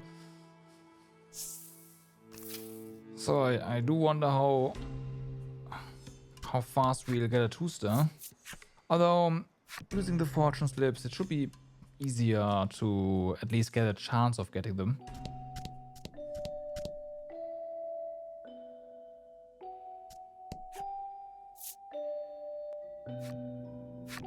No, they're here already. I think the encounter table is the same in this entire dungeon.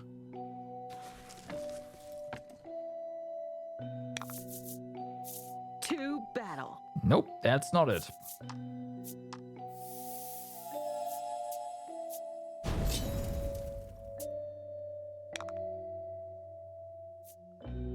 Oh, fuck. This turn order is not good for us. Okay. We have to downgrade his armor again. He's too fast right now.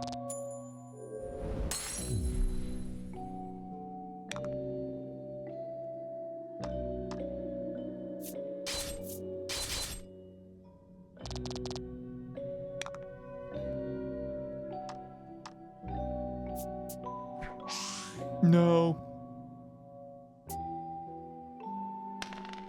Okay.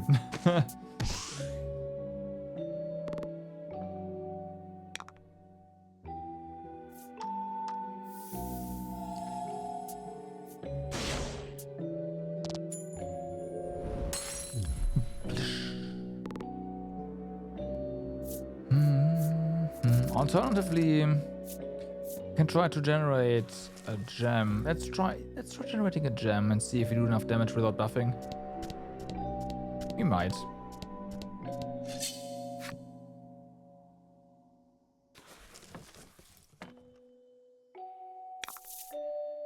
Battle time. There we go.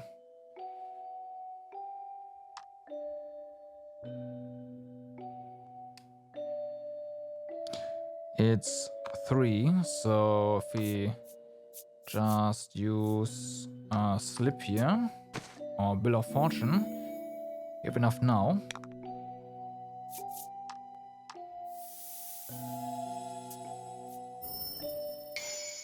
Oh, and a crit.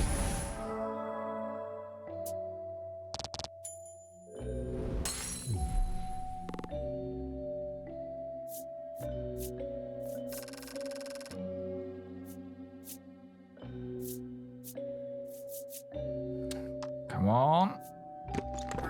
That's missed the 2-star. God damn it.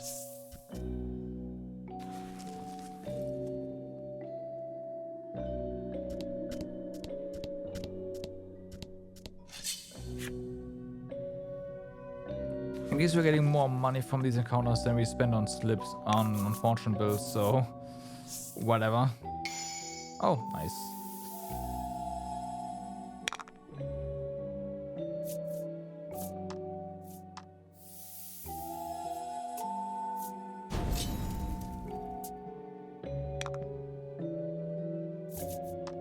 And all that.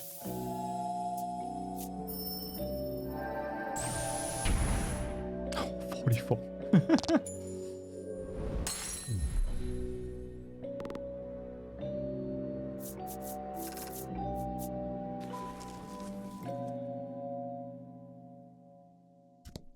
Okay, another double gargoyle would be great.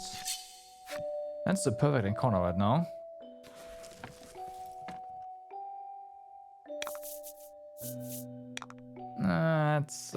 That's not it.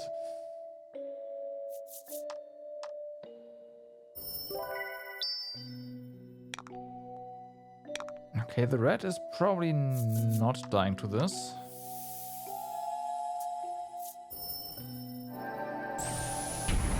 Oh, never mind. 27.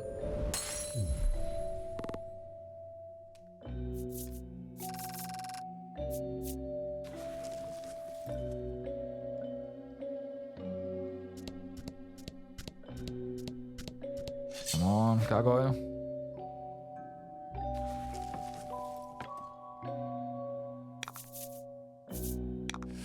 Good.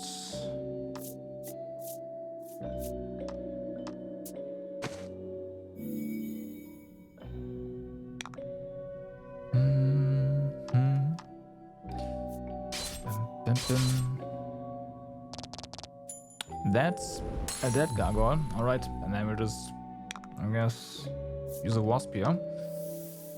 Cause why not?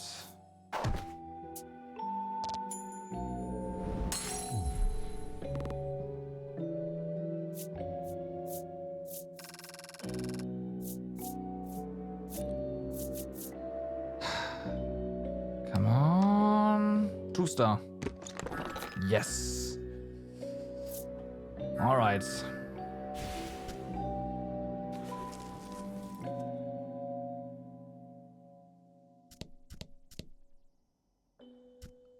Wrong one. Go out. We're definitely gonna buy more of those slips. They are kind of useful. They're really useful, actually.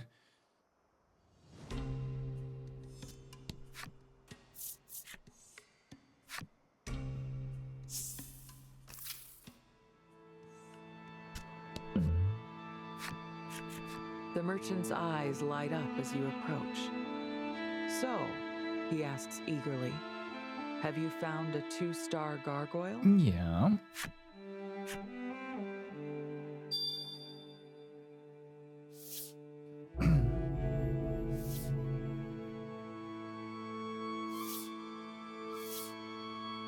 After you summon the monster, the merchant calls the innkeeper over to have a look at the beast. Okay.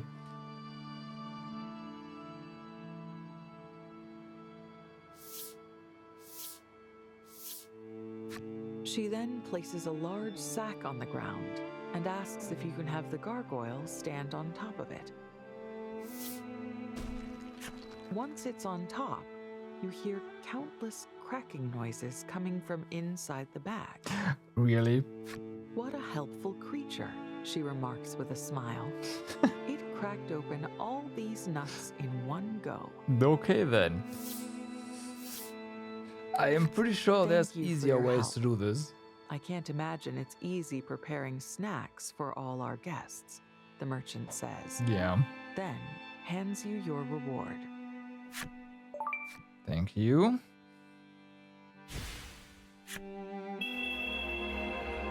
Skilled Monster Tamer Certificate.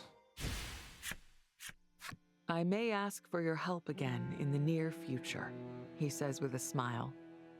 Until then. So. Oh, okay. There's more. You there, the merchant says.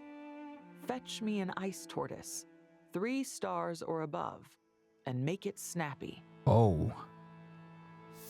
We haven't seen those He yet. then procures a picture and shows it to you. It looks like this. You make note of the information and bid the man farewell. Whoops. Sounds like he wants an even stronger monster than before. He tells you that its nest in cold areas, then all but shoos you away. Gotcha. Nests in cold areas. I mean, there's a smallish cold area here, but I hope that we can just proceed and find it in the next area. In the cave or whatever. And not have to grind the little patch of ice there. So, we're definitely buying some of these. 5. Sure.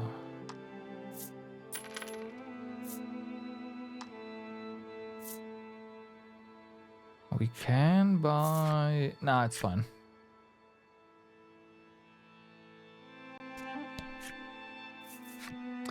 It's fine.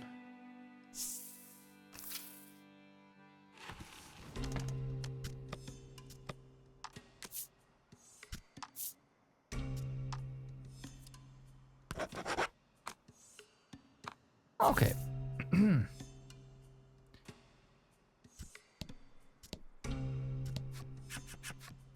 The guru mentioned there would be a cave leading to the end wall in this area. Mm-hmm. The party takes a look around. Polka takes notice of a crack in the snow and ice. Upon closer examination, you realize it must be the cave entrance. It's been almost entirely snowed in. If you can just clear the snow away, you should be able to pass inside. Fortunately, we have a certain fire thingy. What's the plan? Have at it, Trollus. All you, Polka. Go, Flame Primal, go. The flame primal appears before you and melts the snow blocking the entrance in an instant.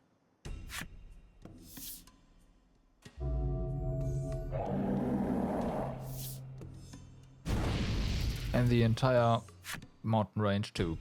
You have to admit you're getting quite good at controlling these primals. In fact, you might be able to control the flame primal well enough to keep everyone warm in the harsh climbs ahead. Oh.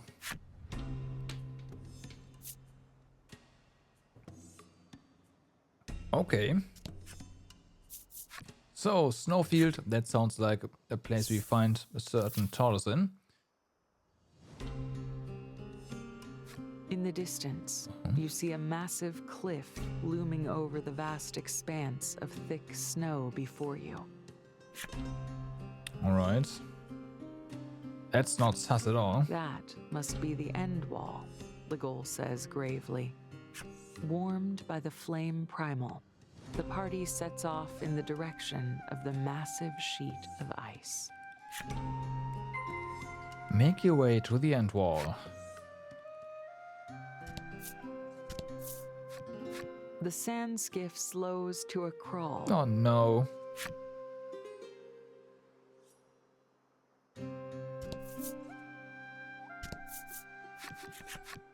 Actually, nope. It's stopped entirely. You peer down at the wheels to find them completely packed with snow. You won't get across the snow in the sand skiff like this. What will you do? Melt the snow, all of it. So long, Sandskiff. Better make it snow-worthy. Before you can even get the words out, Polka is muttering to himself and drawing up blueprints. His Sand Skiff Mark II plans, he announces, will require planks, or something plank-like. Right. 2 long, thin planks of metal, to be precise, he says, giving you an idea. Mm-hmm. You might be able to use a certain monster for this. The Were-Rat, the Tail-Toad, Steel Primal. You raise the card containing the steel primal high into the air. Now, with your primal wrangling powers coming into their own, you think you might be able to get the steel primal to help you.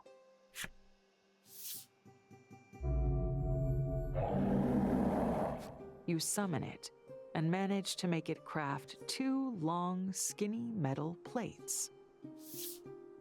Though Nice. it's not yet effortless, your control over the primals feels more responsive than ever. You hand the plates to a gleeful Polka, who immediately attaches them to the sand skiff.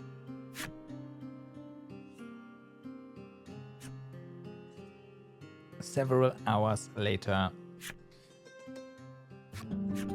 thanks to Polka's efforts, the sand skiff can now travel across snow. Sandskiff Mark III. Sure. Let's call it a Sandskiff, shall we? That's sus. Alright, so enemy appears. New enemies. Go. Battle time. Nice. Okay.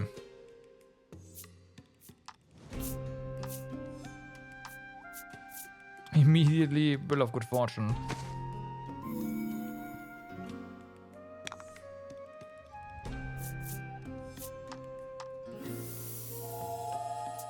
+6 now.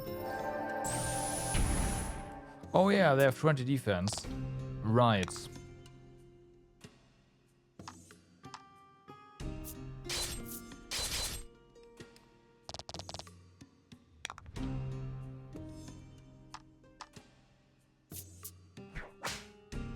Well, one's down.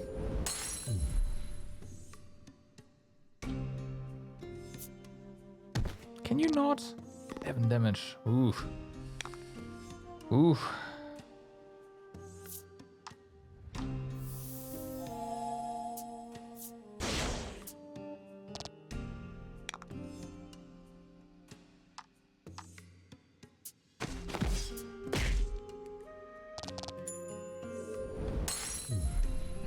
All right. That's a lot of gold and experience. Shortest leveled up. More speed. Good. So, come on. 3-star. Nope, it's only a 1-star here. Deal water damage, inflict freeze if roll is greater. Okay. That's what that does. 3-star sounds pretty rough to get here, actually. Oh, okay, damn.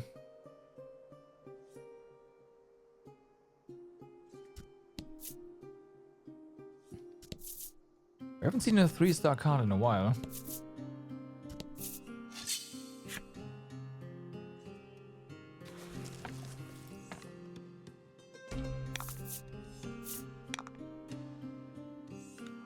High. 9 defense. I see.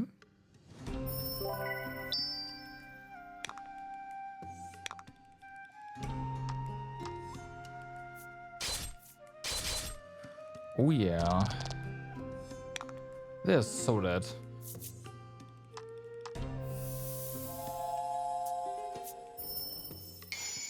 Oh yeah. They're so dead.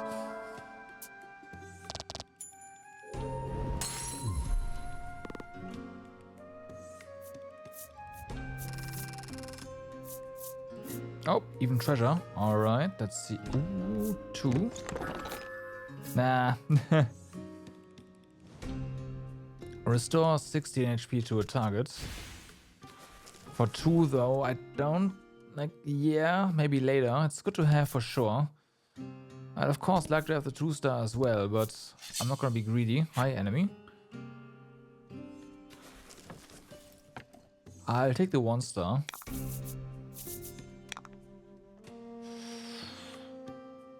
Oh, hello.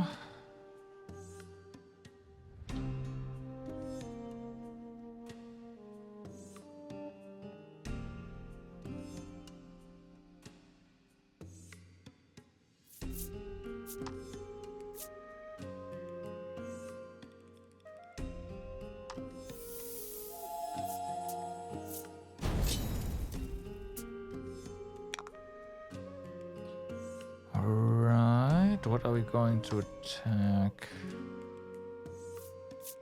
Let's go for this one. Okay, that should be enough.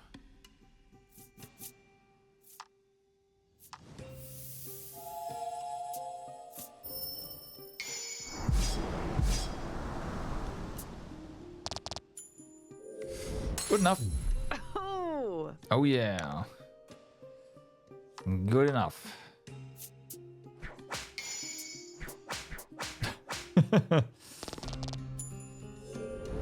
Yeah, whip attacks versus a tortoise is probably not that effective.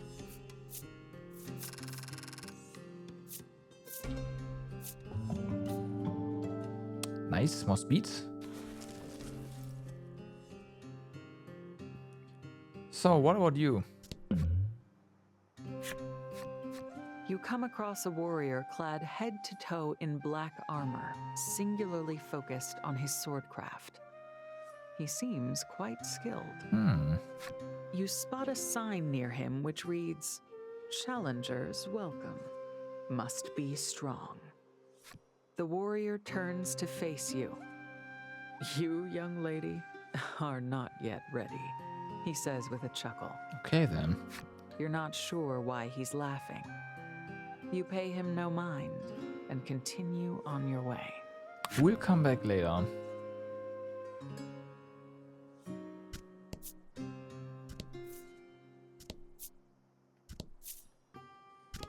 We'll come back later.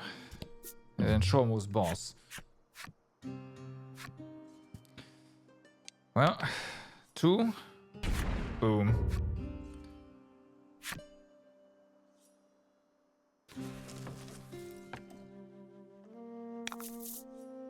Battle time. I think a 1 is pretty bad too.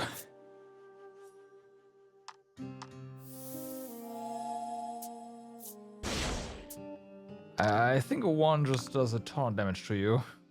Period. So hey, at least you got a 2, right?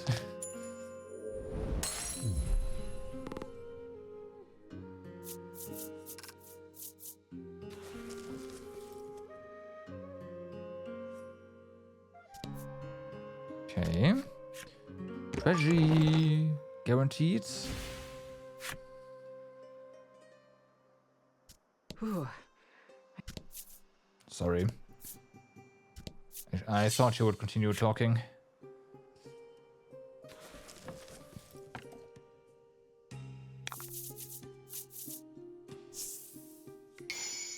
Okay, decrease all water damage. Not that that really matters.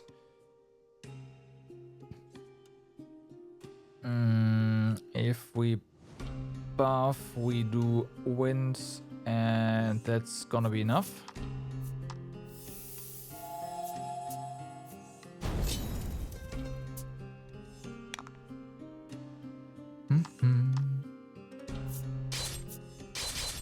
Oh yeah, right, those cards, that's paralysis. That's not...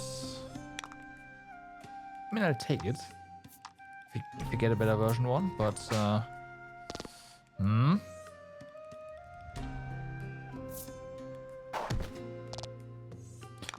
was about to say, don't you dare paralyze him.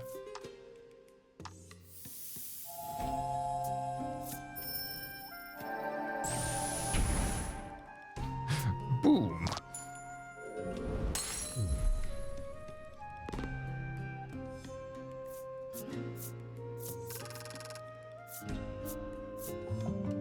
We level up from that. Nice.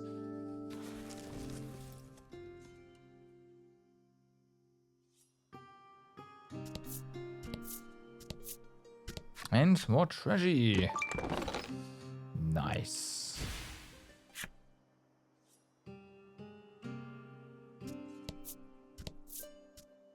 No.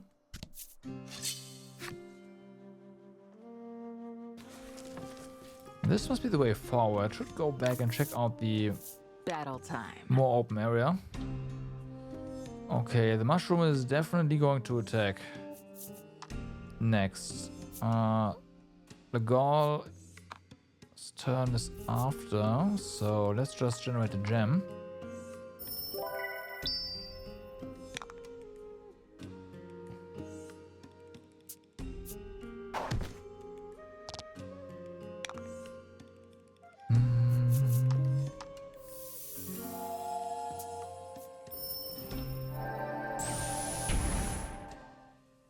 Resist, I see. But the ogre's gone, so that's all I really care about. Also, boy.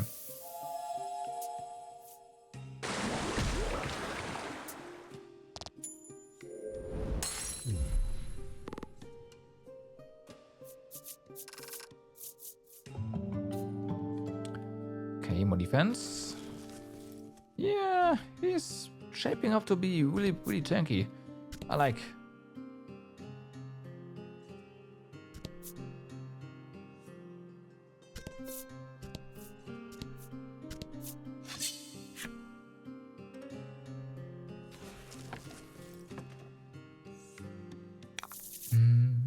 To battle. Okay. Yeah, it's gonna get another turn.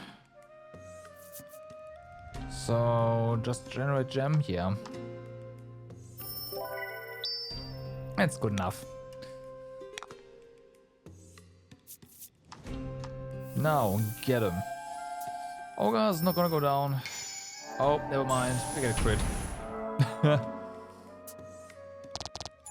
Bye bye.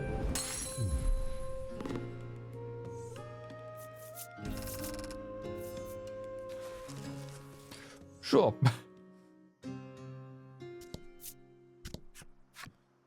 More treasures. Supreme in Spirit Elixir. Nice. Yeah, I gotta check out what's here first. Oh, okay. Little village. You spot a number of small but mighty flowers poking up through the snow. The mere sight of them fills you all with hope. Nice.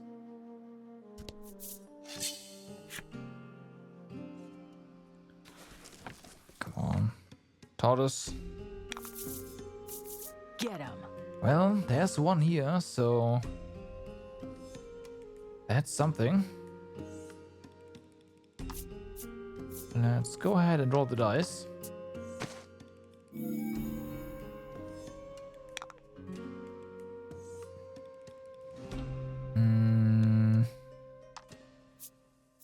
Okay.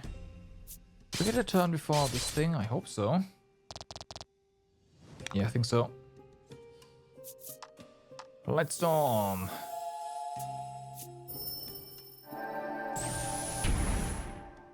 Sweet.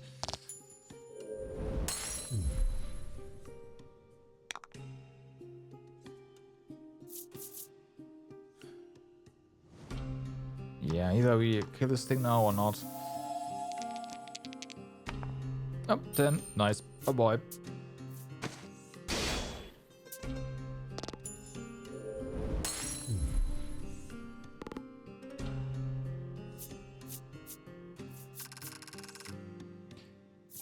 So, do we get? Nope. Unfortunate. I mean, it's only a 70% chance, but still, come on. Got Akarok's story.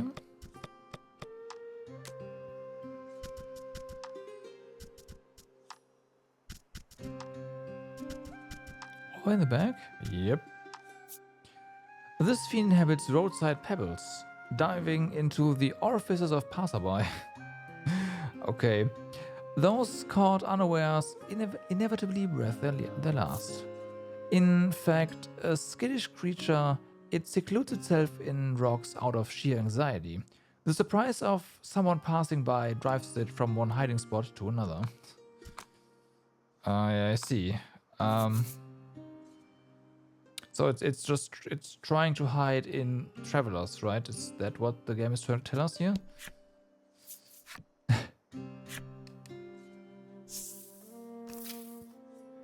Not a soul stirs in the entire village.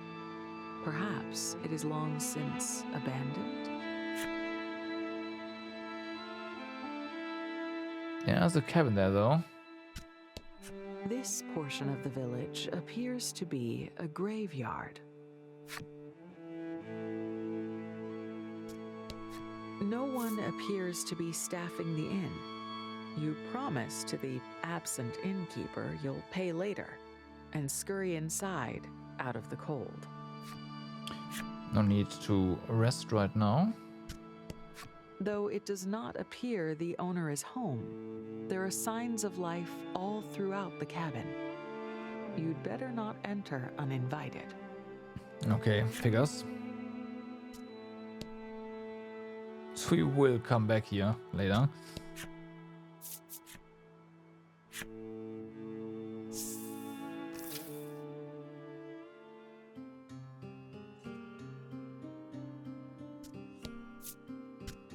No.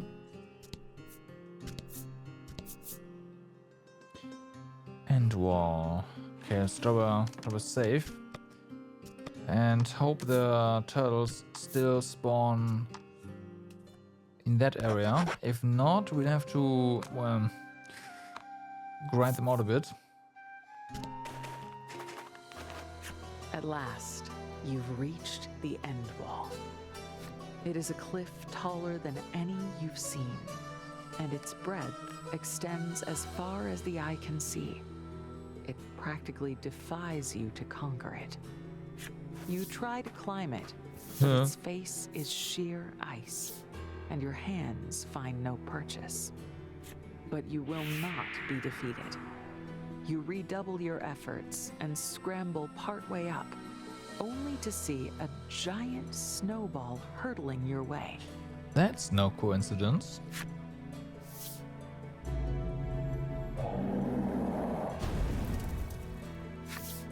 In a show of quick thinking, you summon the flame primal and melt it before it crashes into you. Alas, that movement throws you off balance, and you plummet into the snow at the base of the end wall. What do you do? Again, I yield. Again. Legol's plea for you to stop goes unheeded, and you hurl yourself Gonna be another bodily giant at the snowball. icy cliff. Yeah. This time, an even larger snowball drops down from the heavens.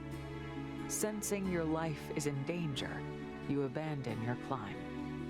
You announce that you won't be trying again, and Legol applauds the sagacity of your decision. He then reminds you that no one even knows if the Nuterra the Guru spoke of is real. Polka doesn't look quite so ready to give in. Nuterra's existence is irrelevant, he says, noting that the Guru said it was simply where you'd find what you seek. Trollis reckons she can climb it and leaps at the end wall. The party is divided. Legol opposes any attempt to advance, but Polka and Trollis insist on scaling the wall. I mean, I also want to scale the wall. Thanks to the flame primal's warmth, the debate carries on for some time.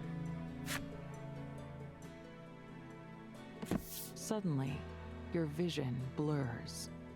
You've drawn upon the flame primal's power for too long, and your body has reached its limit. The flame you called forth blinks out of existence, and a piercing chill sets in once more. Between your exhaustion and the cold, you feel yourself growing faint.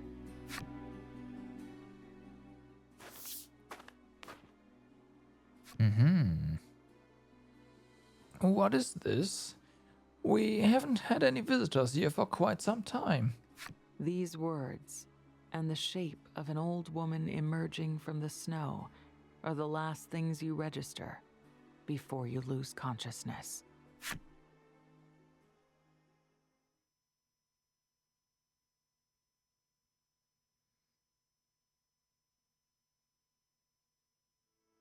Your eyes open, and your surroundings come into focus. You're in a bed. Next to you sits an old woman. So, Come yeah. around, have you? She We came asks back gently. here. You suppose she's been looking after you. Perhaps drawn by the noise you're making, Legol and the others burst into the room. They all fawn over you in turn. Care for something to eat? The old woman asks, her Sure. voice as soothing as any curative. How will you respond? I couldn't possibly impose. Yes, thank you. You accept her kind offer immediately, offering your thanks loudly and profusely. A model youth, if ever there was one, the woman says, nodding enthusiastically as she sets to cooking. Resisting food from elderly people is futile, so, you know, might as well give in. The food is simple and warm. It heals your body and mind with every bite. Polka broaches a bit of conversation while you eat. I didn't happen to see anyone else in the village. The old woman says she'll take you to meet the others and shuffles out of the cabin. Graveyard. Yeah. Go see the old woman in Icevale. There you go. The old woman leads you to the graveyard. They're all gone now, she says softly. Her face creases with profound sadness. Eager to leave a land in which nothing can grow, each one tried to scale the end wall and reach New Terra. But They not all a single failed. one returned. Eventually, the old woman was the only one left. Her own son was also among those who set out to scale the end wall. Still, the old woman ventures to the end wall once a day, clinging to the last shred of hope she has that he will return. She tells you how grateful she's been for your company after so much time alone, and suggests you spend the night in Icevale.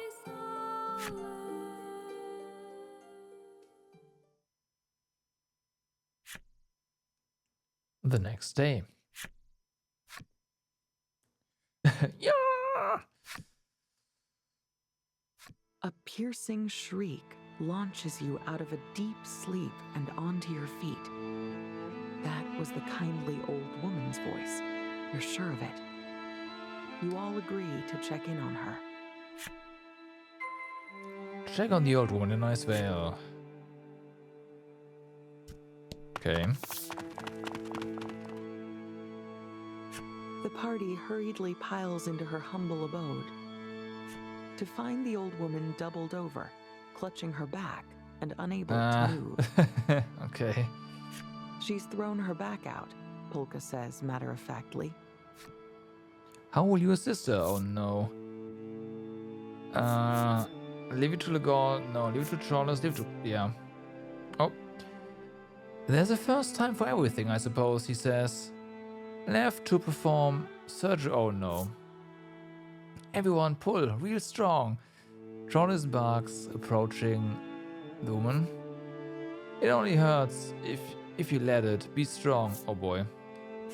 Everyone pull, real strong, Trollus barks, approaching the woman. Oh yes, just tear me limb from limb. That'll set me right, the woman retorts. Perhaps sensing no small amount of danger to her life, the woman remains where she is and informs you that there is a curative that will ease her suffering. Is it the flowers? One derived from Solnivias, Yeah. rare flowers that bloom across the snowy plains. She's fed you and provided shelter.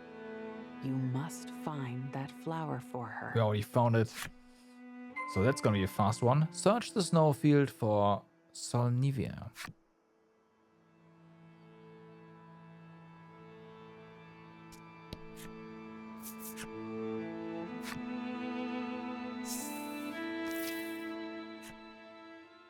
Oh, hi, you there?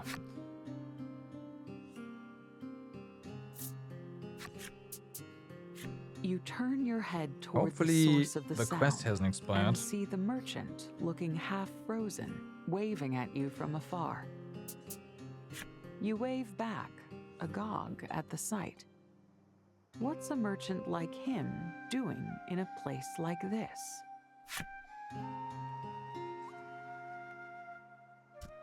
Okay. If it has, we'll have to reload. The merchant is shivering something fierce. I thought for sure I'd find something grand unusual if I followed you all, but this is ridiculous. There's not a customer in sight. Please, you lot are my only hope, he pleads, and lays out his wares.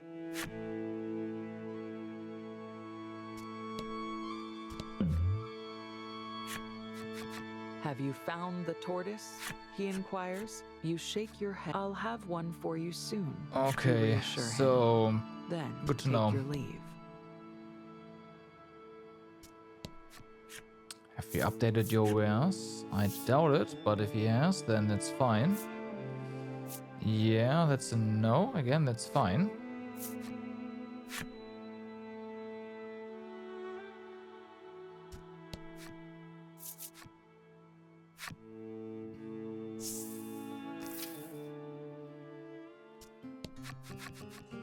You spot a small flower poking its head above the snow. Surely that must be a Solnivia. There are several jutting up from the snow, but you pluck just one Yeah. and resolve to return to the old woman. You obtained Solnivia, a rare flower that blooms in the snow. Quite hardy, but has low fecundity. Oh, that means. Alright, deliver the flower. Will do. Oh, event. Polka looks through the telescope and yelps in surprise. You snatch it from him and have a look yourself.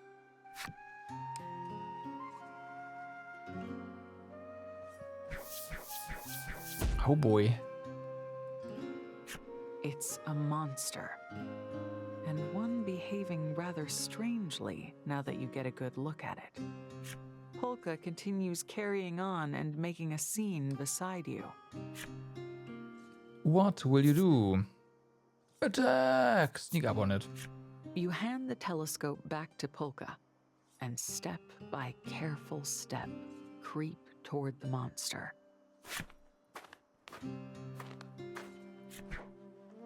Meh.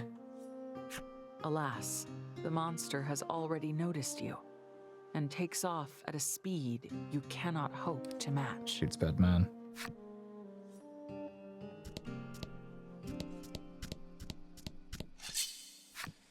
Feels Batman. Should have attacked it.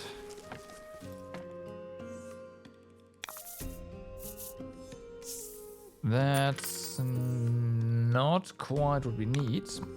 Okay.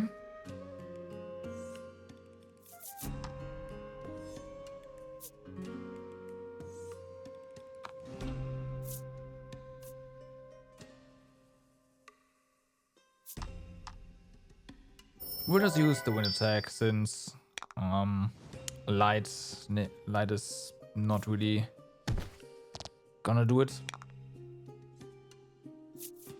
Dryad.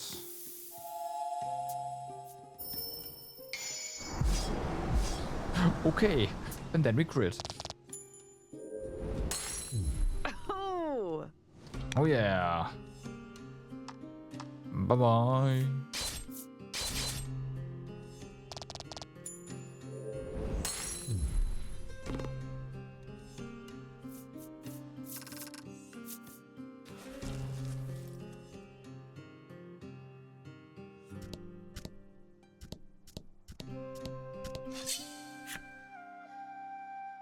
Okay, maybe those tortoises spawn more frequently on those icy tiles. That seems to be a no.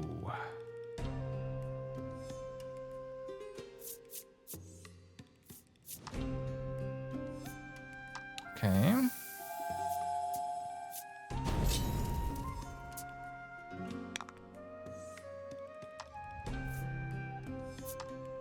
See what we can do here.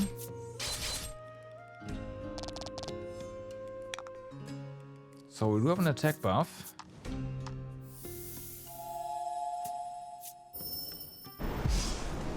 Ah, okay. Unfortunately a miss. That would have helped. Would have ended the fight. Oh yeah, 17.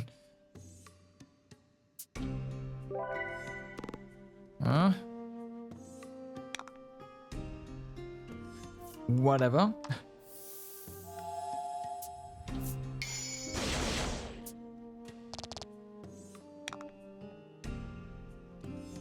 It's gotta be immune to water, right?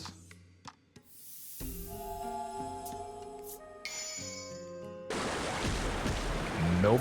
Oh yeah, okay. It is, but yeah, crit.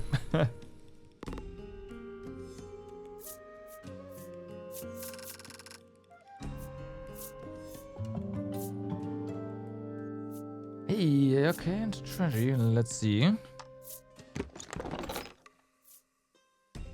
We already had a one, or have a 1 star, so that's okay.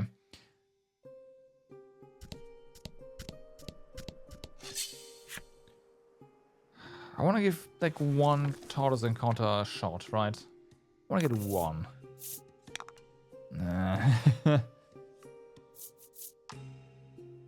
Okay, so you will go next. Buffing you would leave us without a way to AoE.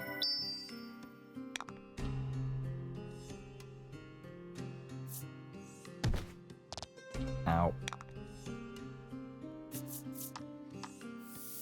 That's going to kill the ghost. For sure. Oh. Nice. Oh! Almost killed the mushroom as well. Almost. What I should be doing is this. Just because.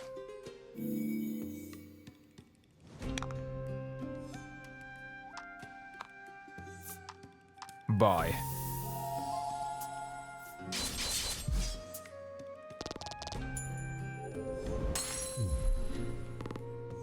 I had to make sure, right? Yeah. I had to make sure. No? What? Come on. Game's mean. Ooh, I can feel the chill from here.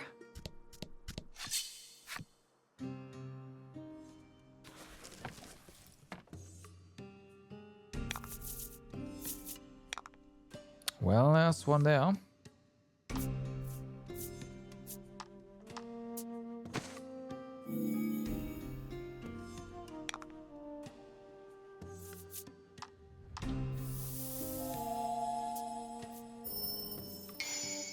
All right.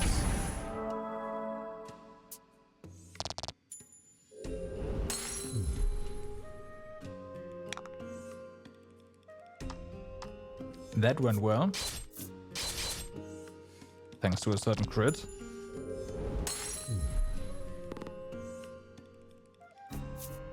Okay, now all we need is a chest.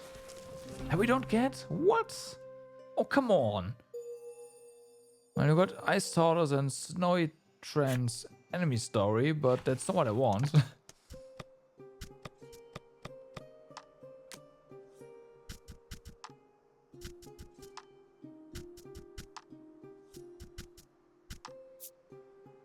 As winter approaches, small animals flock to the Trent's hollows, seeking warmth. The Trent happily oblige.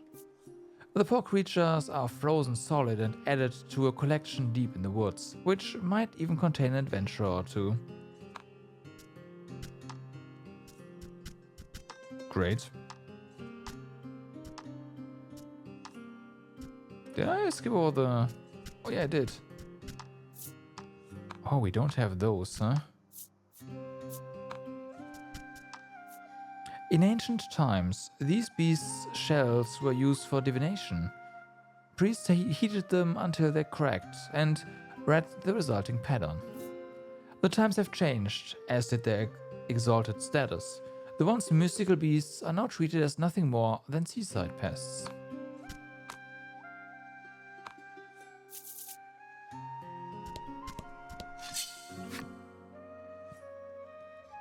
We're not near water though. Well, snow is water, but To battle. you know what I mean. Okay, I want to see if we can get a better version of these guys. Come on. Behave.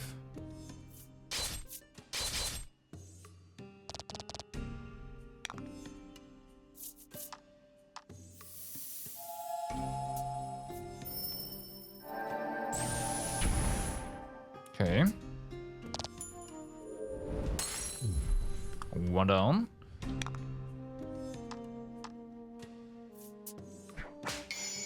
Slap, slap.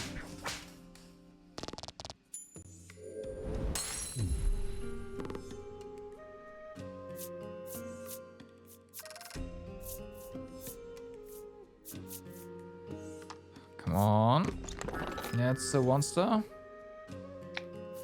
Unfortunate.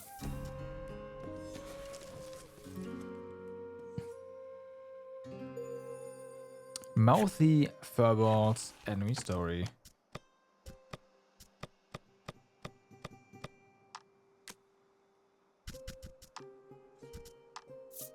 Their fur unkempt and overgrown, these functionally blind creatures bite anything they sense is moving, in the hopes it is edible. As one might imagine, biting anything that moves, be it vicious or poisonous, is a fine way to cut your life short. As a result, they are nearing extinction. Fair. That's very fair.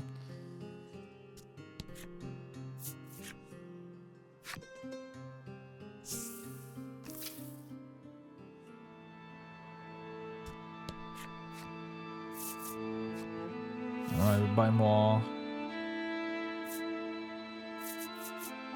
of the sigils.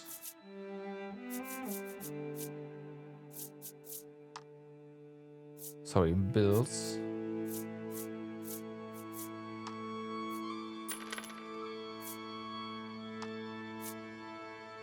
I didn't really mean to grind like that, but it is what it is.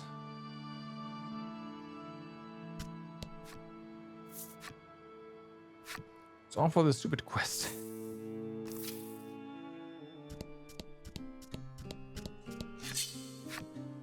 Come on, tortoise.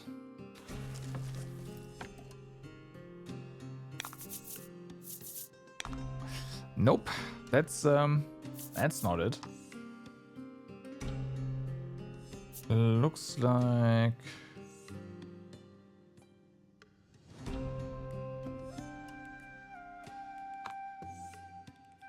no.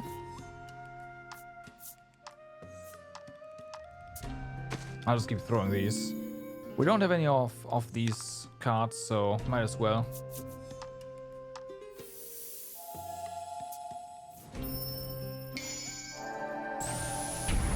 Well.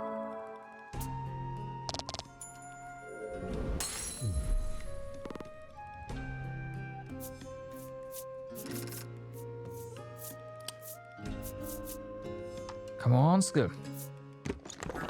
Okay. Got it.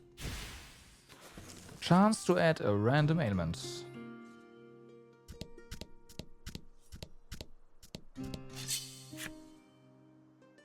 Don't know if the game has a way to just ensure that if you keep fighting stuff, you will eventually get upgrades.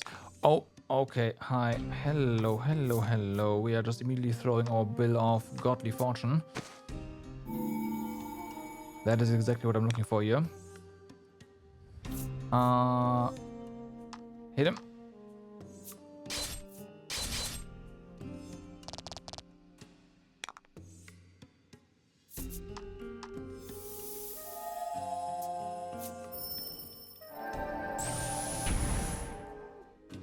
Not quite. Their shells are tough, huh? Slap. It's one.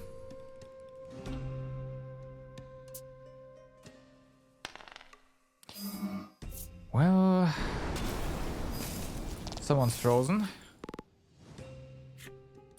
Cards victory with freeze cannot move until they are attacked and take double the damage.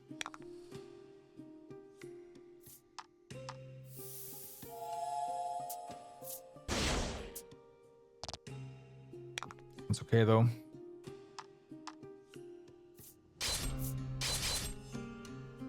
Cause that one is gone.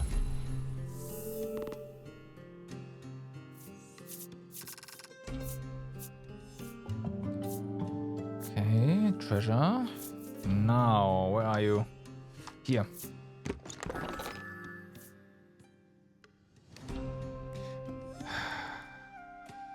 There's the 3-star. And we didn't get it.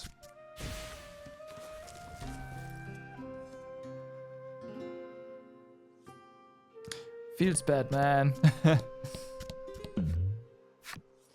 So it can be gotten here.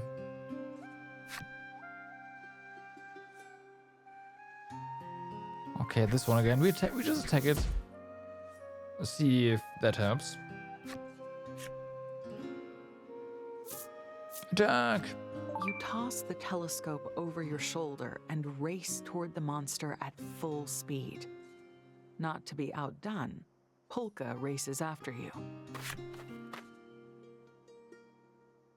But the monster has sensed your presence and whirls around to meet your attack. I mean, yeah.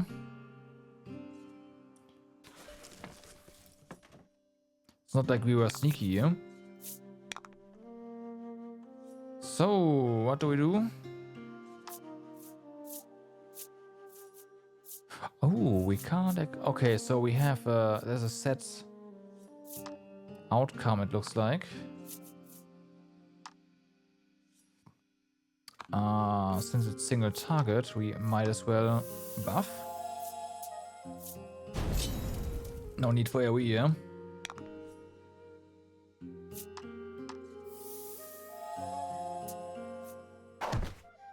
$27? Heck yeah.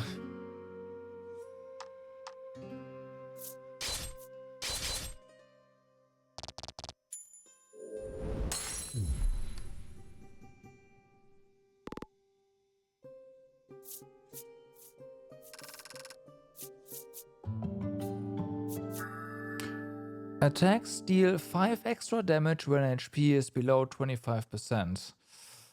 Okay. Hopefully we never use that, right?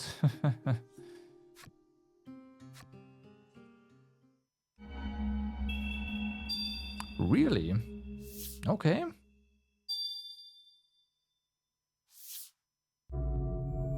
Three-star. Deal attack Upon plus... seeing your card with the monster sealed inside, Polka exclaims, I've only ever read about this in literature. Monsters are all the same, you mutter under your breath and slip the card into your case. Oh. Plus 10 attack damage, plus 10 wind damage. It's pretty nice. Another telescope thingy. Oh. Monster. It's a monster. Fortunately, it hasn't noticed you yet. What will you do? Sneak up on it.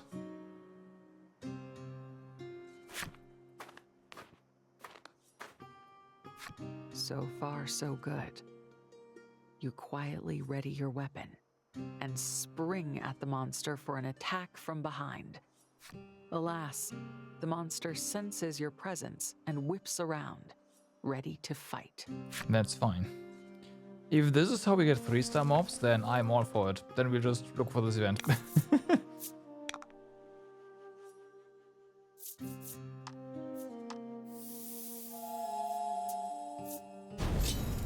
We'll see.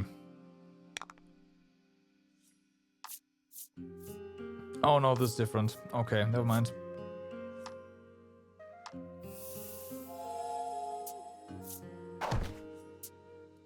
That's dead.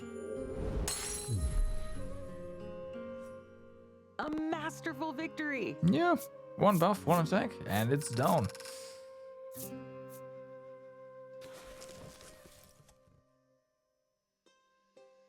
Your surprise attack failed, Aww. but you also rid the world of another monster. That'll do. You return to the path and keep walking. Yeah, we return to trying to get the freaking tortoise. That's 3 stars.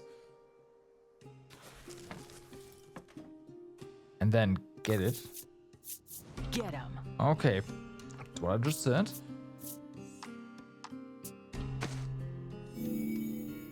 throw this.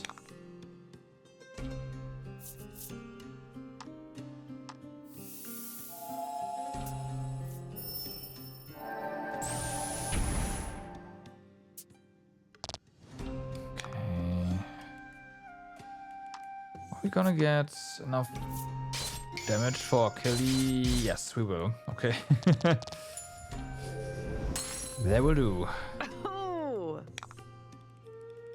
And now, for the big hit, if it hits, it does not. Well, worth a try. Sure. Sure.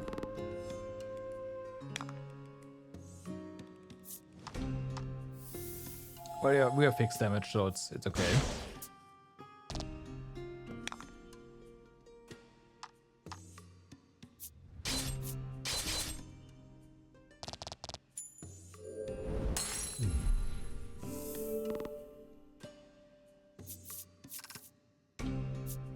Do we get... nope.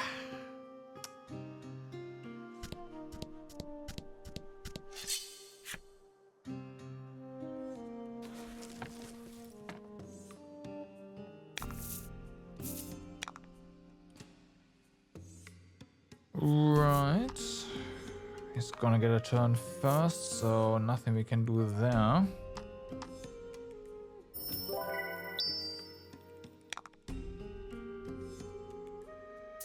Oh, yeah, right. Also, the enemy is really fast.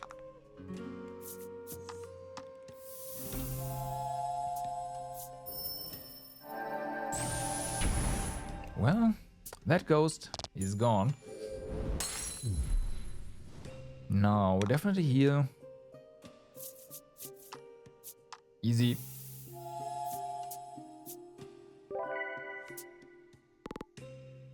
Yep, that's good. So, can we get it? Yes, we can. Bye. Oh. Thanks for the crit. Didn't really need it, but hey. I will take it.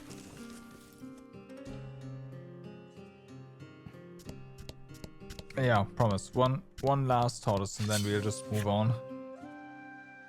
For now. I still want to get all those certificates, right? But okay, fine. That's a new one.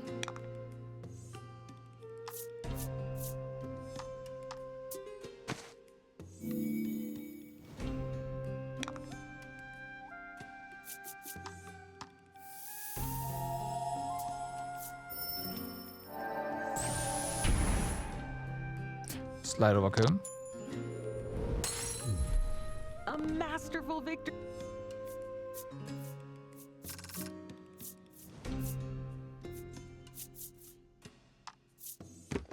Bomb. 1-star Orc Child Orcs? Really? Orc Childs?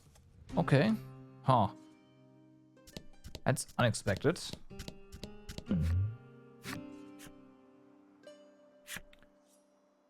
Okay, another telescope. So let's go attack, because the sneak attack, well, I mean, we fought it, but yeah. You toss the telescope aside and sprint toward it. The monster scrambles about in a panic, finally tossing something at your head in desperation. You throw your hand up in time to catch it, but that bought the monster time enough to gather itself. Okay, and flee. so the sneak attack is the one to, I think, to do. Oh, or we just get quality omnisash. Okay. Okay. That's fine.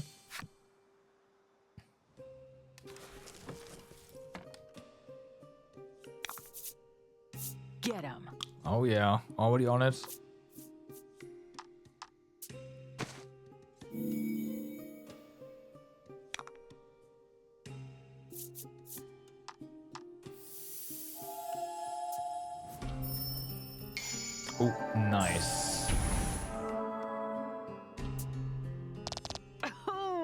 Ooh, so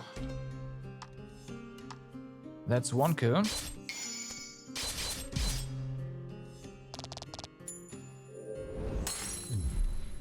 Oh! And that's the other.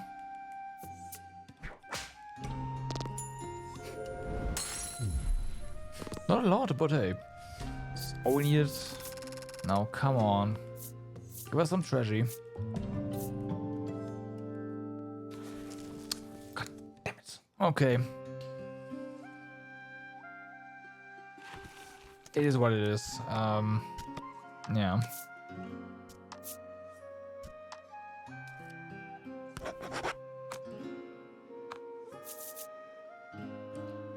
We'll buy more and then we continue talking to, like, deliver the flowers. The old woman must be pretty in pain. We're just out here trying to get those freaking ice turtles. I mean, I guess I did have a chance and then didn't get it. Chose the wrong option.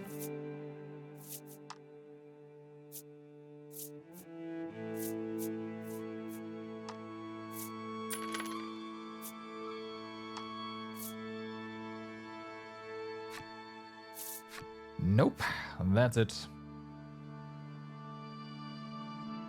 You understand why people want for Baldur's Gate? Time can really fly by when you're going through quests. Yep.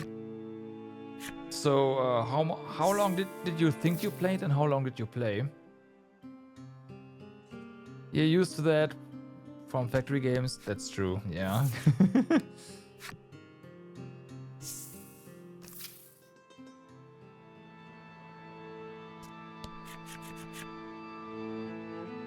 Did one quest and 2 hours gone. The door, Solnivia in hand. Polka grinds it according to the old woman's instructions and spreads the resulting salve on her back.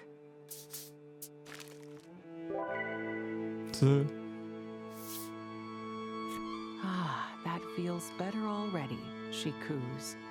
Indeed, she seems to be instantly healed. Thank you ever so much.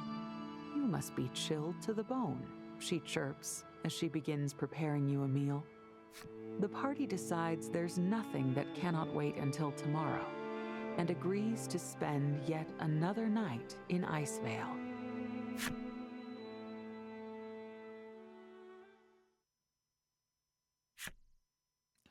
The next day. Upon waking, your party begins discussing how to proceed. What do we do now? Live with the old woman, attempt to scale the end wall, turn around and leave. Sure, you gave up on scaling the end wall yourself, but you didn't have a plan then. Surely, if you all put your heads together, Polka and Trollis, who were already eager to find Nutera, seize on this idea. Legol, the sole dissenter, can tell he's been outvoted. If that's what you want, he says grudgingly. Some pretty funny conversations, especially if you are playing a conversation bard, right? And so the party resolves to take another crack at climbing the end wall, but not before checking in on the old woman one last time.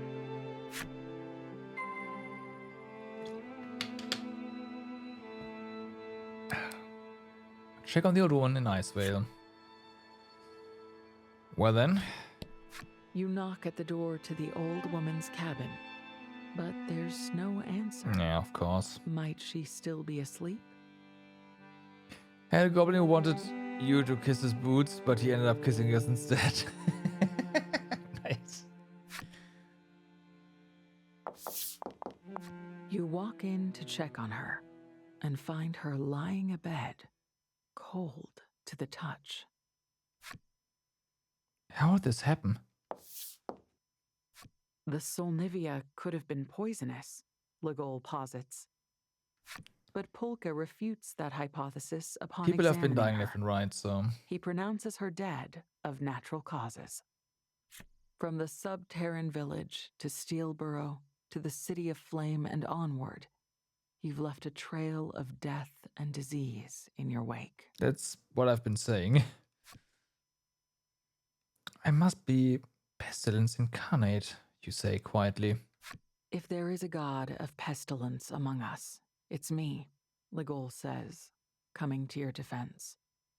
Polka counters that were you a god of pestilence, the continued good health of the entire party would be inexplicable and, frankly, illogical. Trollis gently strokes your back and suggests you all give the old woman a proper burial. Find a suitable spot in Icevale for the old woman's final resting place. Well, as this here, yeah, there's this convenient empty slot. Oh boy.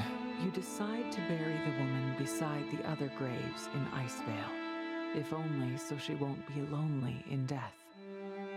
You wish to mark her grave like the others, but you see no wood from which you might fashion something to do so.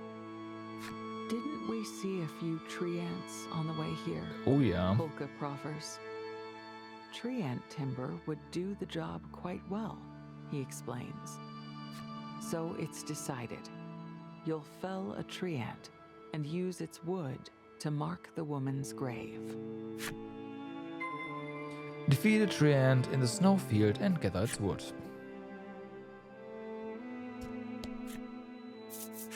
Well then. Is there a special one that we are supposed to defeat or just... Okay, just a random encounter.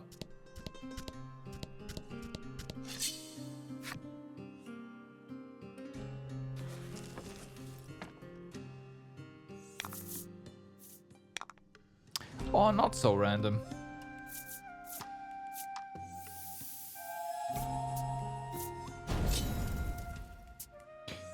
Or not so random.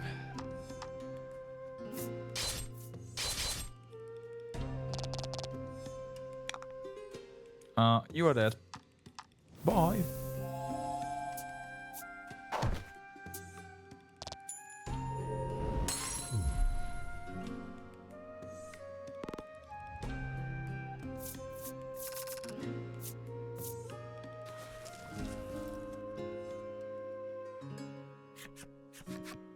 Ligol efficiently breaks down the tree ant. Out of nowhere, Polka starts. I've just had a brilliant idea, he yelps. Polka wishes for you to collect more tree ant timber. Can do. Are we building a whole house? Ligol grouses, Yes. side-eyeing Polka. The target of his ire, however, is already off searching for tree ants. Fell 5 more tree ants. Okay. Do we just get nothing but tree ants now? Or... Battle time. Definitely increased.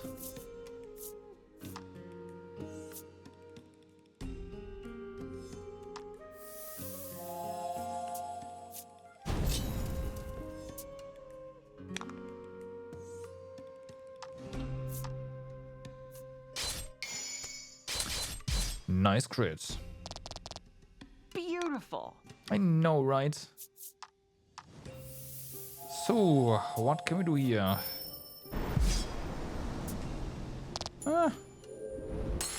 That works.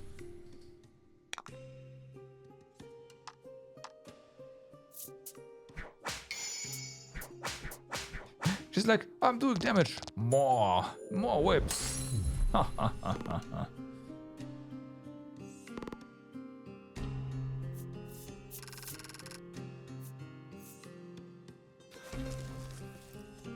Well, that's 2. Fell 3 more tree ants.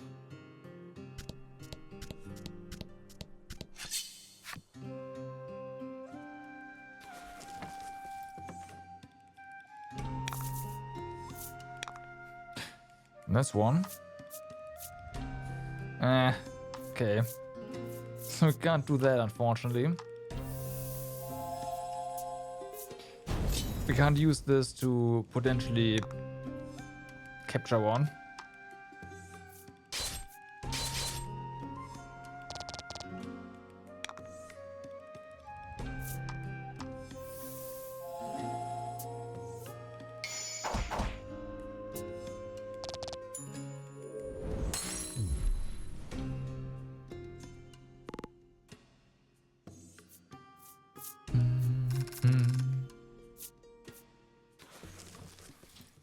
Okay, now we need 2 more. That's what I said. Whew.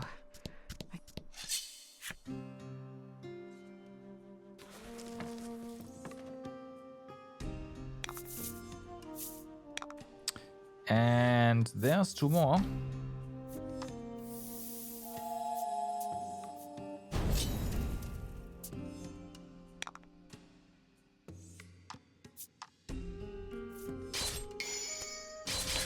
I've seen this in exact battle before. So, okay. Maybe not exactly.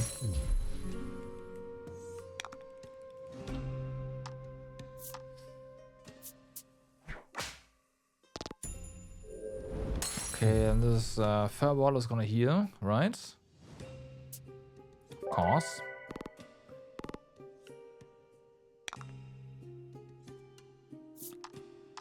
Jump.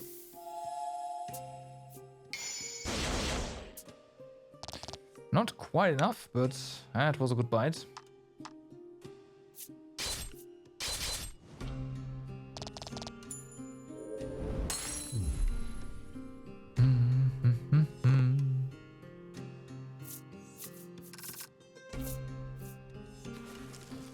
So, it's our wood done. This ought to be enough wood for our purposes, Polka announces with a satisfied nod.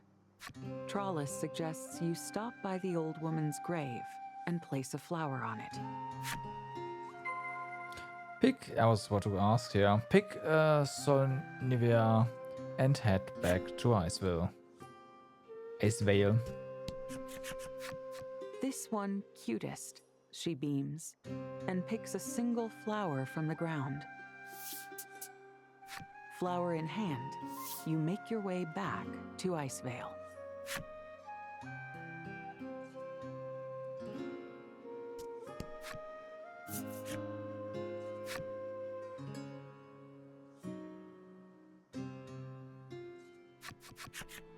You fashion the wood into a fine marker for her final resting place and place the flower atop it. You clasp your hands to pray, but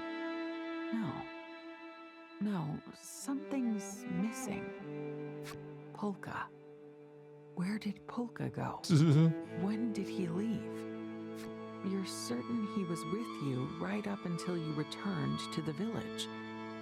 You have to find him. Find Polka. You fulfilled the necessary requirements and unlocked Old Woman's Flipside story. Alright.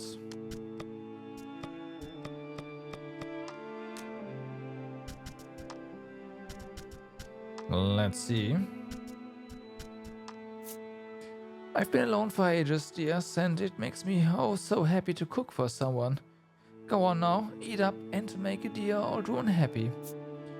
My secret ingredients are frogs, lizards, and juicy pit vipers. Come now, don't be shy. The decade or 3 of drying in the sun is where the flavor comes from.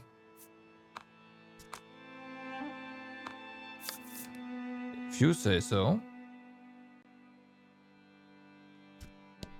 The inside of the cabin is bitterly cold, and you don't mean just the temperature.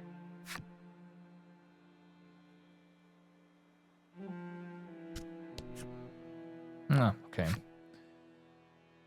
Doesn't actually say anything there.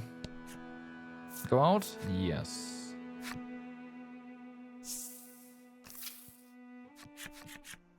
You quickly spot Polka puttering around the sand skiff. He takes notice of you too. We're all set, he chirps. You gather he's been preparing the sand skiff for your eventual departure. You take your leave of Icevale and prepare to face the end wall once more. Try to scale the end wall once more.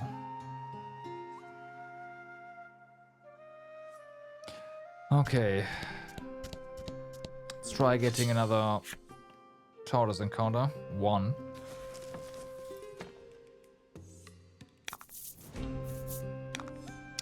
Okay, that's the one.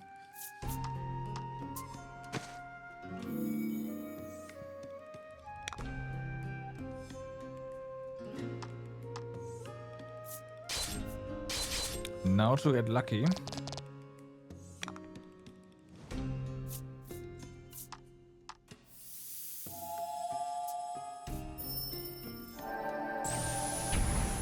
Nah.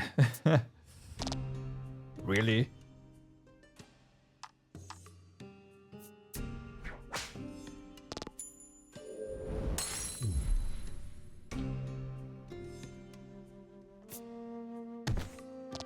Ten.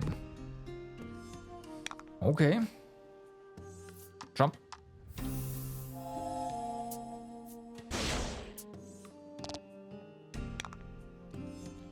Might as well.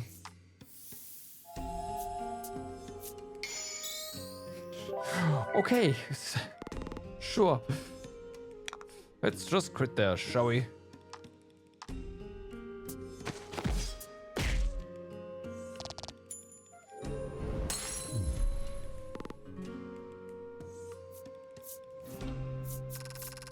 Come on.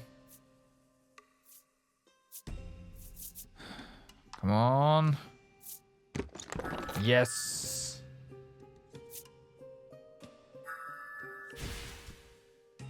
Okay, so we can do that quest now. Or finish it rather.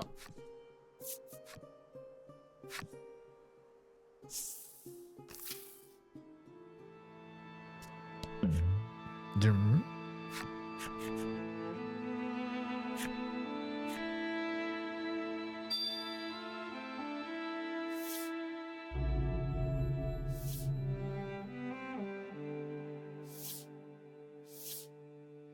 Once the monster appears, the merchant summons the game parlor receptionist. Okay. Why?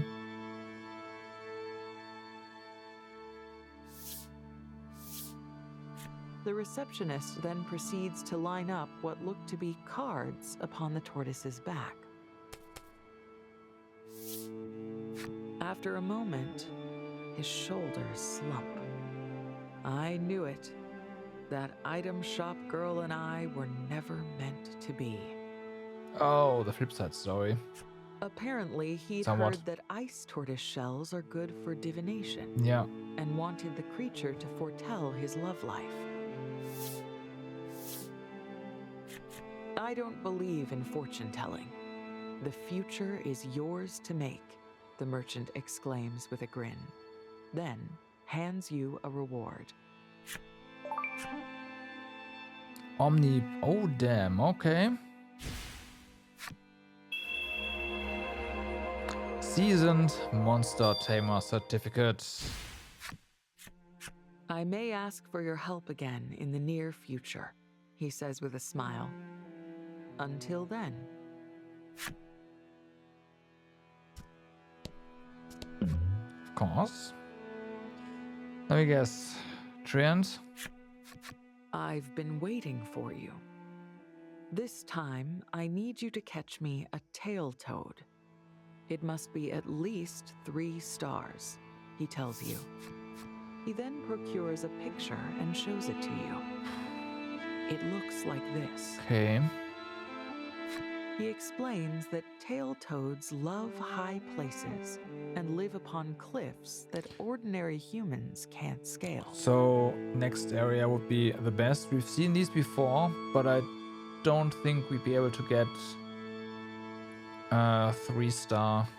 You make note of the information and bid the man farewell. So, yeah.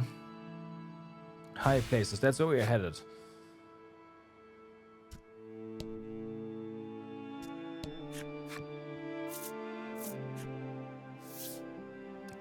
That's where we're headed.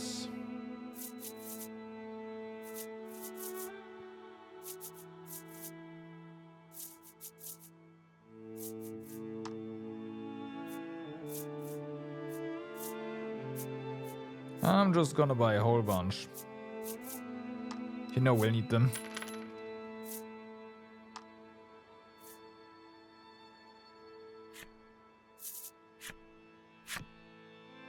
Okay. Nah, that's fine. We could definitely buy another armor, set of armor for Trollus, but it's fine.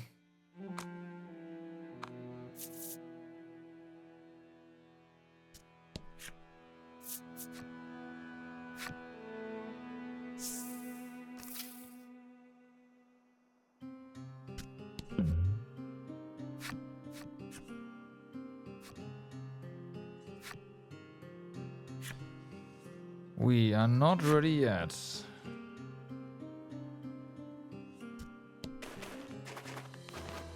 As you approach the end wall, you're intimidated once more by its preposterous scale. How do you intend to scale it this time? Sheer force of will. Finally wanted to upgrade the Sandskiff. We'll upgrade the Sandskiff, you announce to the party. Of course. What sort of upgrade? Ligol asks. You give him a smug look. You say all you need to do is make it fly. Polka's glasses catch the light just so. I thought it would come to this. I'm one step ahead of you, he proclaims. Okay then. On Polka's orders, you set fire to the wood you gathered earlier.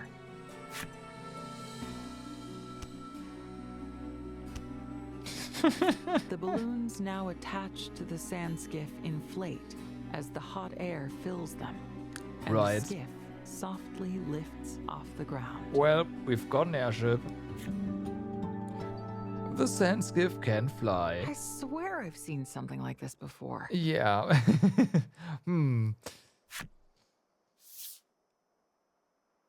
Trollus is utterly delighted by the unexpected flight. Her joy is tempered by violent gusts that grow more intense as the skiff climbs.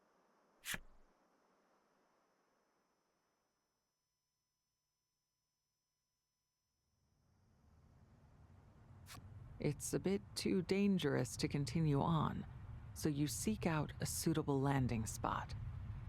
You strain to see through the blizzard, but you're almost certain there's enough space to land on a protrusion partway up the end wall. You bring the Sandskiff in for a landing. Okay. Surveying the area, you see that there's an opening in the end wall big enough for everyone to fit through. See what's inside the mysterious end wall opening. I wanna get a battle here.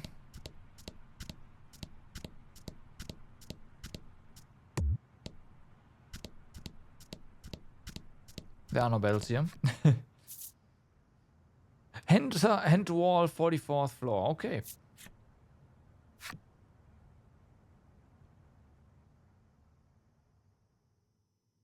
You fashion a torch from some of your Sandskiff fuel and enter the cave.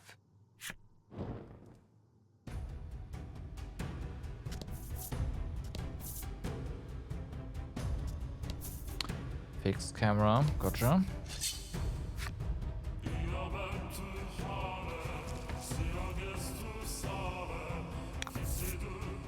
Battle time. Why is that the music for this place? Not that I mind, but okay.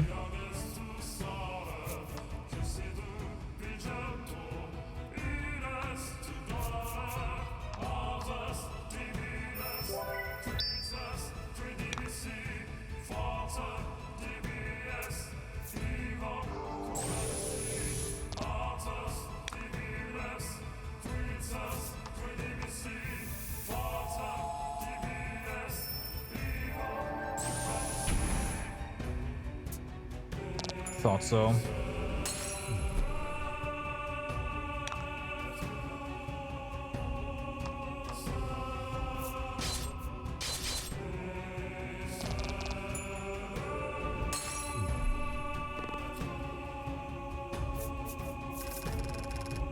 Damn nice. And we got treasures. Restore 10%, 10 HP to party, then restore 5 HP per turn to party for 3 turns. That is amazing. Even if it's only 1 star and 4, I need that.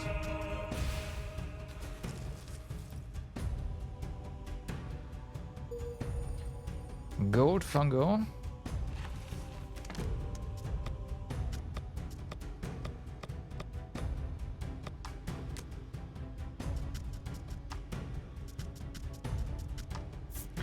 Due to their mutated toxins, these monsters gleam in the sun. Their alluring glitter beguiles many an adventurer into eating them. Eating them induces vomiting. The glittering discharge further witches the poor adventurers into ending their own lives. Great.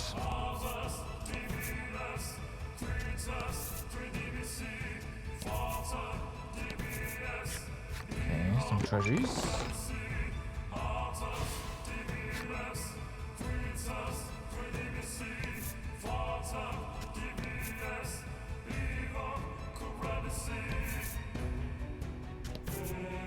This is not a dead end either, so there's 2 paths here.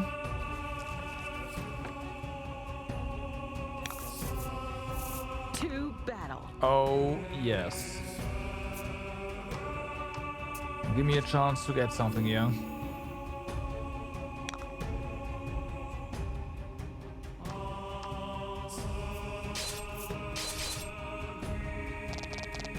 Casual 20 damage.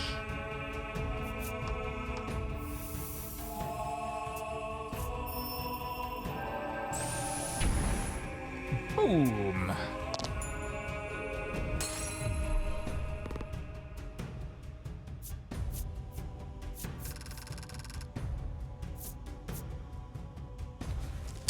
Come on. Tailtoad's enemy story.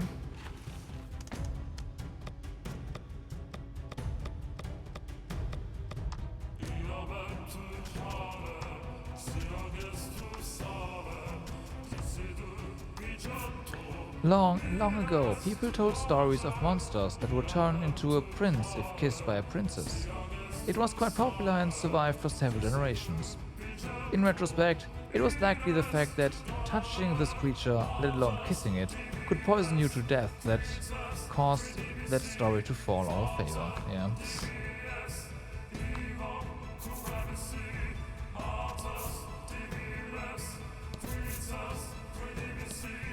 Right. That's as far as we go there.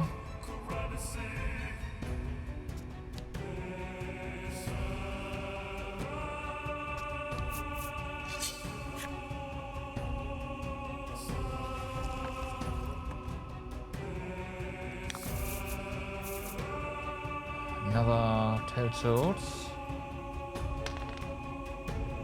Can inflict deadly poison. At least it didn't inflict it, so hey.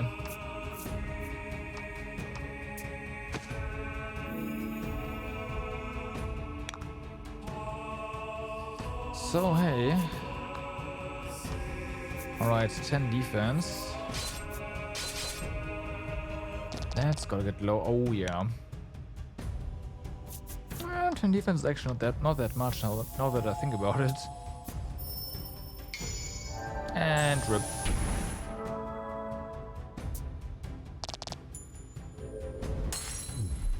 A masterful victory. I know.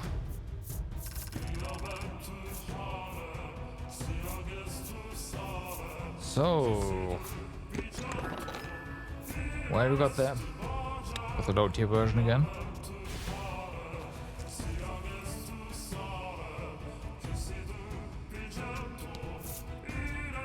Whoops.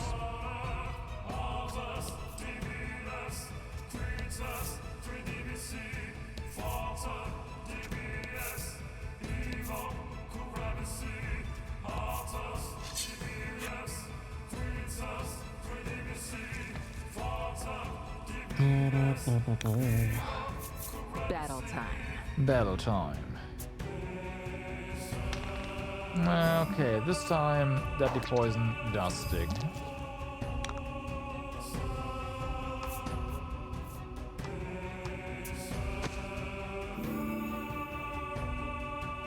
I want the freaking mushroom.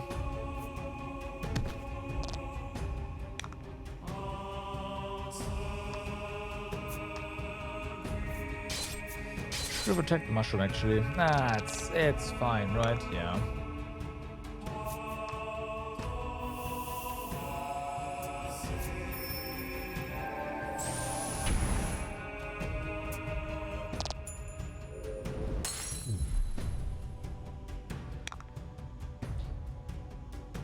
Okay, be gone, please. Nope. Not like that. Oof.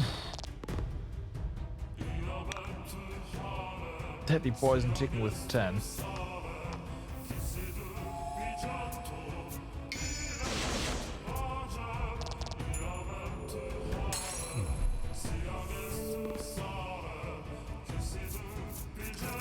Oh, 410.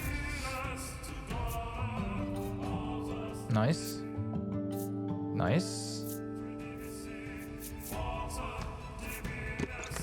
Oh, 3-star gold fungo? Heck yeah.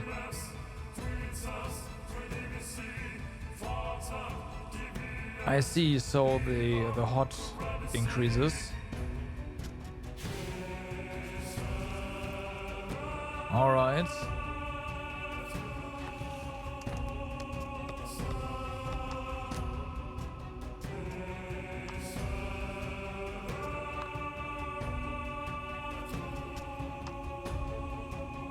Yeah, that looks pretty good, alright. It is really expensive, but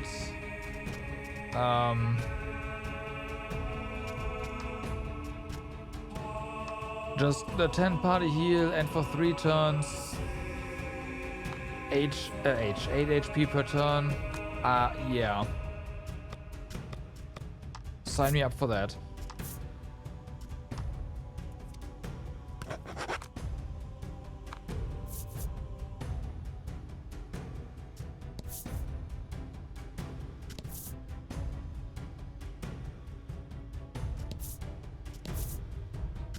On a chest. Gain 1 extra gem at the start of battle. Now then. That one is really, really good. Who's gonna get it though? You have crits. I wanna keep your crit rate. This is for...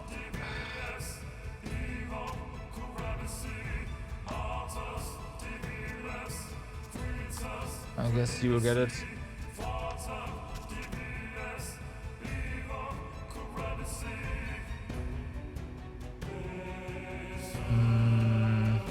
I mean, it does have 2 speed still.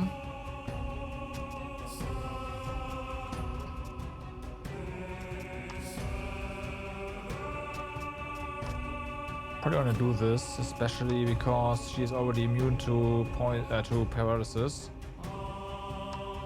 There. That 1 gemstone is worth it.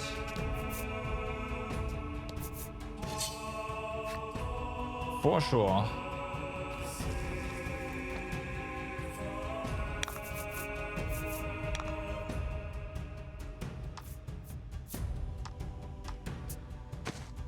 See if you can catch the Froggo.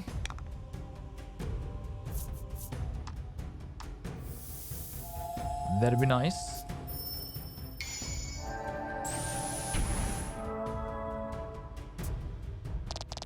Very close there. Very close there.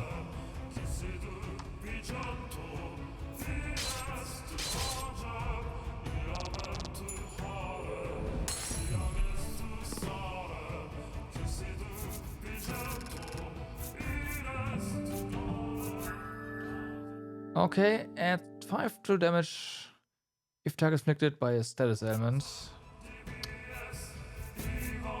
Come on, Froggo.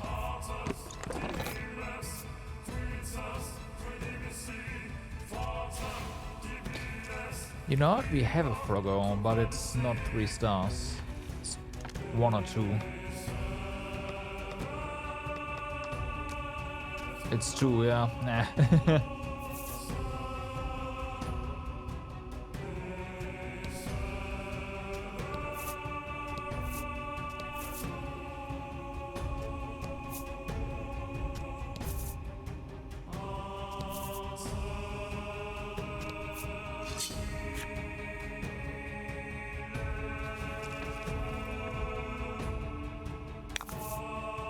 Get up. Interesting. So those guys just roam here now.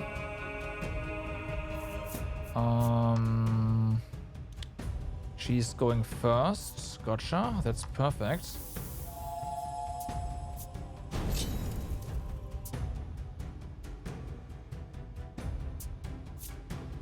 Just straight up deal 10 damage.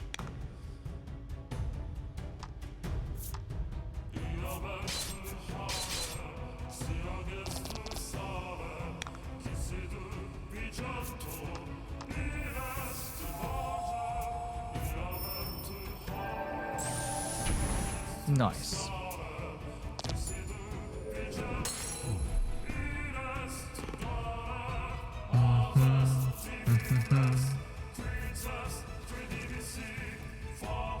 So those dragons that we got through an event earlier, 3-star though, they're just here.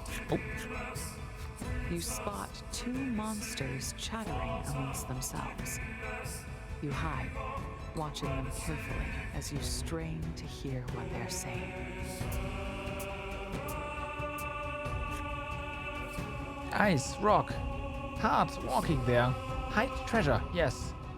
The party hastily scribbles down the snatches of conversation they've heard. You saw more than your fair share of iced over rocks on the way here.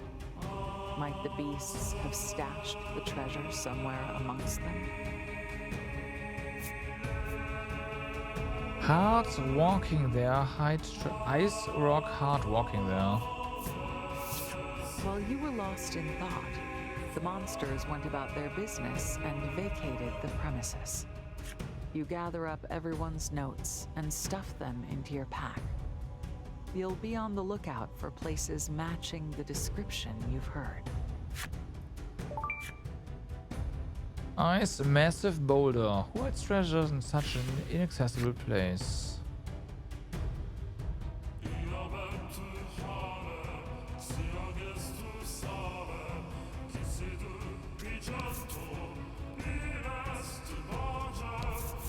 I have a rough idea.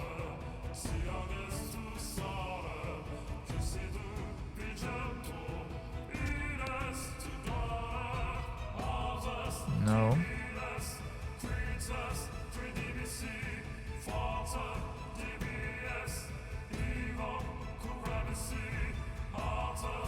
Okay.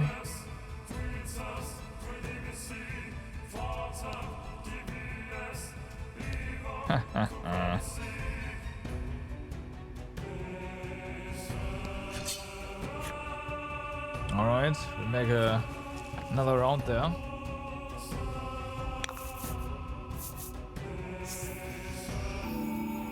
Okay, well then. Battle time. That's interesting.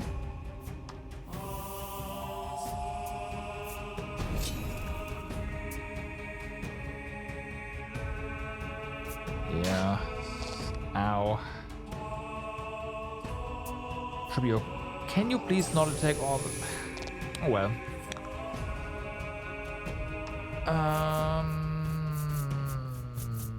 I don't think...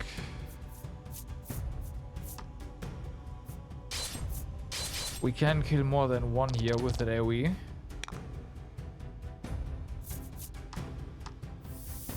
Let's see.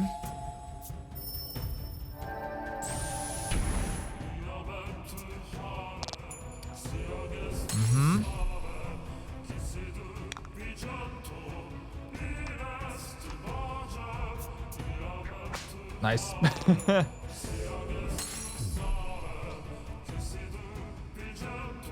Exact lethal.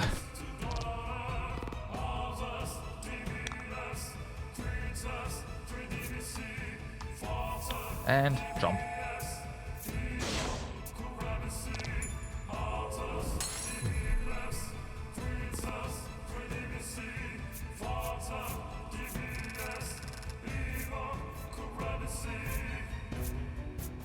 What do we get? Destructo box. Okay, the Wyvern we don't need, we have a 3-star.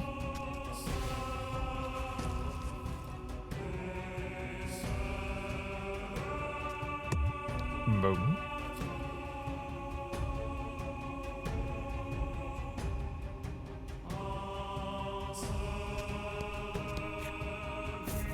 Yeah, let's exit the cavern for now.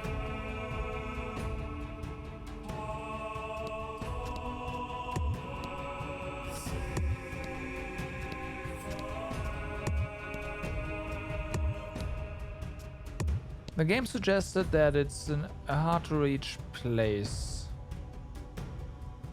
in an area that we have been to before.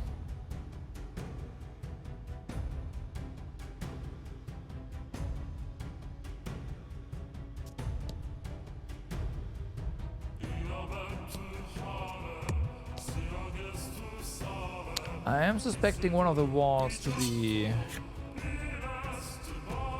not a wall, but it doesn't seem like it. Let's just continue. Maybe we'll find some. Hello.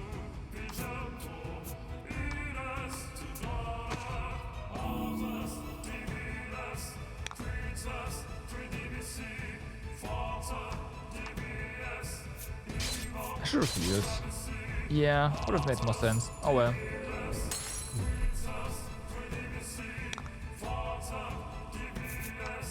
Bye.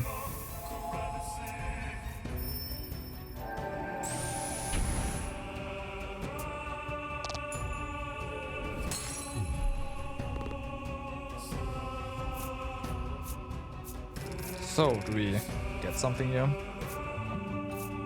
Apart from level up? Yes, we do. Come on, 3-star.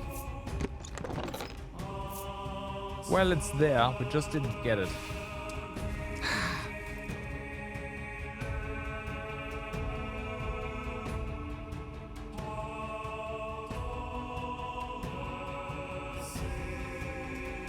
Okay. I think it's somewhere we haven't been to yet.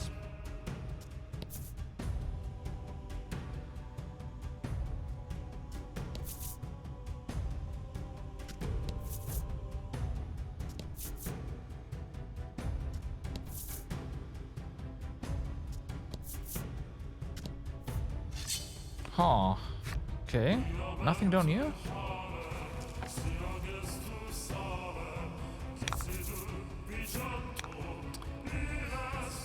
Let's try that again.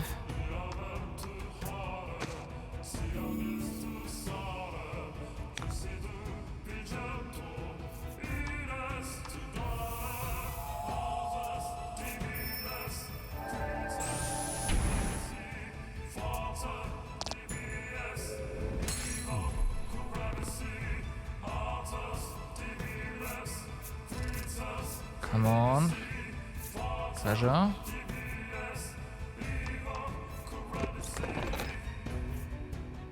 Oh well.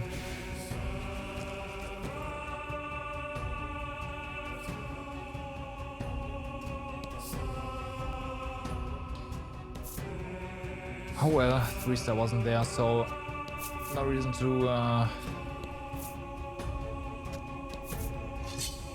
be down about that outcome.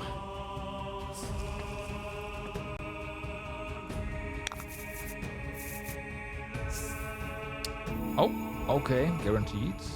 I like those happenstance cards. Battle time. Who goes next?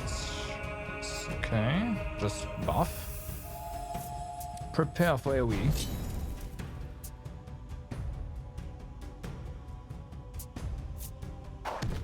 Ow.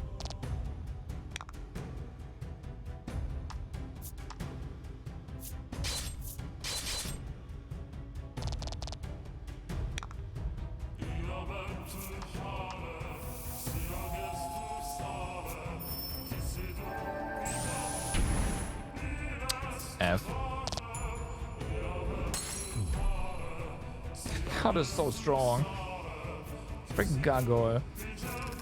It's great.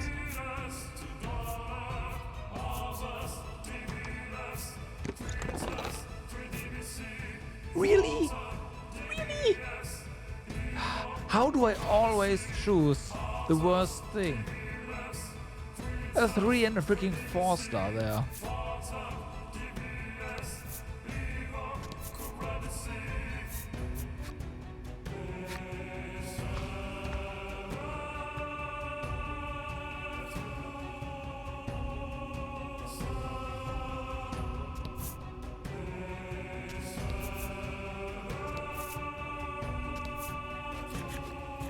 Tiny sphere of pure light appears before you, gently floating in the air. You lean in to give it a closer look. Yeah, I hate it as well. Your eyes refocus, revealing the form of a fairy, the likes of which you've only ever seen in books. A fearsome beast lies within this wall. You'd best go home if you value your life, the fairy says solemnly. But you'll heed no such advice. After all, the fairy's probably a monster themselves. You press on. Fine, if you want to stab... Fine, I want you to stab you in the back anyway. The fairy fades from view, revealing a horde of agitated monsters. They lunge at you. Okay.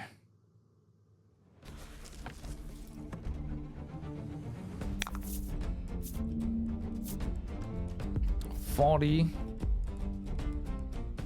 35 with 18 defense is that's something. Okay.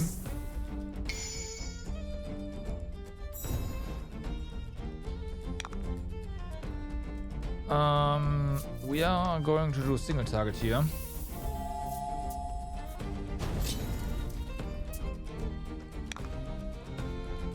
That's for sure. Also, let's try to get some poison on the ice turtle here. That works. Nice.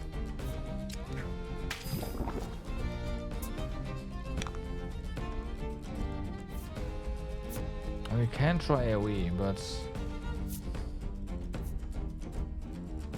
let's do it. Oh, good choice. Good choice, good choice. Sometimes you get lucky. Oh yeah.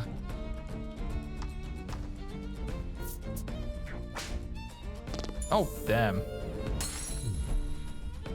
That's Okay. how it's done. Okay. Wrecked.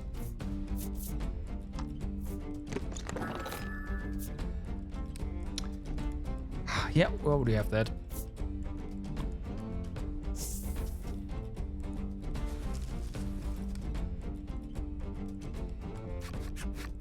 The monster's taken care of. You look warily this way and that. Hey, Drone Wolf, No what's up? sign of the fairy. Hey, yo. You continue on, carefully.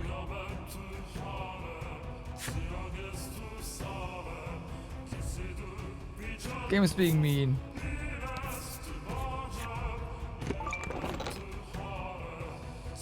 Alright.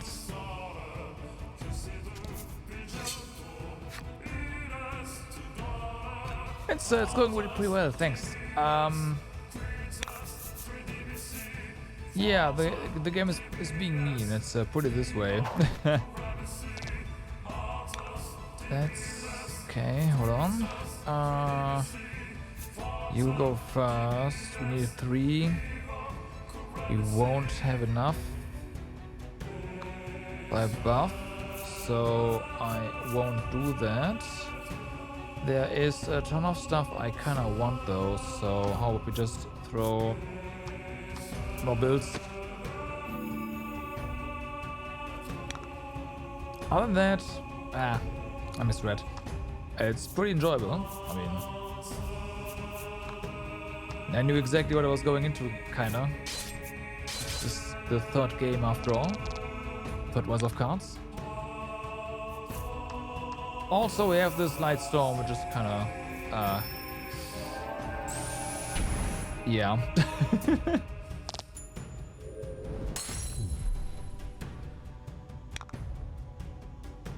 It's been pretty good to us. Yep, that card is doing work. It really is. Ever since I got it, it's like,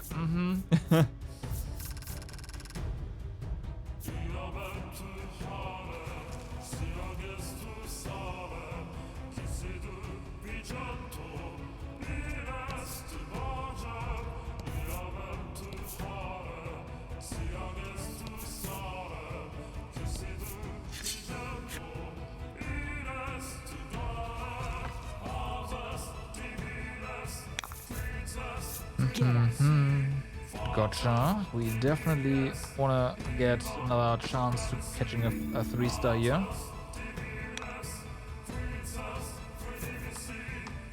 To be fair, we had Dryad before that. Dryad was also pretty good for one less cost. But there's stuff here that's weak to light damage, so yeah. And it does slightly more damage. Okay. Come on.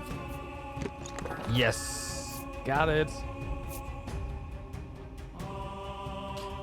So at this point, I am pretty sure there are fixed outcomes for certain battle formations.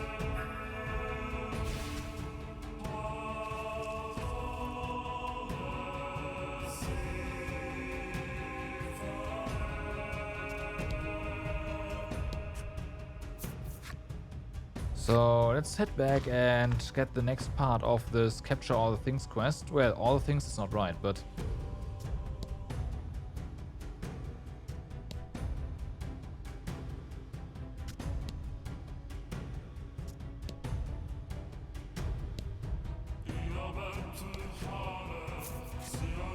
taking a little shortcut there.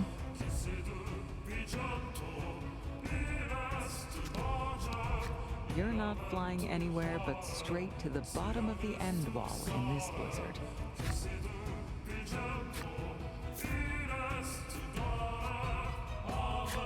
I was about to say, oh, we can't go back. No, we can go back.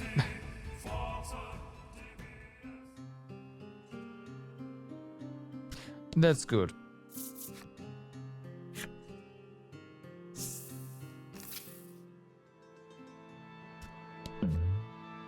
Boom. Have you brought news of a 3-star tail toad? He asks, perhaps a tad over eagerly. Yeah.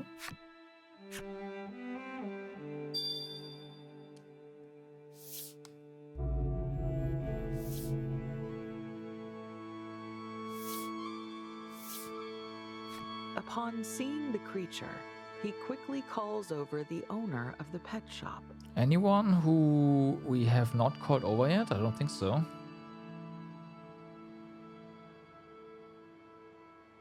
The owner looks at the toad, then begs you for some of its mucus. Apparently, one of his regulars constantly badgers him for this stuff. According to the customer, mucus from the powerful tail toads does wonders for your skin. You know it's poisonous, right?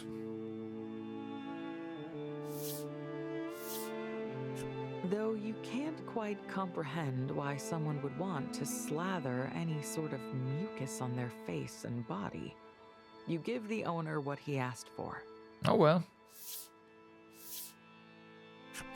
The merchant praises the shop owner for his dedication to meeting his customers' demands and presents you with your reward. Okay, protects against curse. Expert Monster Tamer certificate. Alright. I may ask for your help again in the near future, he says with a smile. Until then.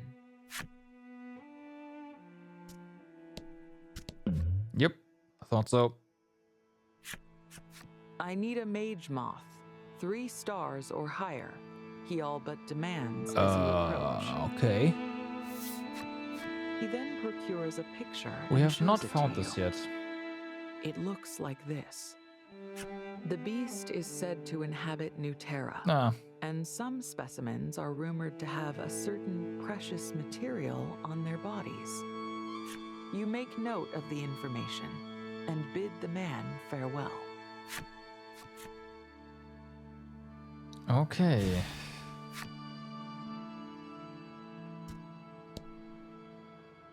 Well, that's good to know.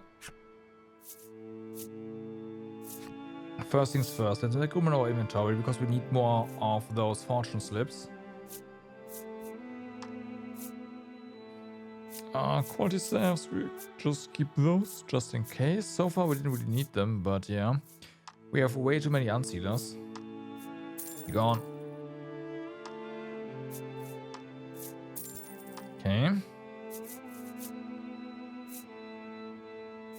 Bombs just deal 5 damage to a target. I am going to sell that.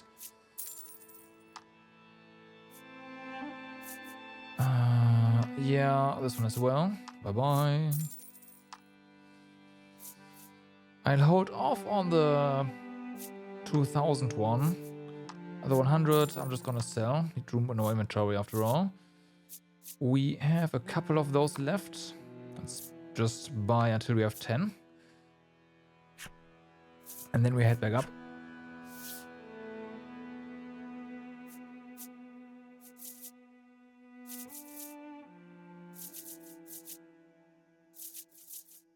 Come on. There we go. We have 5.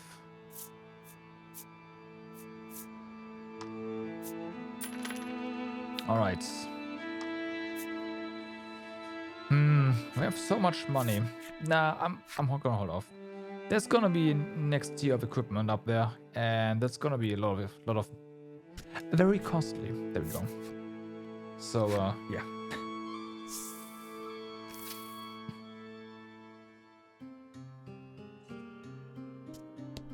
The blizzard's preventing you from scaling the end wall, but you can make it back to that cave at least. We will. In before we'll find the merchant up there as well. Hi, I made it up here too.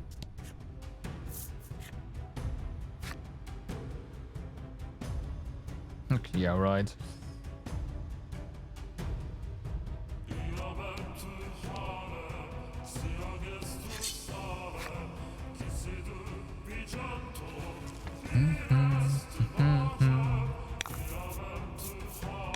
Hey, look at that.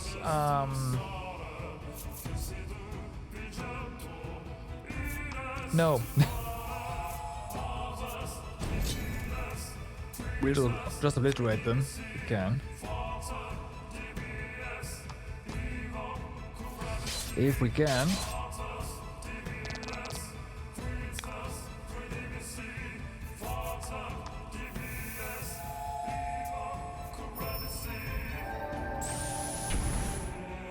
Yes, we can.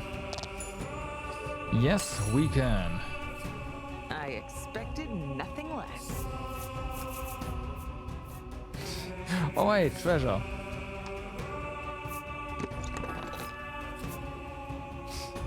Very funny game. Very funny. I already have a 3-star, so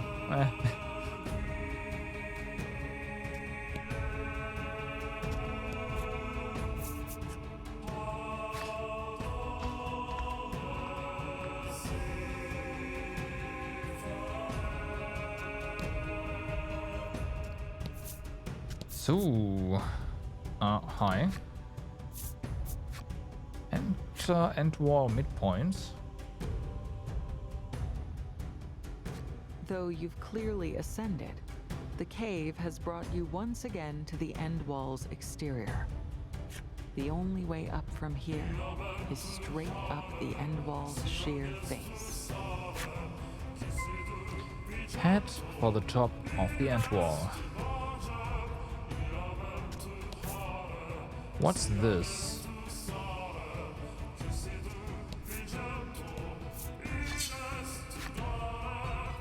Okay. That might be where the stuff is buried.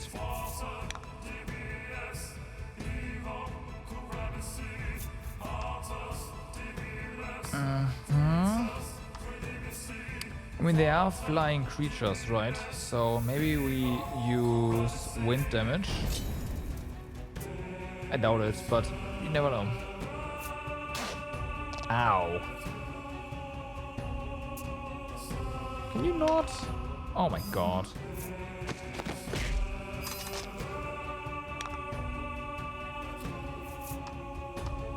So, give it a shot. That's unfortunately a no. Alright.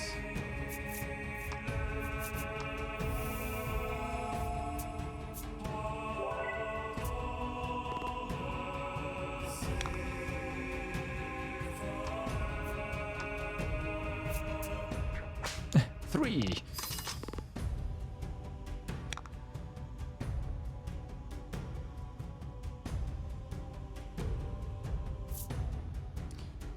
Well, we'd have to crit for this to do anything.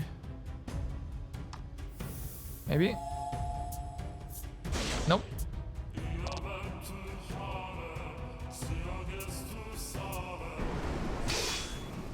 Okay, good misses there, but still.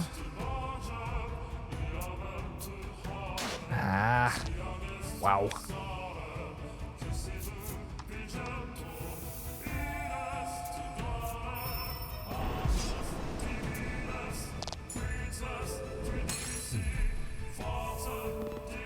Well, we certainly got to heal next fight.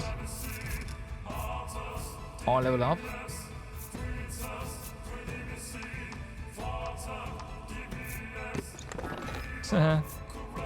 That's fine. Yeah, I have a 3-1.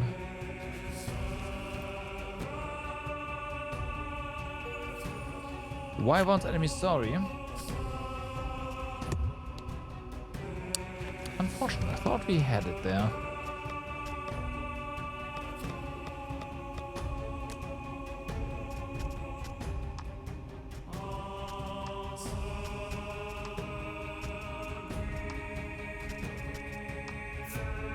Wyverns kill any human they see. There's no escaping their flesh-rending talons, their bone-snapping jaws. It's a horrific way to go.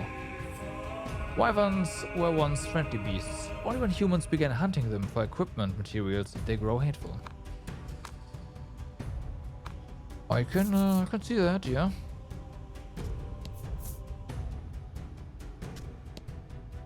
Okay, nothing. You take notice of a light above your head as you clamber up the wall. You raise your head in time to see a massive snowball hurtling toward you. You somehow manage to dodge the snowball, only for the sound of someone snickering to reach you. Fairy again. Someone call Moblin. We're gonna exterminate some fairies here. Hand-to-hand wall. 72nd floor.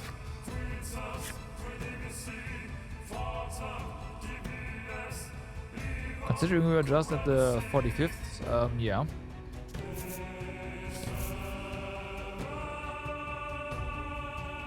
Nope, this does not look like a boss area.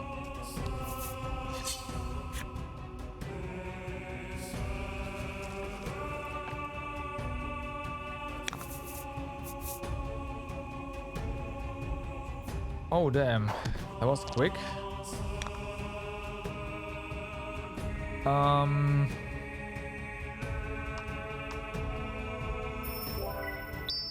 Okay, generate.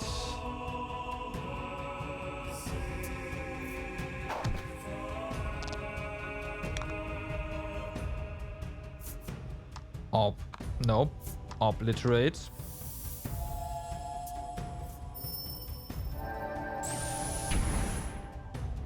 Close.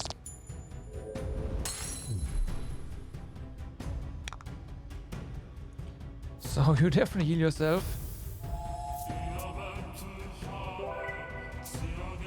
That's a lot better. Not quite there.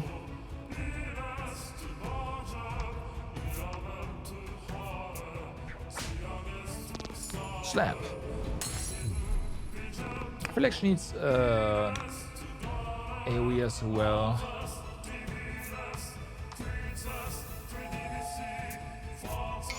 Oh, nice.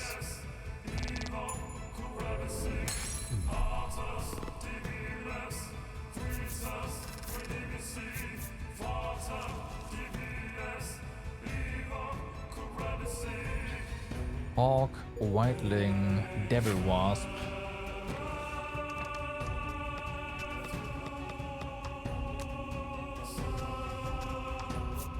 If you're lost in a dark forest, beware of tiny red lights. They could be the flames of these vile soul-sucking wasps. It's said these wasps induce hallucinations of hope and despair in their captives. Agitated souls apparently make for a tastier meal.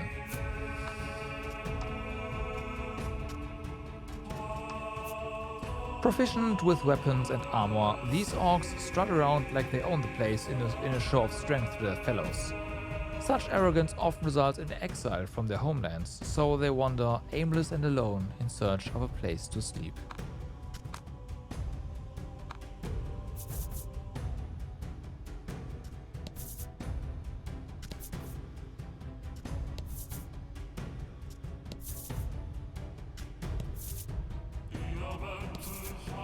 Okay, some treasure. Okay, Soothstone.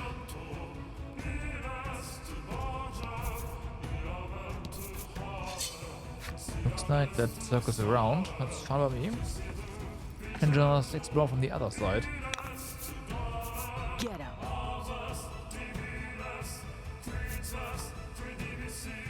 Mm-hmm.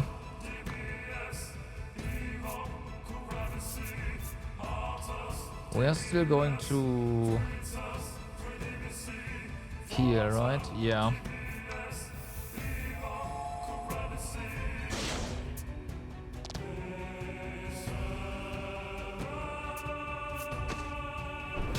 Can you not? I'm trying to heal her. Slowly but surely.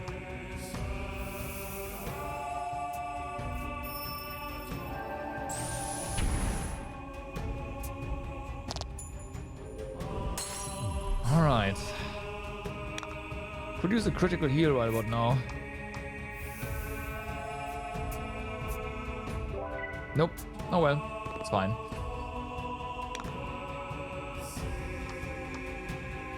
And slash.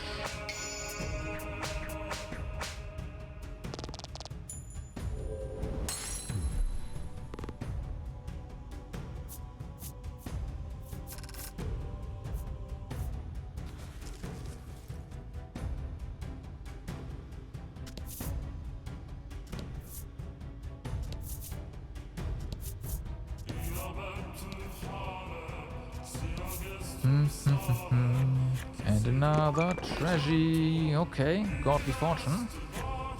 We take those.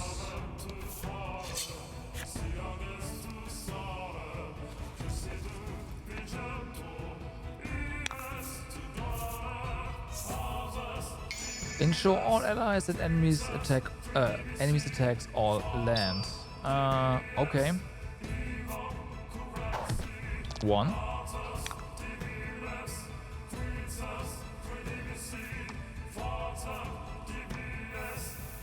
That's okay.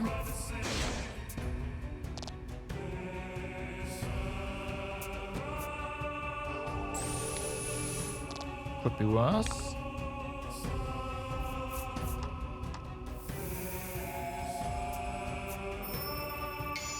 Oh, crit. It's actually not good because it means we won't get a turn to heal.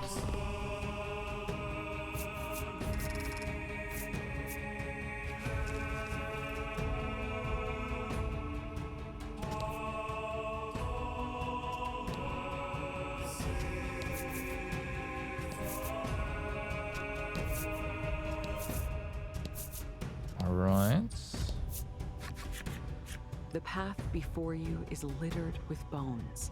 Great. Polka picks one up and examines it.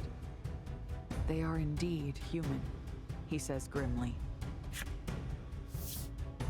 Just then, another ball of light appears before you, but this one seems different than the last.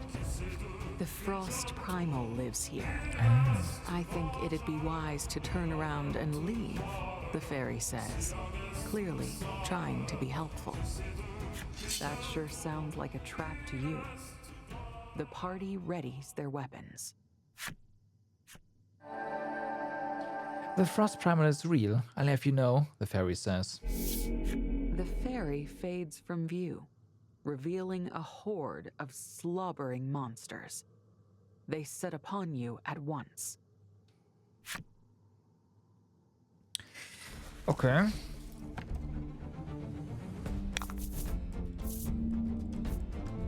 That is a lot of HP.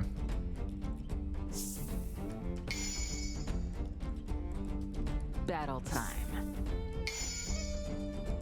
That's not useful game.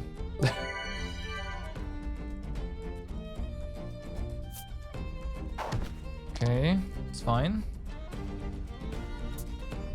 That's not... Oh, thank you.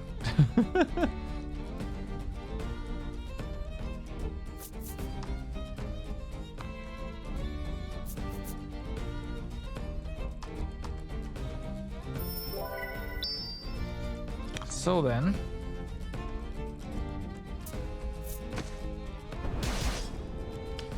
Yeah, that hurts. Could have been worse though. And now it's time to deal some damage ourselves here.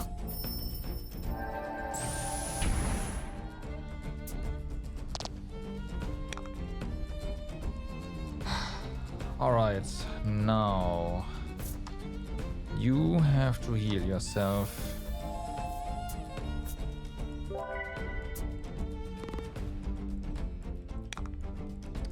Next up, we try to kill this one. That worked just fine. Okay, defense, that's good. The other Devil Wasp is also gonna fall. Easy, we can just jump, unfortunately gets a turn. And of course, deadly poison hits.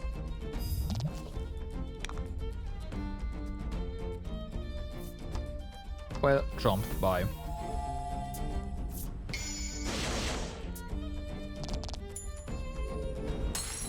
Beautiful. I know.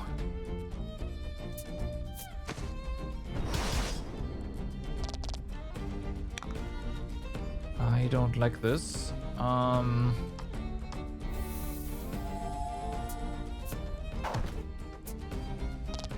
like that though. Bye-bye. Oh yeah.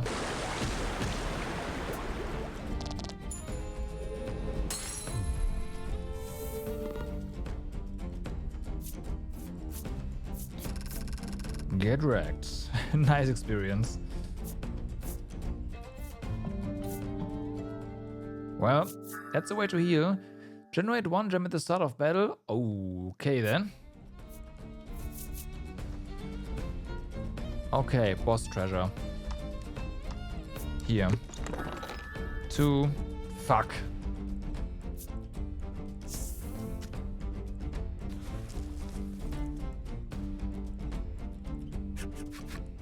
Those bones. Were they all the fairy's hapless victims?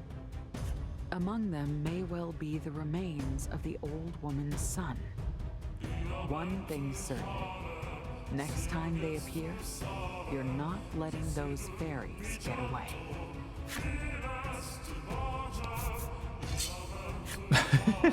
One step, here, have an encounter.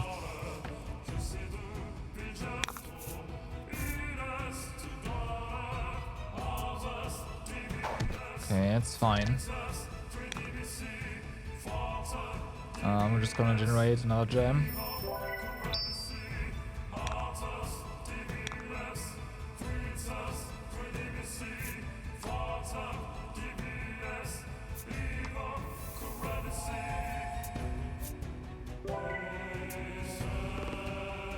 Alright. Get him. All of them.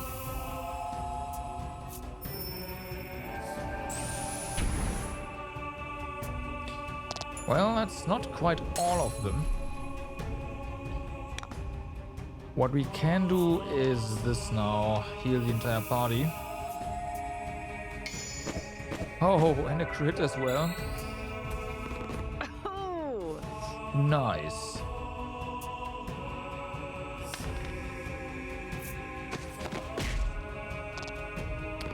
Yeah, that doesn't matter. We're fully healed.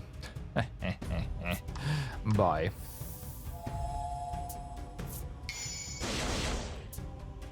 Bye indeed. Yep, that heal is really, really good.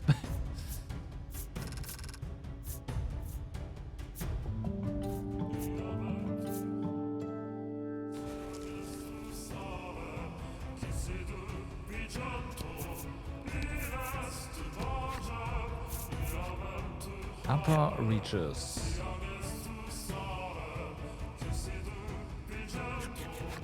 You feel a slight rumble and look up to see a massive snowball hurtling toward you from above.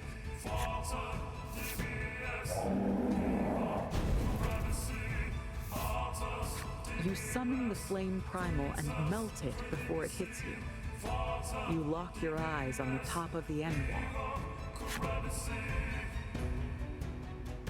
That's a bunch of snowballs.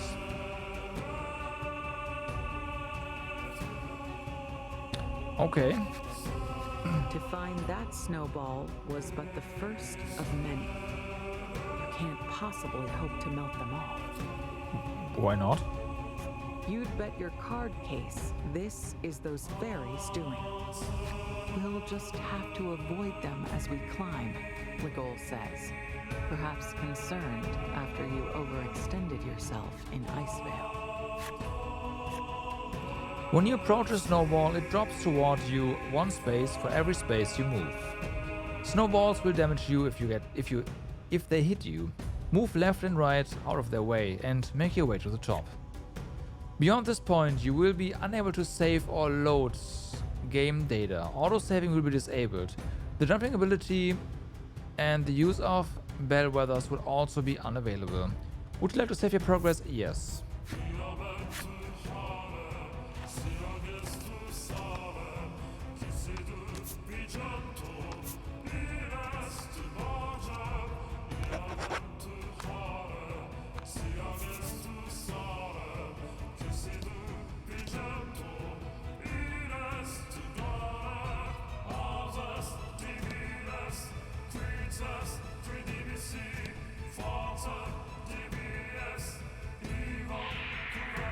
Bye-bye.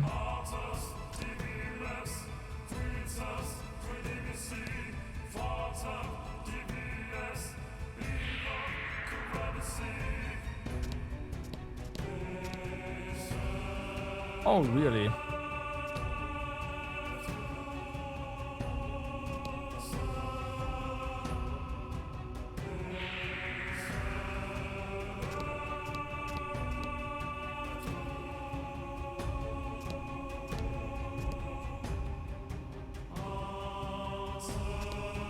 Perfect.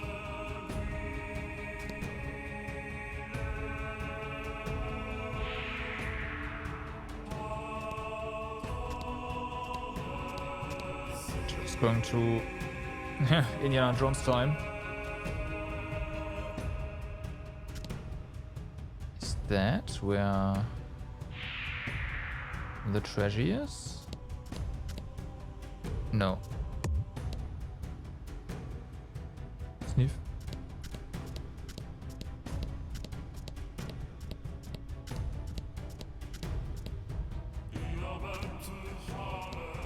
Oh well. You make your way past the treacherous snowballs and find another passage inside the face of the cliff. It's not too far to the top now. Seeing how little is left fills you with enough determination to keep going. You can now safe load and jump. Additionally, you can now use bellwethers.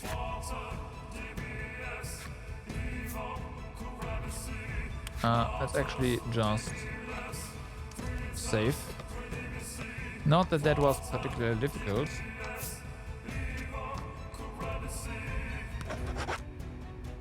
But better safe than sorry. The 99th floor. Let's see. That's pretty might be pretty small. We are camera locked after all.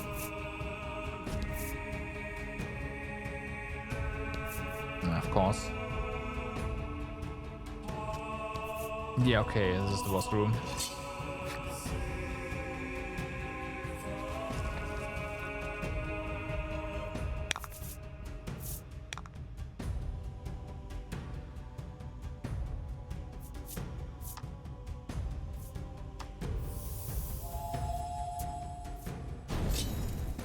This is the boss room. No, you don't. I mean, you take damage, but still, no, you don't.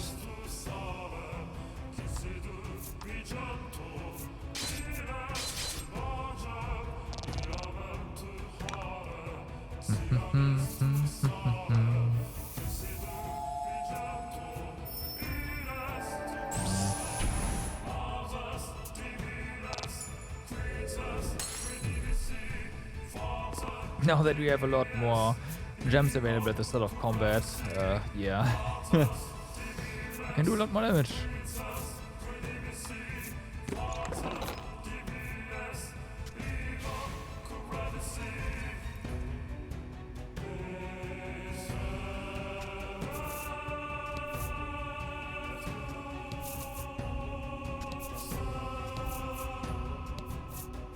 Once a year. Raises speed by a lot in exchange for attack.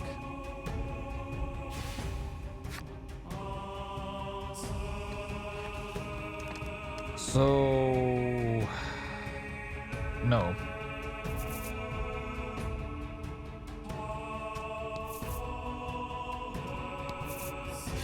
Who'd sacrifice speed? Sorry, attack, right? Yeah, no. I'm not gonna do that. Bum, bum.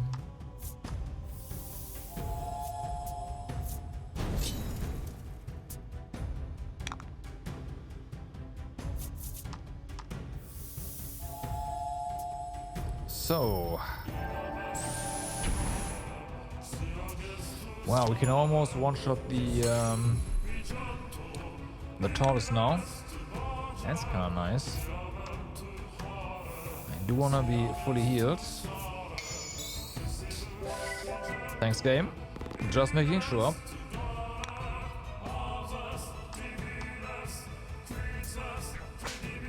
Slap.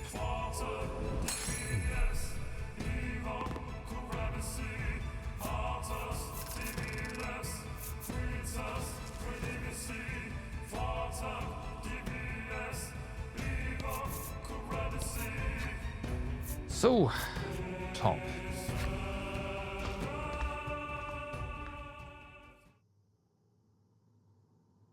Your torch goes out unexpectedly. That's not good. You summon the flame primal and light it once more. Oh. Is everyone still here? There's a hole. Are they unharmed? Yes, it seems so. You let out a sigh of relief and continue onward. You hear Polka and Trollis speaking in oddly high-pitched voices behind you.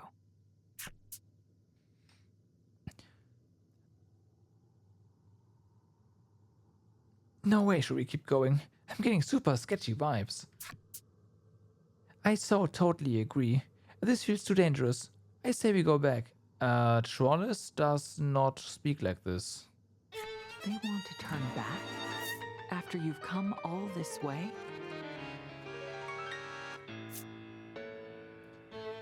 It's not himself. Trollis isn't herself. Yeah, she isn't herself. They're both acting funny.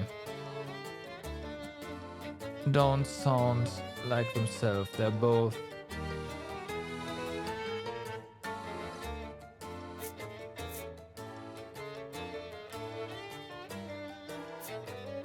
Yeah. Polka and Trollis don't sound like themselves. They're both excitable in their own ways, but never quite like this. Legol whips around and puts his back to yours. Draw your weapon, he snarls. Polka and Trollis click their tongues at you. Yeah. Then lurch forward and attack.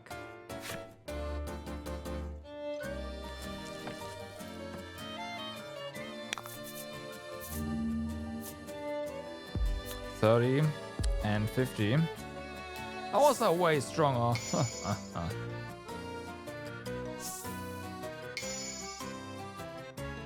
Okay, increase water damage. Fair enough. Do we just nuke them? Oh, you can, right? Just give it a shot. Yeah, let's just see.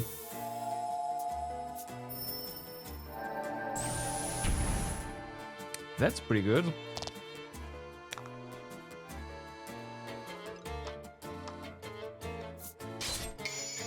Nice.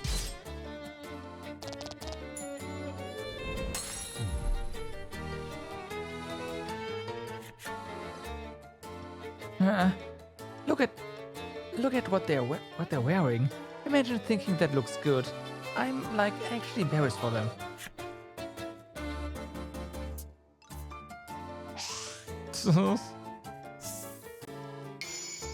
Oh, decreased fire damage. That doesn't matter. We are not dealing fire damage. Bye. Bye, imposters. You defeated the imposters posing as your two friends, but nothing happens.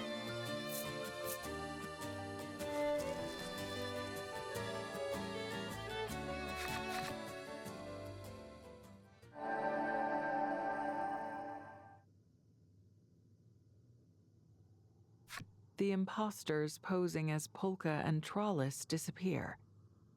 You hear voices from further within the cave as they vanish.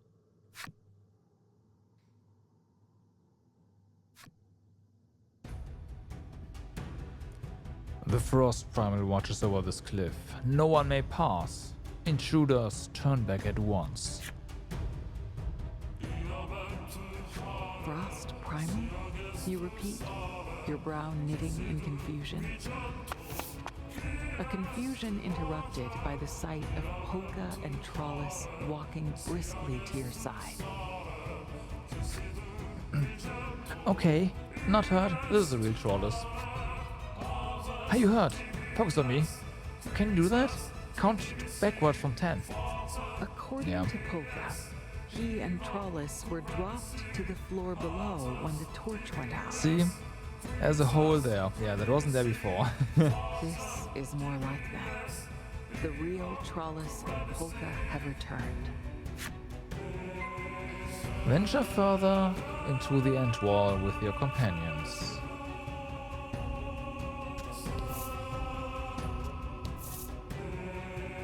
Of course we'll do that.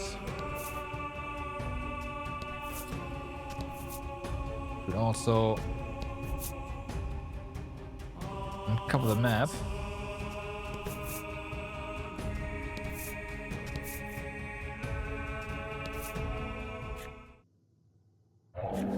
Well, fuck.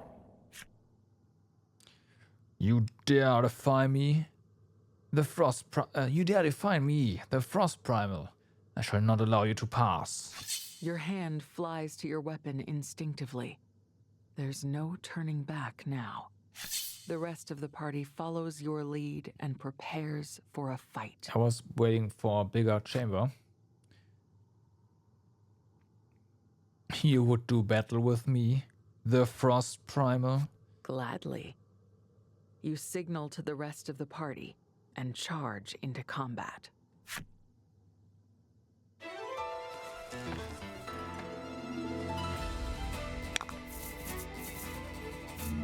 Okay. 280 HP, 18 defense, 34 attack. Hey, thanks, game. You're not helping. So it has come to this. I shall delight in crushing you as well. As well? So, you aren't the first. So it was you. You killed the villagers from Icevale who tried to scale Endwall. The Frost Primal confirms your worst fears with a deep, rumbling laugh. The looks on their faces as they fell were most amusing. You let out a piercing scream that gives way to a howl of agony for those lost to this creature. The Frost Primal must pay. The Frost Primal is mighty, but if you work together... I'll try my best. We need defense.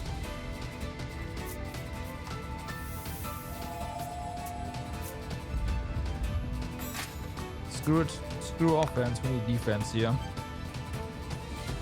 I assume this won't work, but let's just see. 10.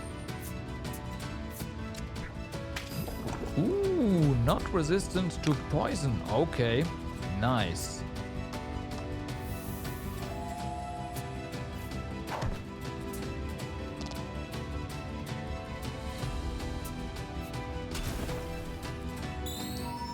Really? Okay, so we need to do well over 20 damage each turn. Otherwise, yeah.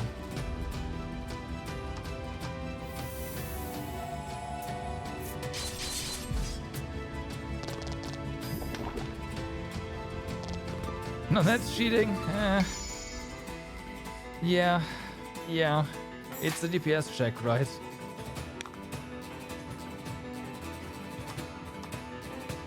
But yeah, I agree, that's cheating. Only we are allowed to do that.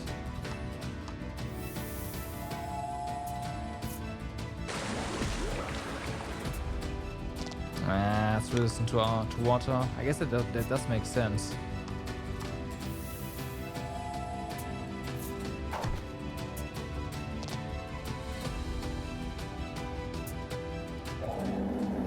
Oof. Really? Nullifies everything? I hate you too, game.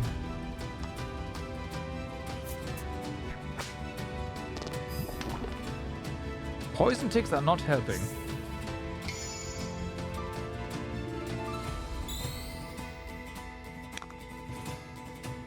Those poison ticks are not helping.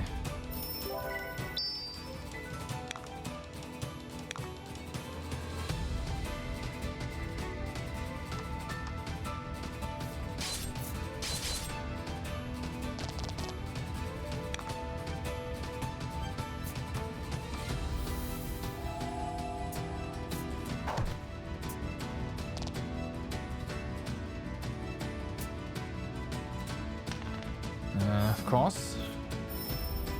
Curse on all enemies. Cards selected with curse take damage whenever any attempt to recover the HP is made. Of course, because I wanted to do this now. The game knows. We do have just the thing though.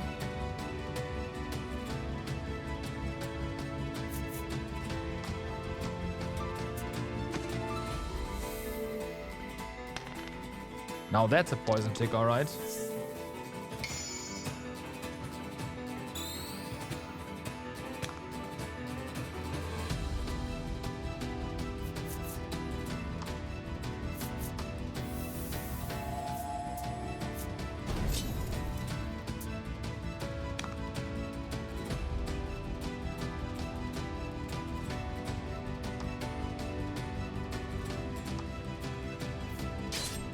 Nice.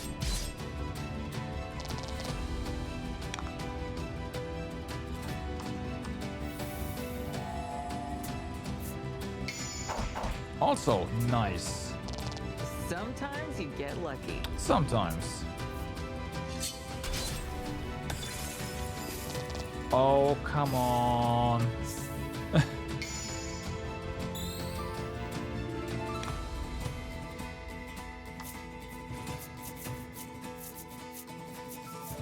I swear the eye is actually preventing me from healing. Like it knows what I want to do, and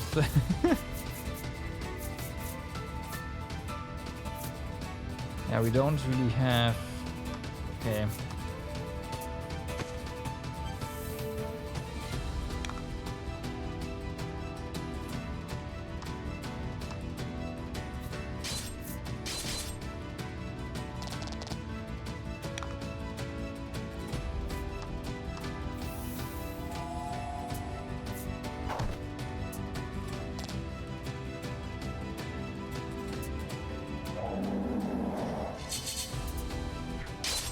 You know what? Better now than later. Because now we get this.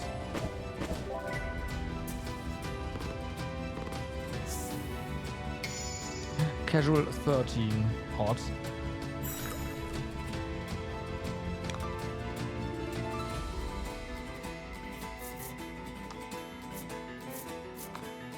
Although you don't want to override any hots here.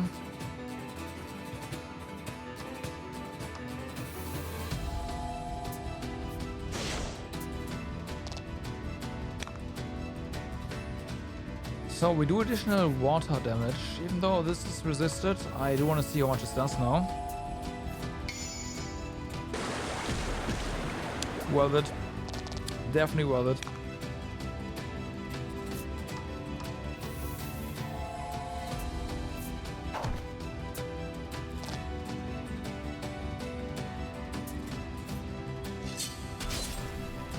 Thank you, 2 game.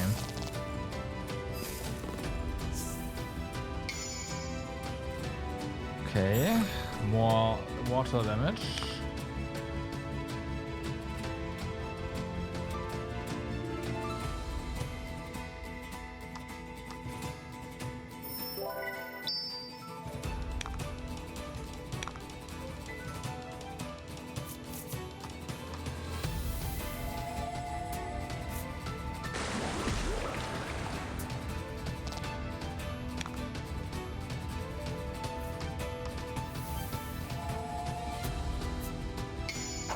Nice.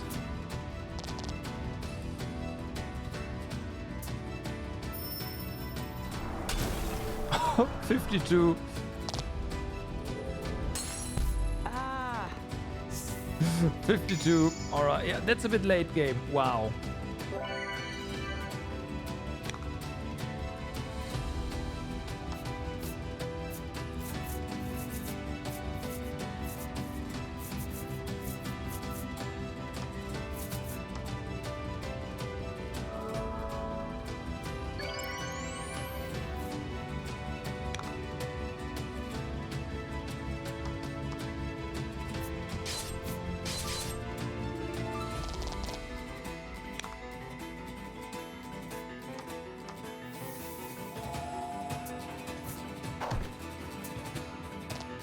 Alright.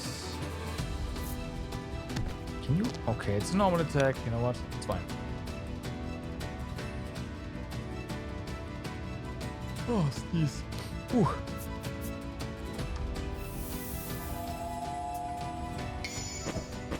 Another crit on that. Beautiful. Yeah, I do agree.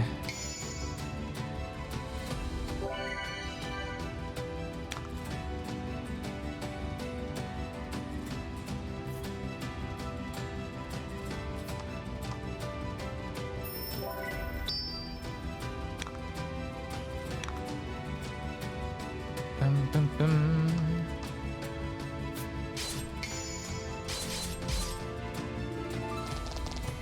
Okay, we are below 100 HP now. Let's make sure we stay there.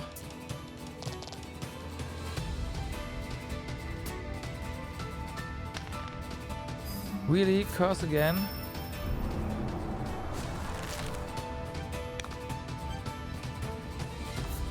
Okay, there, the heart is turning into a dot now, so we do have to pop another Omni Panacea.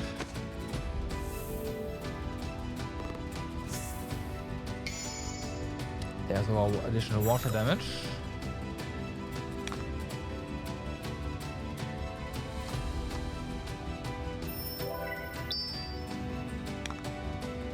Achievement! We can reach the limit of jewels. Okay.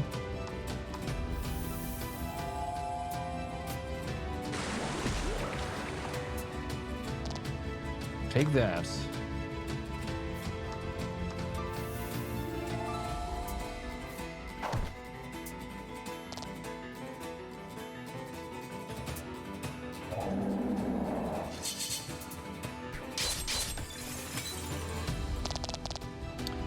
Well, you see, your turn order is not very great for that, so whatever.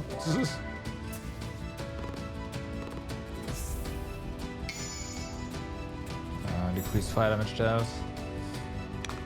That's fine.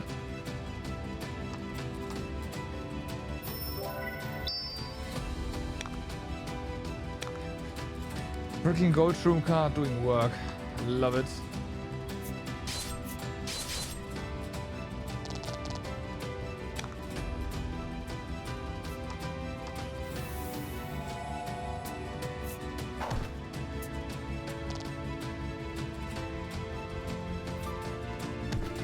It's really... Why? Attack someone else, come on.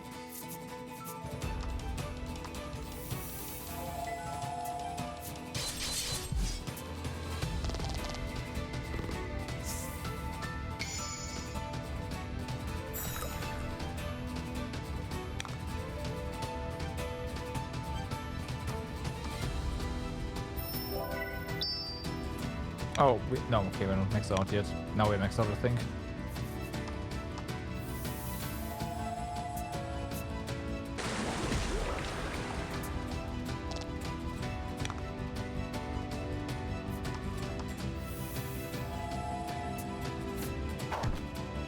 Okay, getting there. 16 damage. Let's see. Do you free? You do the curse. 10. It's rigged. It's just rigged.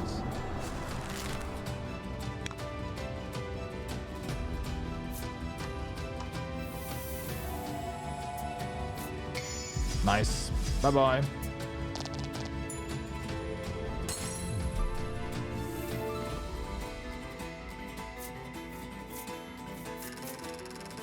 You and your friends claim a splendid victory over the Frost Primal. That was dangerous. Thank you. Sean is leveled up. Everyone is full HP.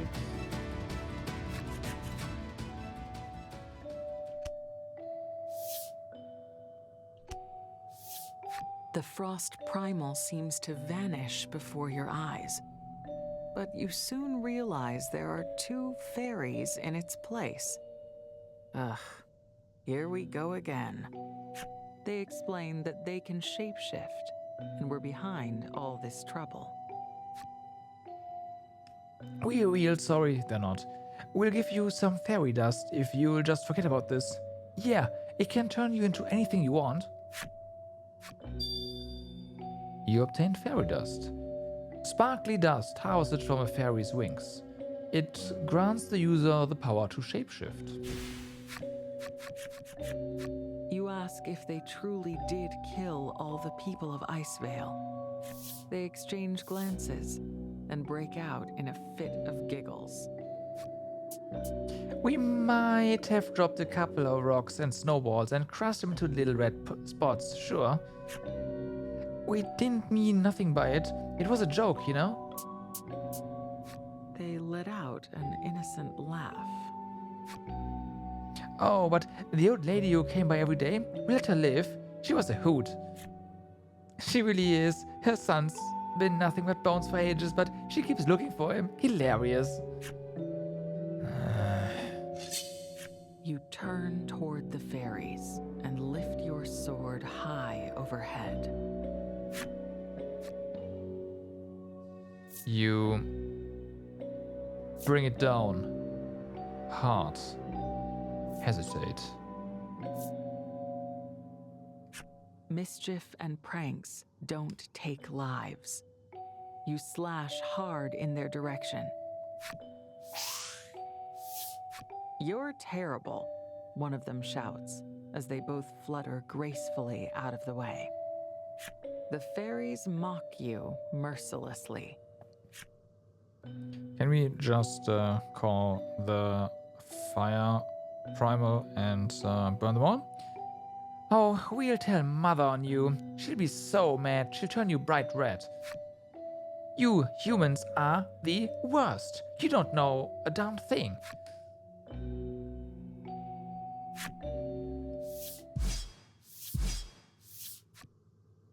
That's what I thought. If he hesitated, he would have done In it one as well. slash, Legol slices them cleanly in two, and their fluttering forms dissipate in the air. "That's what I'm here for," he growls. Well, you won't be making cards out of them now that Legol sliced them in half. Still, you have no regrets. You were going to cut them down yourself. Onward. Leaving. Trollis chirps, once again her usual chipper self. You fulfilled the necessary requirements and unlocked Fairies' Flipside Story. Oh, there's a Flipside Story, huh? To the Fairies. Sure, I wonder how how that goes.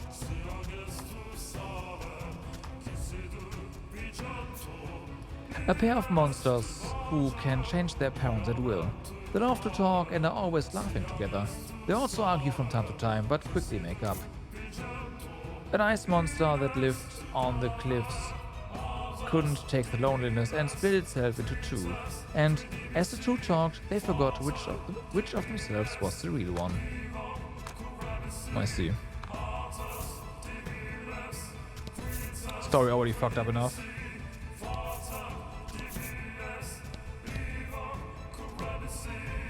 We are saving.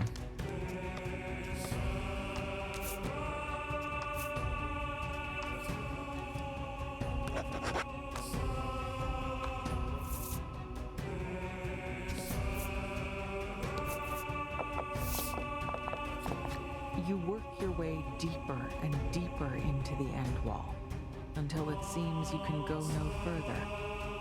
Polka suggests you return to the sand skiff, which seems as good an idea as any. Okay. Return up to the Sandskiff? Yes, please. You agree to head back to the sand skiff as quickly as possible.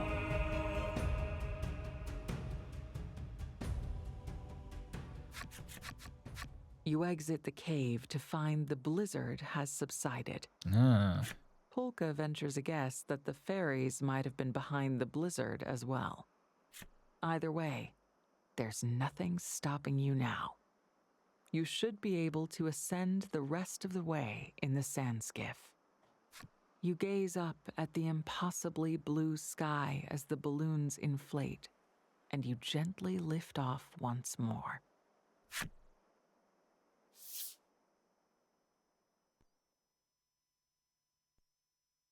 At last, you float over the top.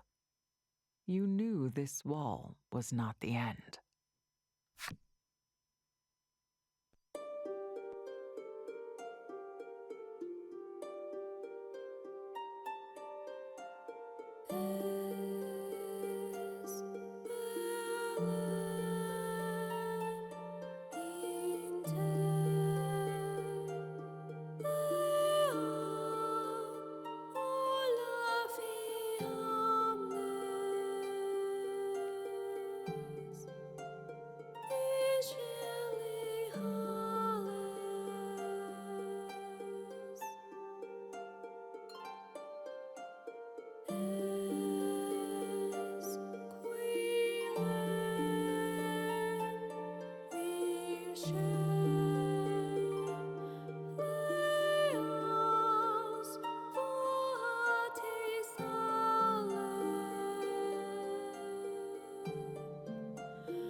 Chapter 6 New Terror.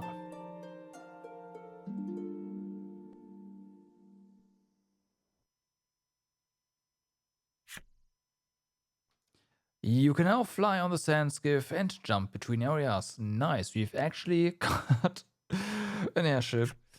Select the area, entrance or exit, and choose the destination from the list.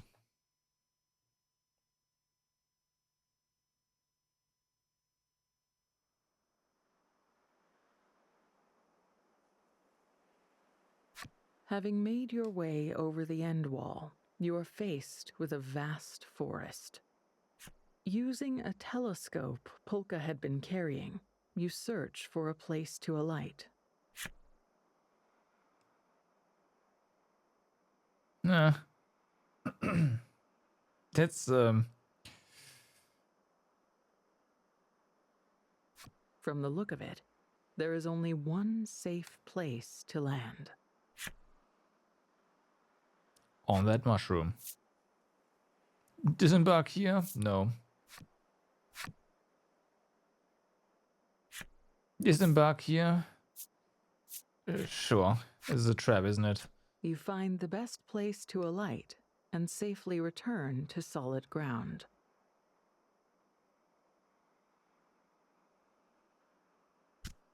Nope, it was not. Okay, good. Is this New Terra? Polka gazes at the surroundings appreciatively. He tells you that he has never seen a land so verdant in all his life. You can't argue with him. Greenery swathes the area all around you. Explore New Terra! Of course.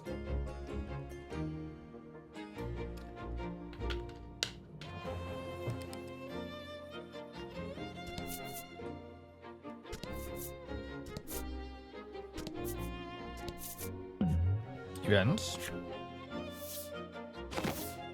The party happens upon a half-buried treasure chest. Okay. You dig it out, only to find it's locked. What? Polka boasts of his lock-picking skills. You take one look at it and announce that you could do it. Probably. You have no basis for this claim. You ask Legol if he could open it. He scrunches his face. Lockpicking isn't my strong suit. I'll he just smash it replies. open. Trollis, brimming with confidence, announces she can pick lock good. This is the first you've heard of her lockpicking prowess. Who shall open the chest?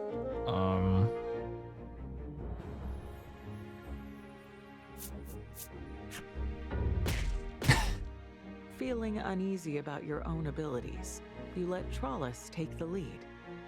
She smiles, nods, and begins mercilessly pounding on the chest with her fists. Okay then. You ask what she's doing. She tilts her head. Box empty, she says dejectedly.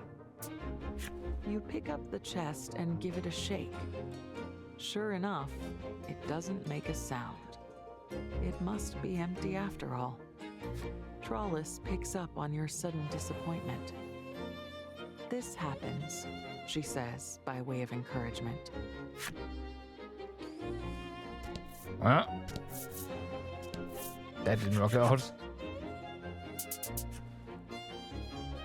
It's freezing out. The group shrieks the words in unison. The cold is even more biting here than on the end wall. In no way could people live in temperatures like this. You say You that. decide to confer with the others on your next course of action. Whose opinion will you ask? You ask Polka's opinion on what to do next. He replies, "While we were flying, I saw what looked like a village. That's our destination. And if I recall correctly, it was that way," he says, pointing to the northeast. Conveniently, we are already going that way. Whose opinion will you ask? Trollis? You ask Trollis's opinion on what to do next. She munches on a piece of fruit. you're not entirely sure where she found it. Sure. In fact, she has a whole armful. She hands you one and motions for you to have a bite. That's delicious. The place is bitterly cold, but it is replete with trees and greenery and delicious fruit like this. It seems that New Terra is as incredible as the rumors said. Alright, last but not least, Legol. What do you have to say? You ask Legol's opinion on what to do next, but he offers no more than a shrug and a grunt. Yeah, figures. The group decides to go with Polka's idea for now, and He's sets the off only in one the who had an direction idea. of what he thought was a village. Head northeast through New Terra toward the village you found on the New Terra map. Okay.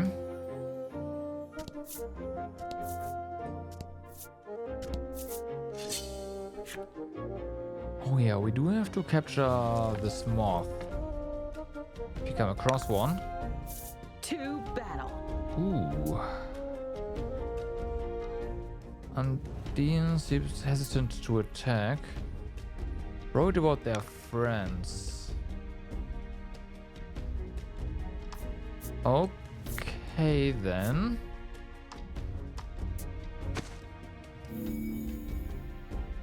I'm very sorry, but we are not hesitant to attack. At all. Beautiful! 6.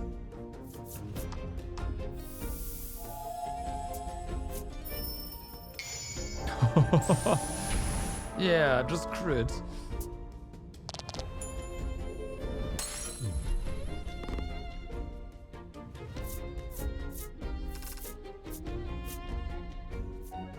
Treasures, alright, let's see.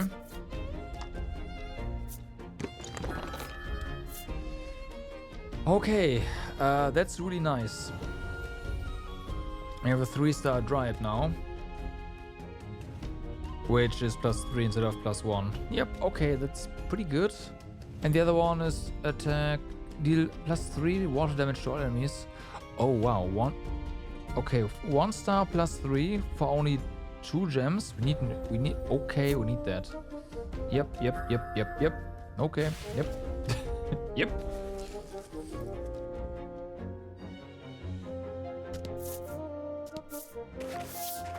Silent Village. You discover a village nestled in a mass of trees. However, the place is quiet. Quiet enough to be off-putting. For caution's sake, you'd best keep your guard up if you're going to enter. Enter the silent village you found in New Terra. I'll do that, but we are gonna do a bit more exploring first. Get 'em! Ooh. Alright.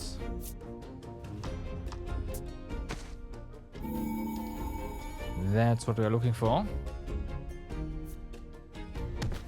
12.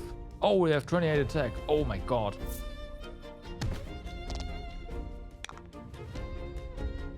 Alright.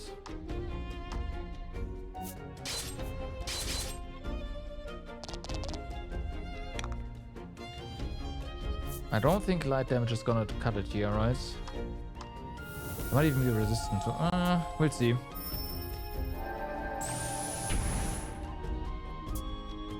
It's fine. Okay.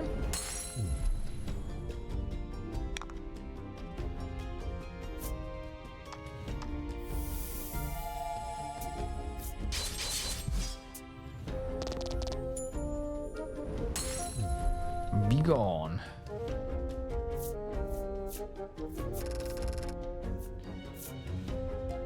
So, got some treasures. And we got a 3-star right away. Nice. Restores 14 HP to all allies. I do prefer the shroom that leaves the hot behind. Quite frankly. But yeah, that's that done. That was kind of quick and convenient. Oh, nice.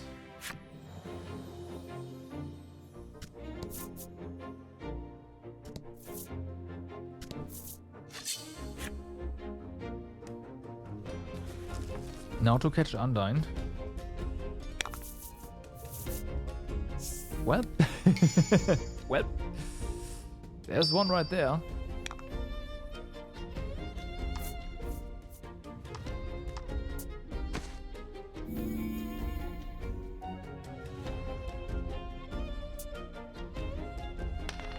Oh my god, who's good? You know what?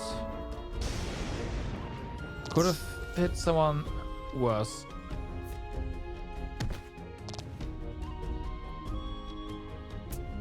So I'm okay with that. I'm not okay with that though.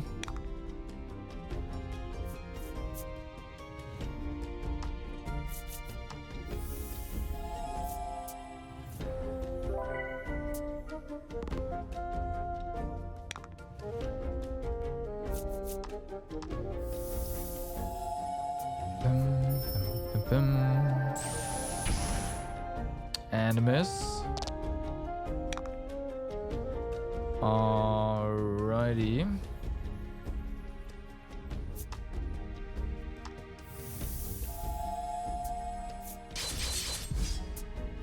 One less chance for paralysis, so count that as a win. Right, of course you can do that.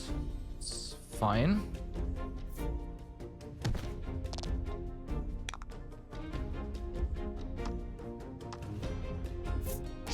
Oh, wow. What? Can you not?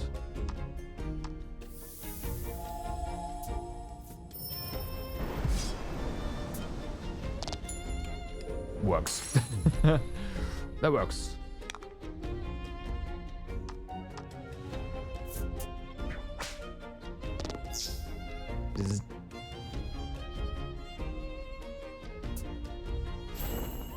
Sure, keep healing. That's fine. You are not out-healing us. Bye-bye.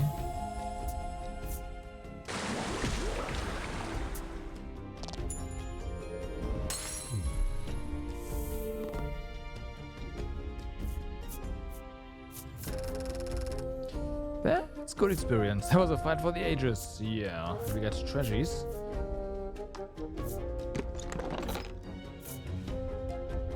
That's okay, we already have a 3-star, so amazingly enough.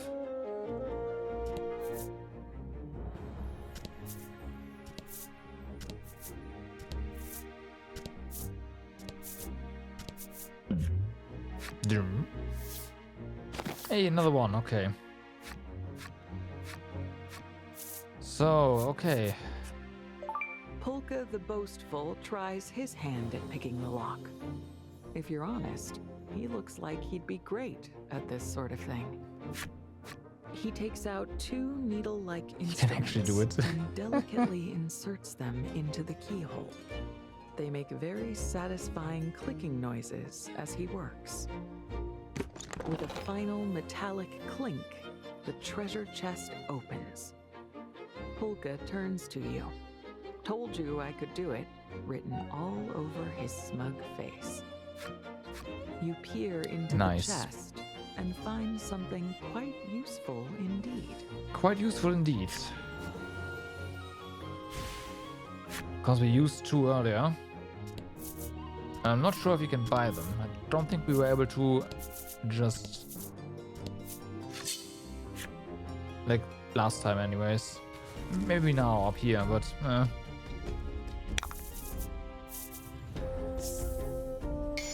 More experience.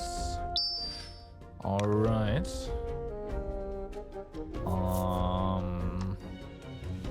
That looks fine.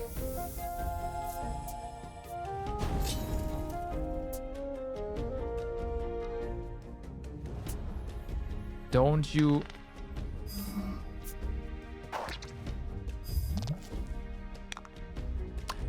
Okay then.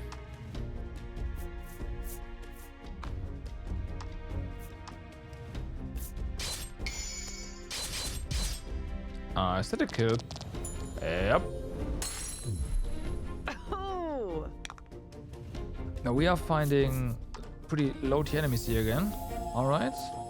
So we don't have to go all the way back if you wanted to get higher tier. 40.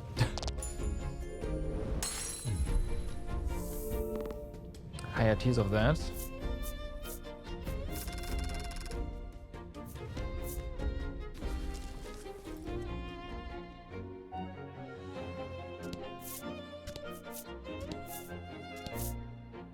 This area is pretty large, huh? Although, oh yeah, there's a ton more over there. Uh-huh.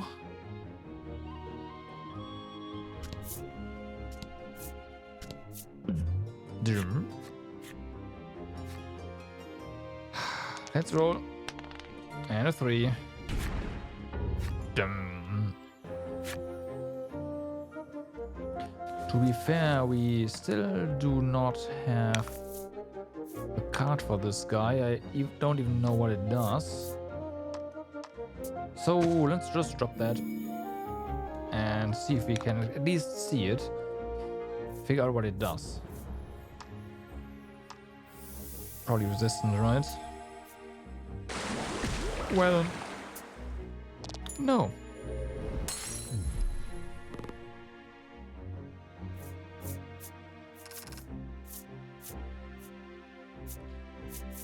So then, we got the 2-star. At least something.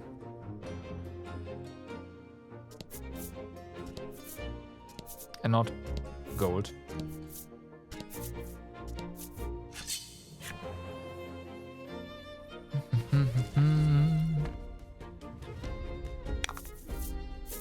Get him. Okay.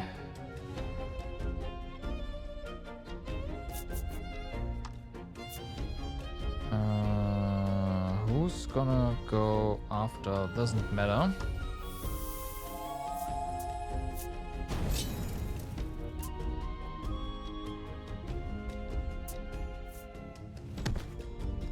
Ouch. 14. At least one miss, okay. Fair enough.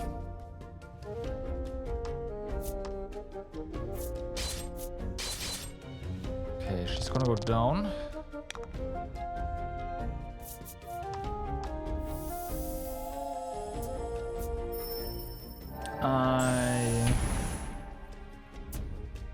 Okay, we'll kill the other moth. And then heal a bit, maybe.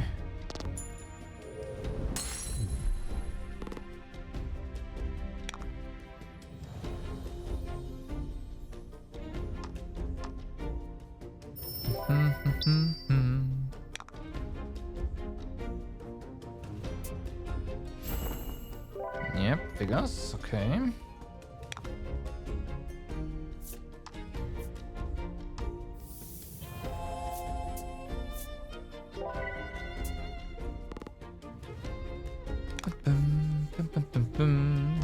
Let's just hit you like that.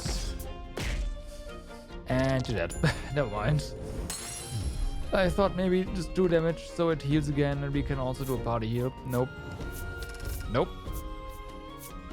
Game had different plans.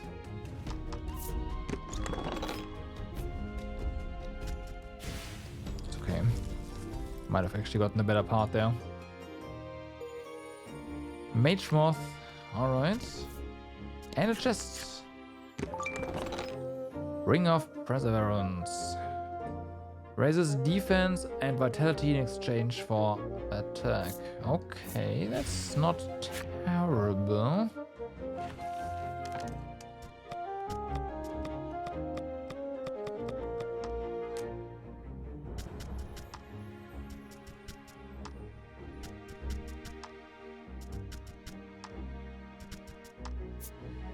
A temptress called the Queen Ashwing lives deep in the forest.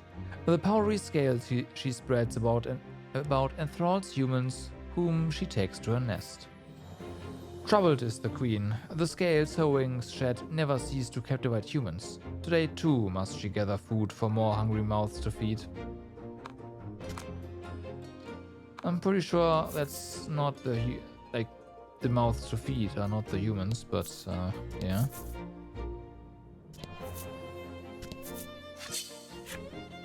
Pretty sure.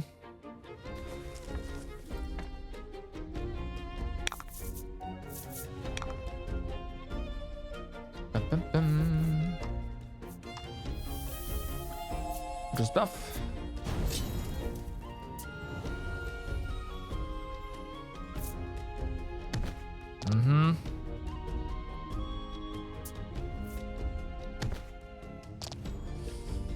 Ouch. Just a casual 17 damage.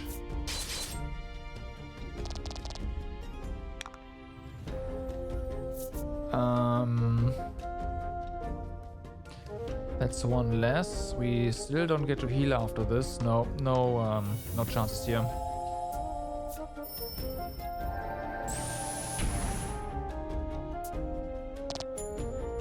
Alright. It's gonna kill her. Oh well, that's fine. Whatever, it's fine. Nope, never mind. Never mind.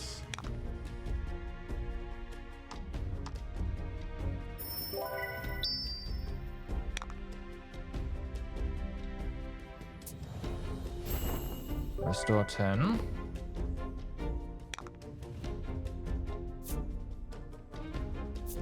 I'm gonna drop her here. On you. I'm gonna defend with the Gaul. And then we drop the party here.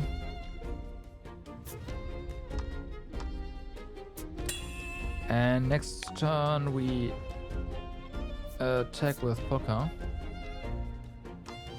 And that should force it to do another heal again, right? I think so. Okay, that looks a lot better.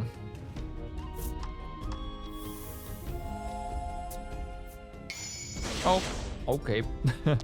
Sometimes you get lucky. Oh yeah. Yeah, there we go, that's a heal. And it's a death. Be gone.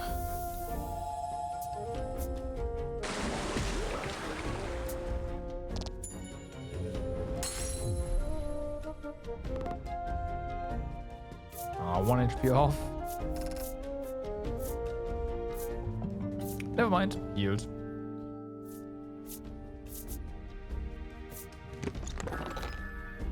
Yep, doesn't matter.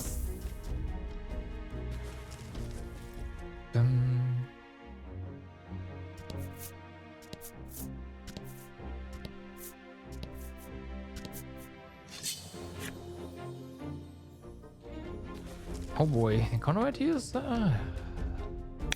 pretty high. Okay.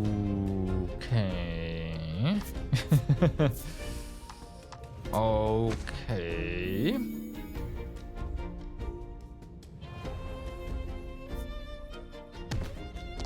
Nope.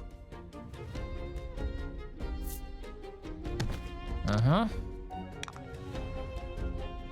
So... let's try this. Yeah, she's definitely gonna die now from AoE.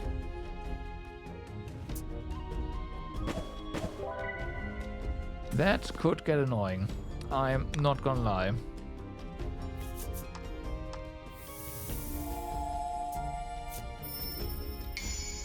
Or not.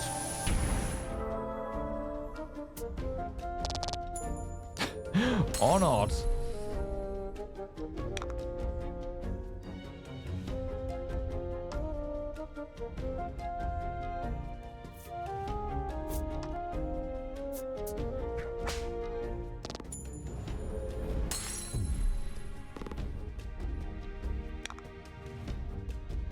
So, bye-bye. Trump. Literally Trump. That's what the skill is called.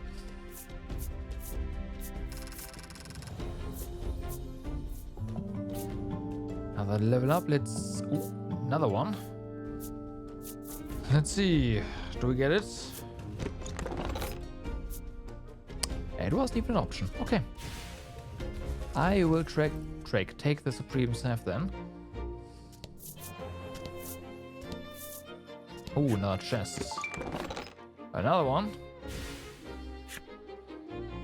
Gimme, gimme.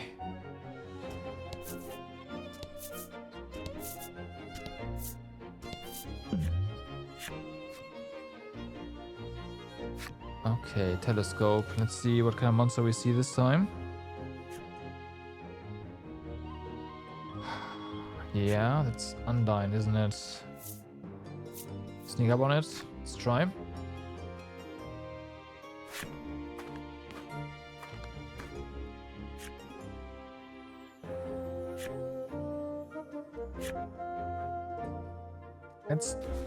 That's a combat outcome. I guess we should try the other one as well to see if, or rather, what it throws at our head if we try to rush it.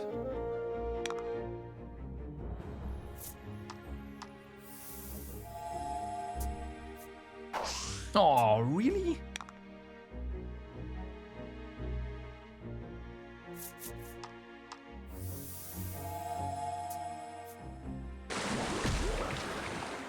Yeah, resist, but still 25 damage. Bye. Just making sure here.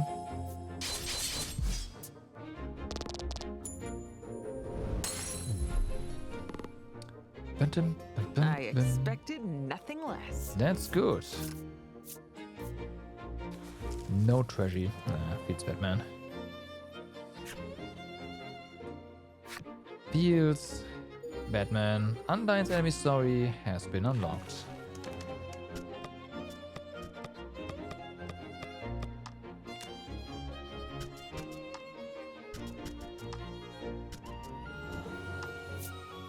These sweet, gentle creatures are infamous for falling in love with human men and giving themselves over to them out of a sense of love, deeper and more profound than any lake.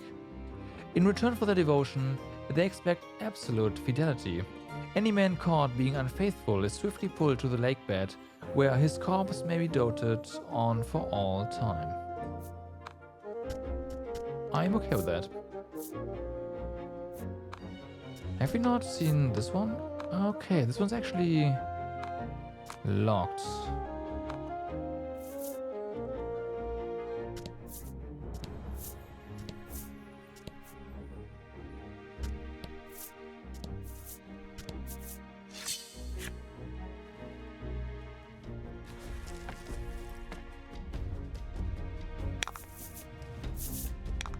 Oh boy, that's also something new over there.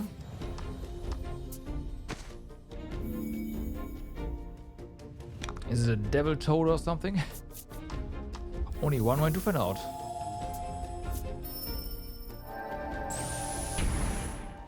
It's not weak to...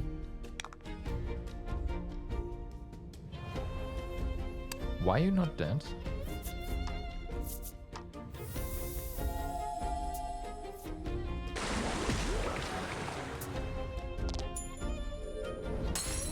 Okay.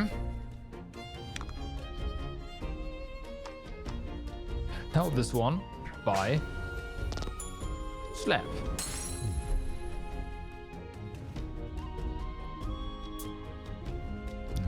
Right, freeze. Fortunately, didn't freeze. One.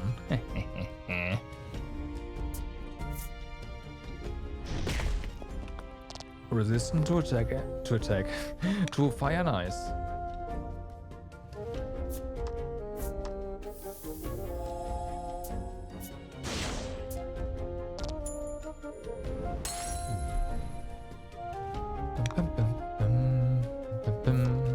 Be gone. Unfortunately, we still only have a one-star wasp, but A masterful victory. I don't know about that, but it was pretty good.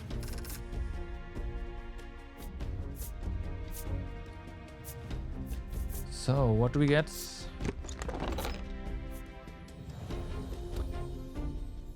Okay, trends only have 1 star, period. Cures target of all status elements except KO. I want that.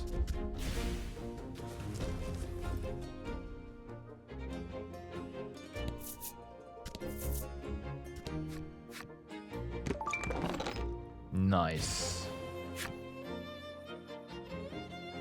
Getting carried? I wouldn't say getting carried. The car carrying us is a 3 star. Or 2 star. Is it? Wait, is it 1 star? No, right?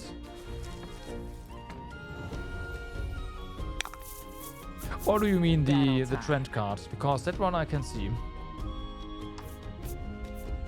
Oh, Treant, sorry.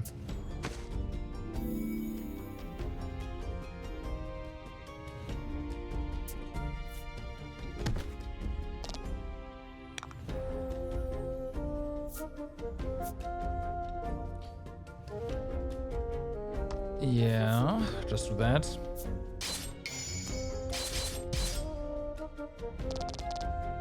The moth. That's a wasp. That's a wasp. The step 1, yeah, deal attack plus 3 damage. It gives us 3 additional damage for single target. That's pretty decent. I'd like to have a better version of it, but it's 3 additional attack for a gem, so, or jewel, which I'm fine with.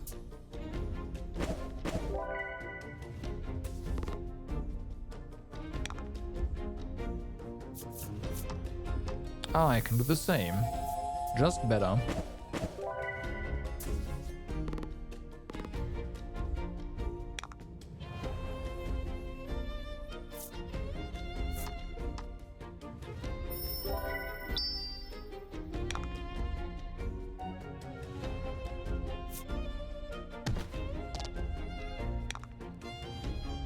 Bum, bum. Just making sure you're not going to be a problem by killing you. Okay, that works. Sometimes you get lucky. What are you talking about? Well, it's pure skill, obviously.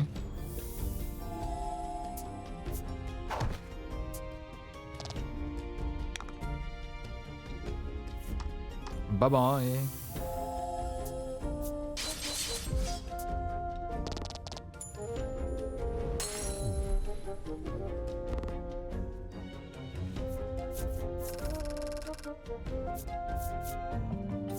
Okay. Training rewards. Slightly increase the chance of landing a critical strike. Oh, okay.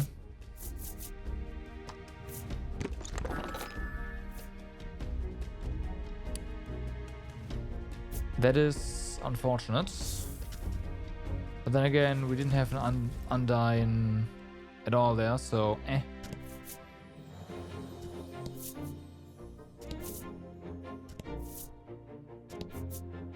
You can detect the telltale signs of life nearby. Could there be a village? It may be worth a visit. You notice telltale signs of monsters, too. No water waifu for, yeah.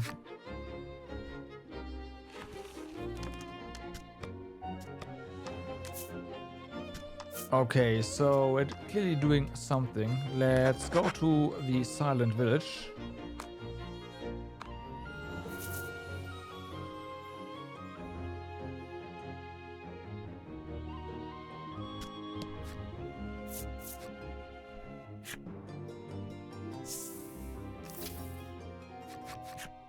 The group enters the village. You can see traces indicating the place must have been inhabited, but no sign of any people. The place is still as death, a ghastly atmosphere hanging in the air. Legol seems to be frightened of something. Might he scare easily in places like this? In any event, you want more information. You decide to investigate the village. Investigate the Silent Village. Oh no. Clawmark ruins all over the place. Gotcha. In ruins. Oh. eerie runes. Weapon shop runes. The walls are riddled with claw marks and bloodstains. Was this place attacked by monsters? Recalling the subterranean village, you cover your mouth and drop your head. Feel sick? Trollus asks, worried about you. With your eyes cast downward, you spot what appears to be a scrap of paper with a drawing on it.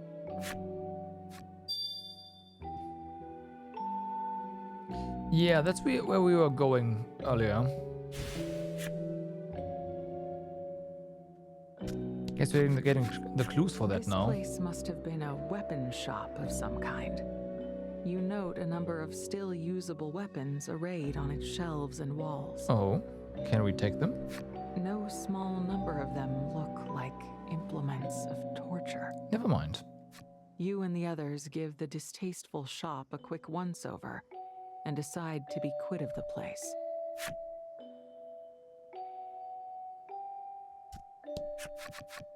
This place looks like it was an inn. With a little tidying up, it should be perfectly usable.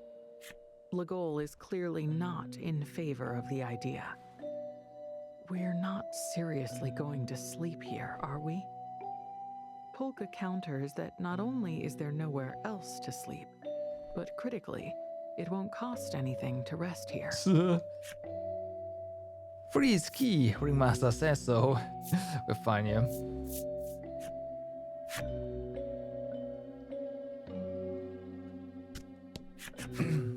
Within the small building, you find some things that look like laboratory equipment. Oh no, along I with can a see where this is sturdy-looking going. Cage.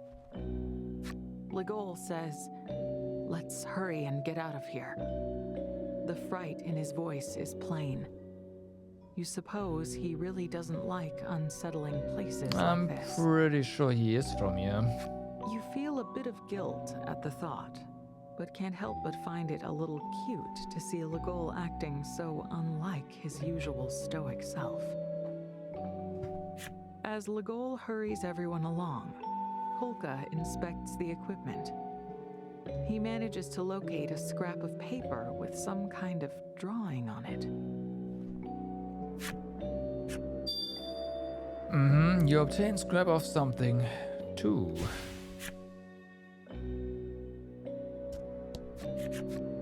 On the shelves, you spy a number of salves, poultices, and other medicinals. Maybe this place was an apothecary. Polka says that several of the items could be of use, so you decide to borrow them, minus the especially suspicious-looking ones. Okay. We'll take that. Upon the walls of the sturdy building, there is a single word written in crude lettering. Help. Gazing at the writing, all the color drains from Legol's face, and he looks ready to make a run for it. You reach out a hand to comfort him, but as you do, you spot a scrap of paper at his feet with what looks like a drawing on it.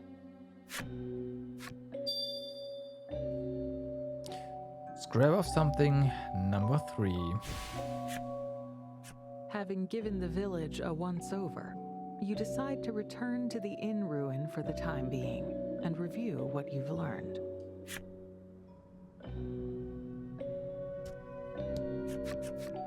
However, you don't have a clear picture of what happened here. Absent any other ideas, you take the scraps of paper you found during your search and lay them out on top of a desk. Wait, hang on. Do these actually fit together? Looking at the images on the scraps, Polka realizes that they must have originally formed a single page. Put together the scraps of paper in order starting from the left.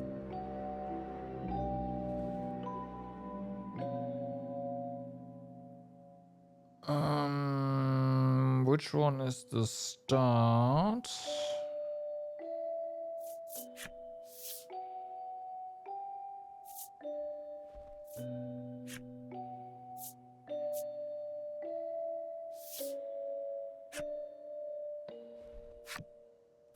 Huh?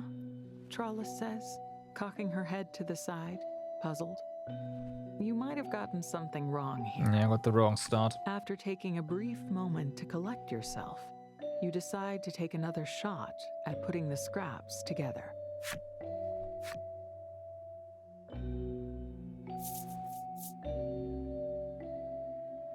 Oh, I see it now.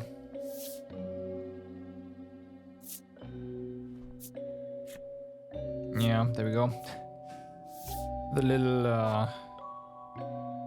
yeah. With Stupid. the scraps assembled properly, they form what appears to be a map. You obtained New Terra map. A map assembled from scraps found in the Silent Village. It bears a distinctive mark. Looking closely, you spot a flower drawn in one particular location. Something about it calls to mind a childhood memory for Polka.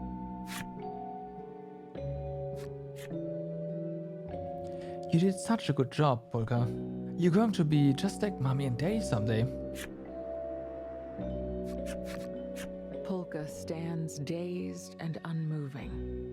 You ask if anything is wrong, but he replies, "No, nothing at all." Well then. Breaking the reverie, a something black as midnight assails the party. You reach for your weapon, ready to fend off a monster. But when you take a look, That doesn't look like a monster. What is that?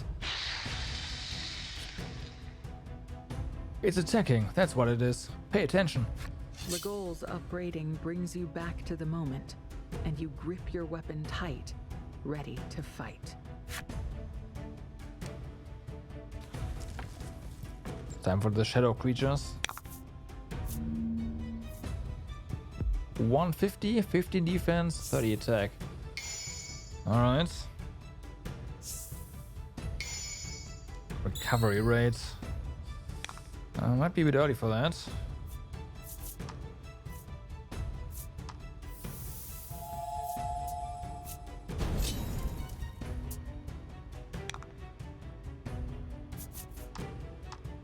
Get him. And crit if you want. No? That's fine.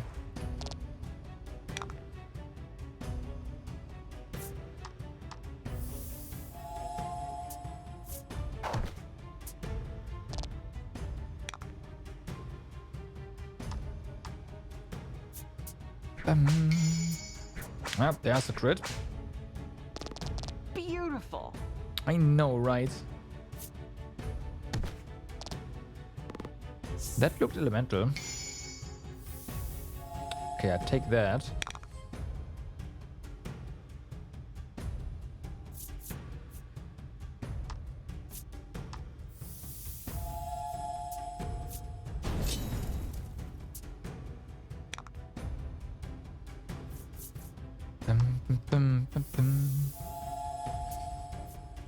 We get a bit lucky. That might actually be it already. Oh, all that.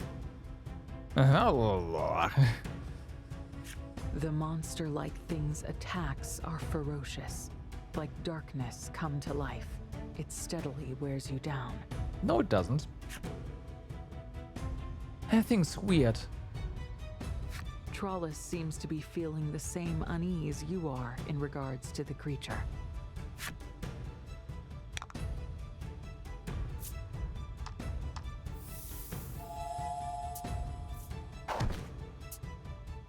Okay.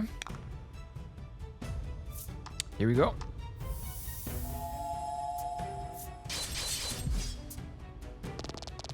And bye. I expected nothing less. Thank you. Victory is yours, yet something still feels off.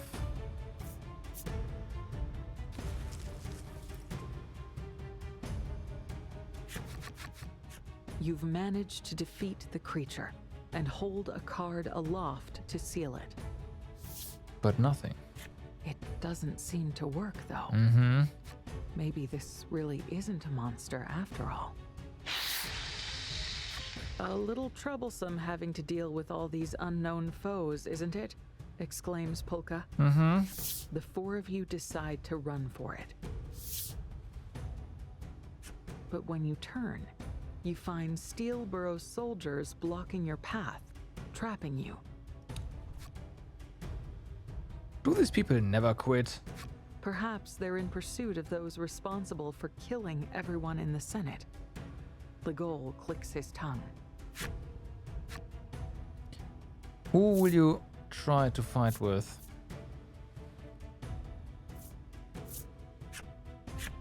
Fight through, In the rather. hopes of escaping the pursuers, you have no choice but to charge headlong into the black creatures. However, That's what I thought. the Steelborough soldiers ignore you and start to fight with the creatures. That's what I thought.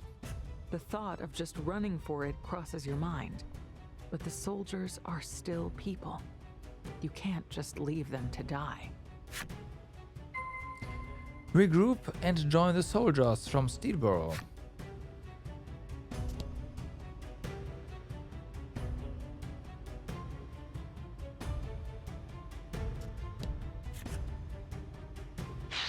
We are regrouped. It's fine.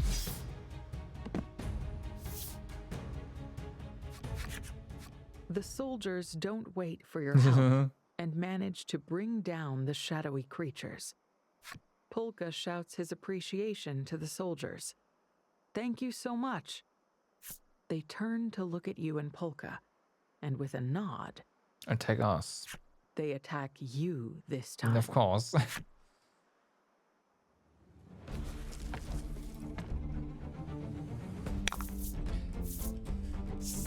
1880. Gotcha. 12 defense. 26 attack. Get him. I am on it. Oh, they would be so gotten.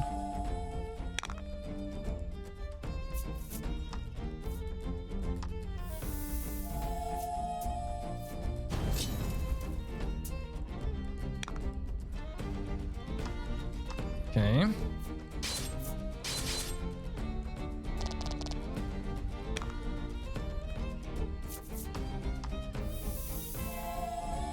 Bum, bum, ba-dum.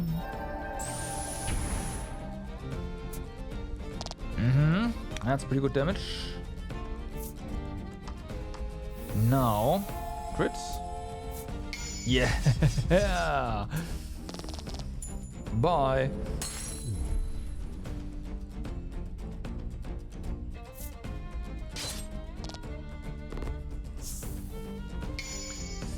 All attacks land. That's good enough.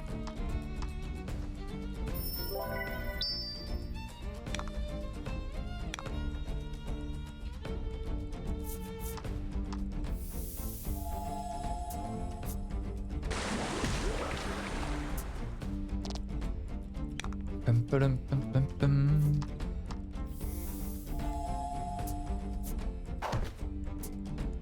Rip.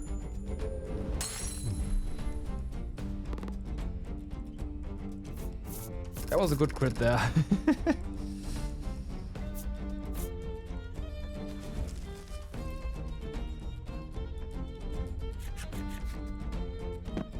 You manage to defeat the Steelborough soldiers. But what are they doing up here? And how did they know they can come up here? You question one of them, asking how many of them are pursuing you. Filthy traitors. In the next instant, the soldier is back on its feet and rushing at you.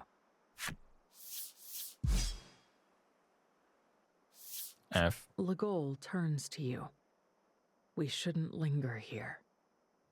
Abiding his suggestion, you decide to hurry away from the place. Leave the silent village.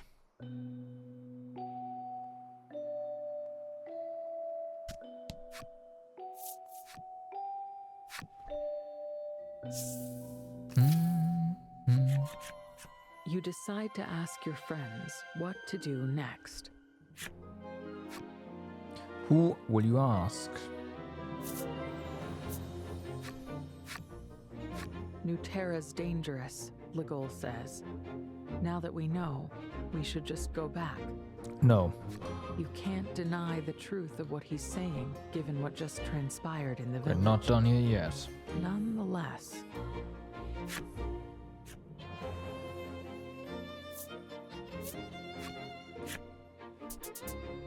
Trollis waves her hands about vigorously. Still good to go. Exactly. And with that, she indicates that she'll follow you.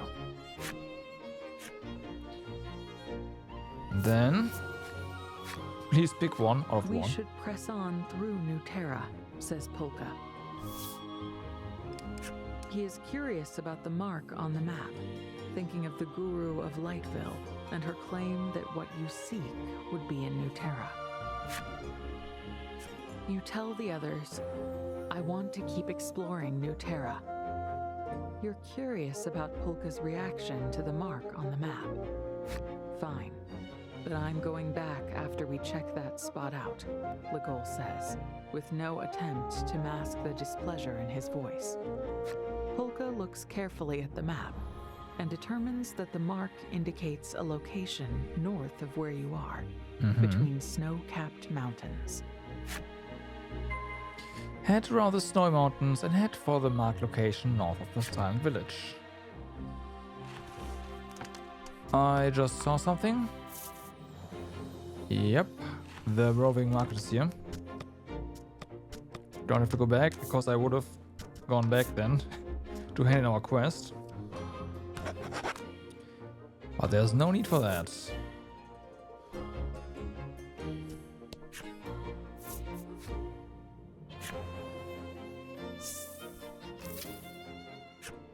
The merchant's eyes are starry and bright.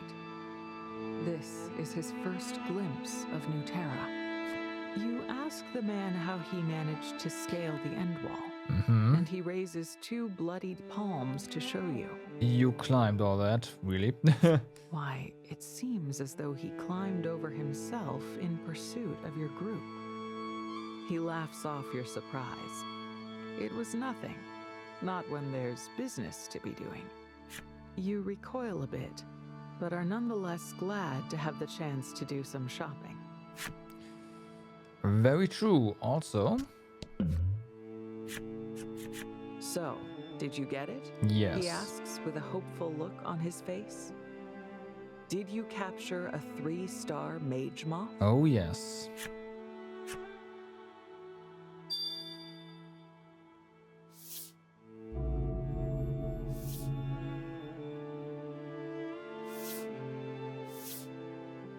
Once you call forth the beast, the merchant tells the item shop girl to come Okay, I over. guess she didn't have a turn yet.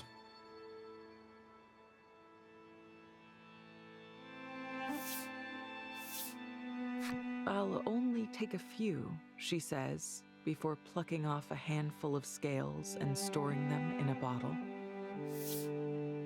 She gazes at the jar and whispers, with these, I can make a love potion for that game parlor.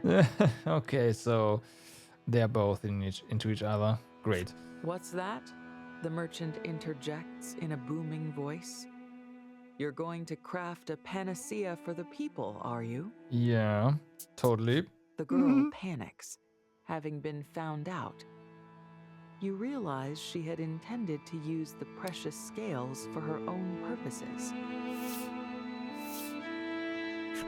A merchant ought to put her customers first, he says, gently chiding the girl, before presenting you with your reward. That's pretty nice. Supreme in Spirit Elixir. Master Monster Tamer Certificate. There we go. I may ask for your help again in the near future. We're he not done says yet, with a apparently. smile. Until then.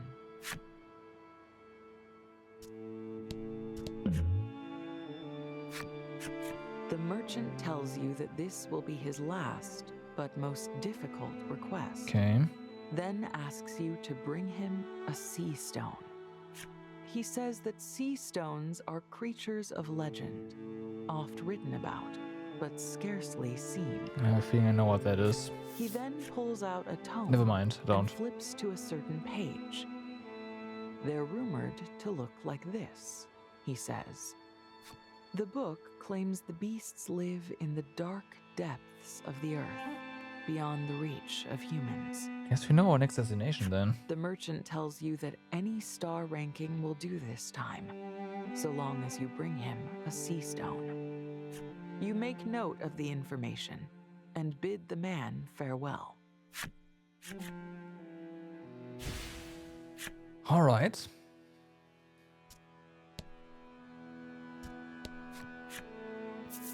So, what do you have in store for us? 4 more attack. Hawk's Blade. That's expensive, but yeah, okay. Buy and equip.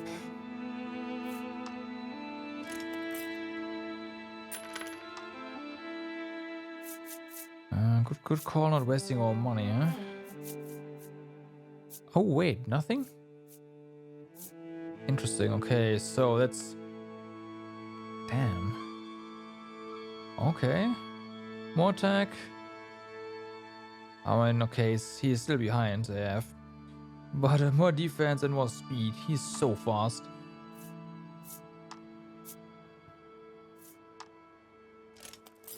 There.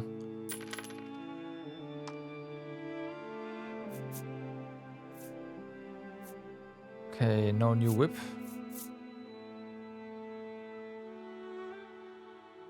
Warrior's Mail. Nothing there. Okay, we'll definitely get a Warrior's Mail.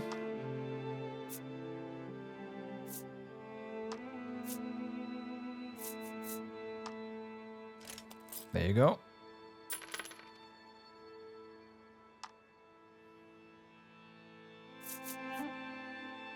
And we have a Frost Mail. Sure, that's 21. And this one's 20.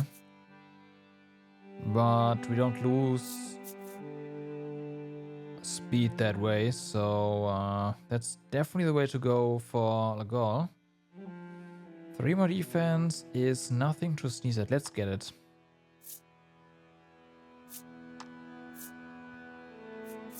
There. It has been done. Let's go to remember to sell our old stuff next time we see a vendor that buys it. Okay, we can buy these now. That's kind of nice. Nope, that's it. How are we doing for our fortune slips? I mean,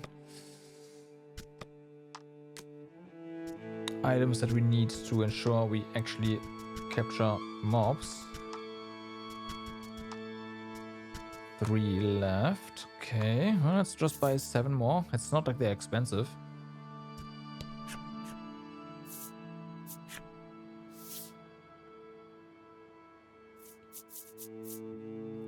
Fight 1 encounter and then we have enough money, like, we get our money back.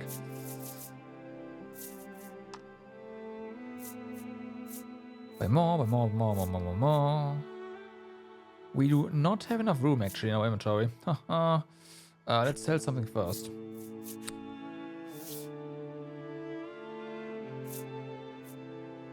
Items.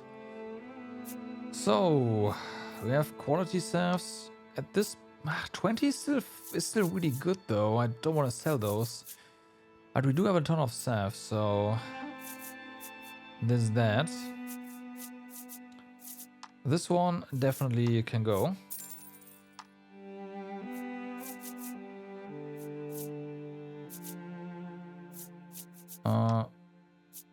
Yeah, just sell that.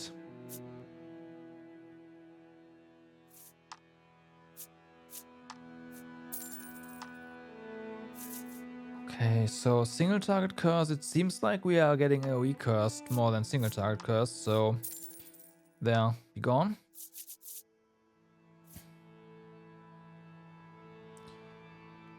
What about this? Heals 10 for everyone.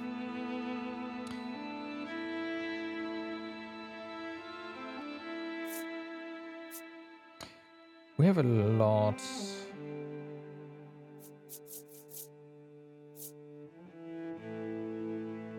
Of those, like a lot. Let's sell 2.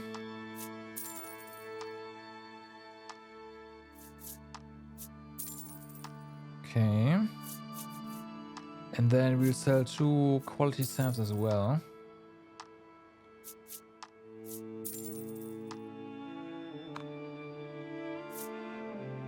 Okay, and then we can just buy our slips.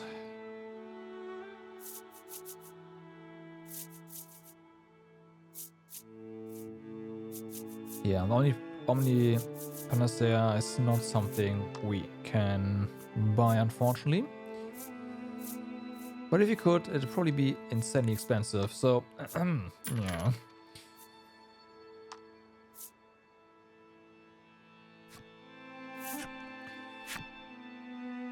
Alright.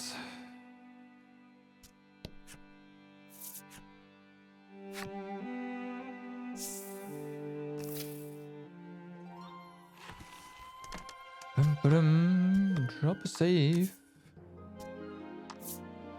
Just in case I mess something up with these voices that we heard. I'm gonna take a short bathroom break. I will be right back.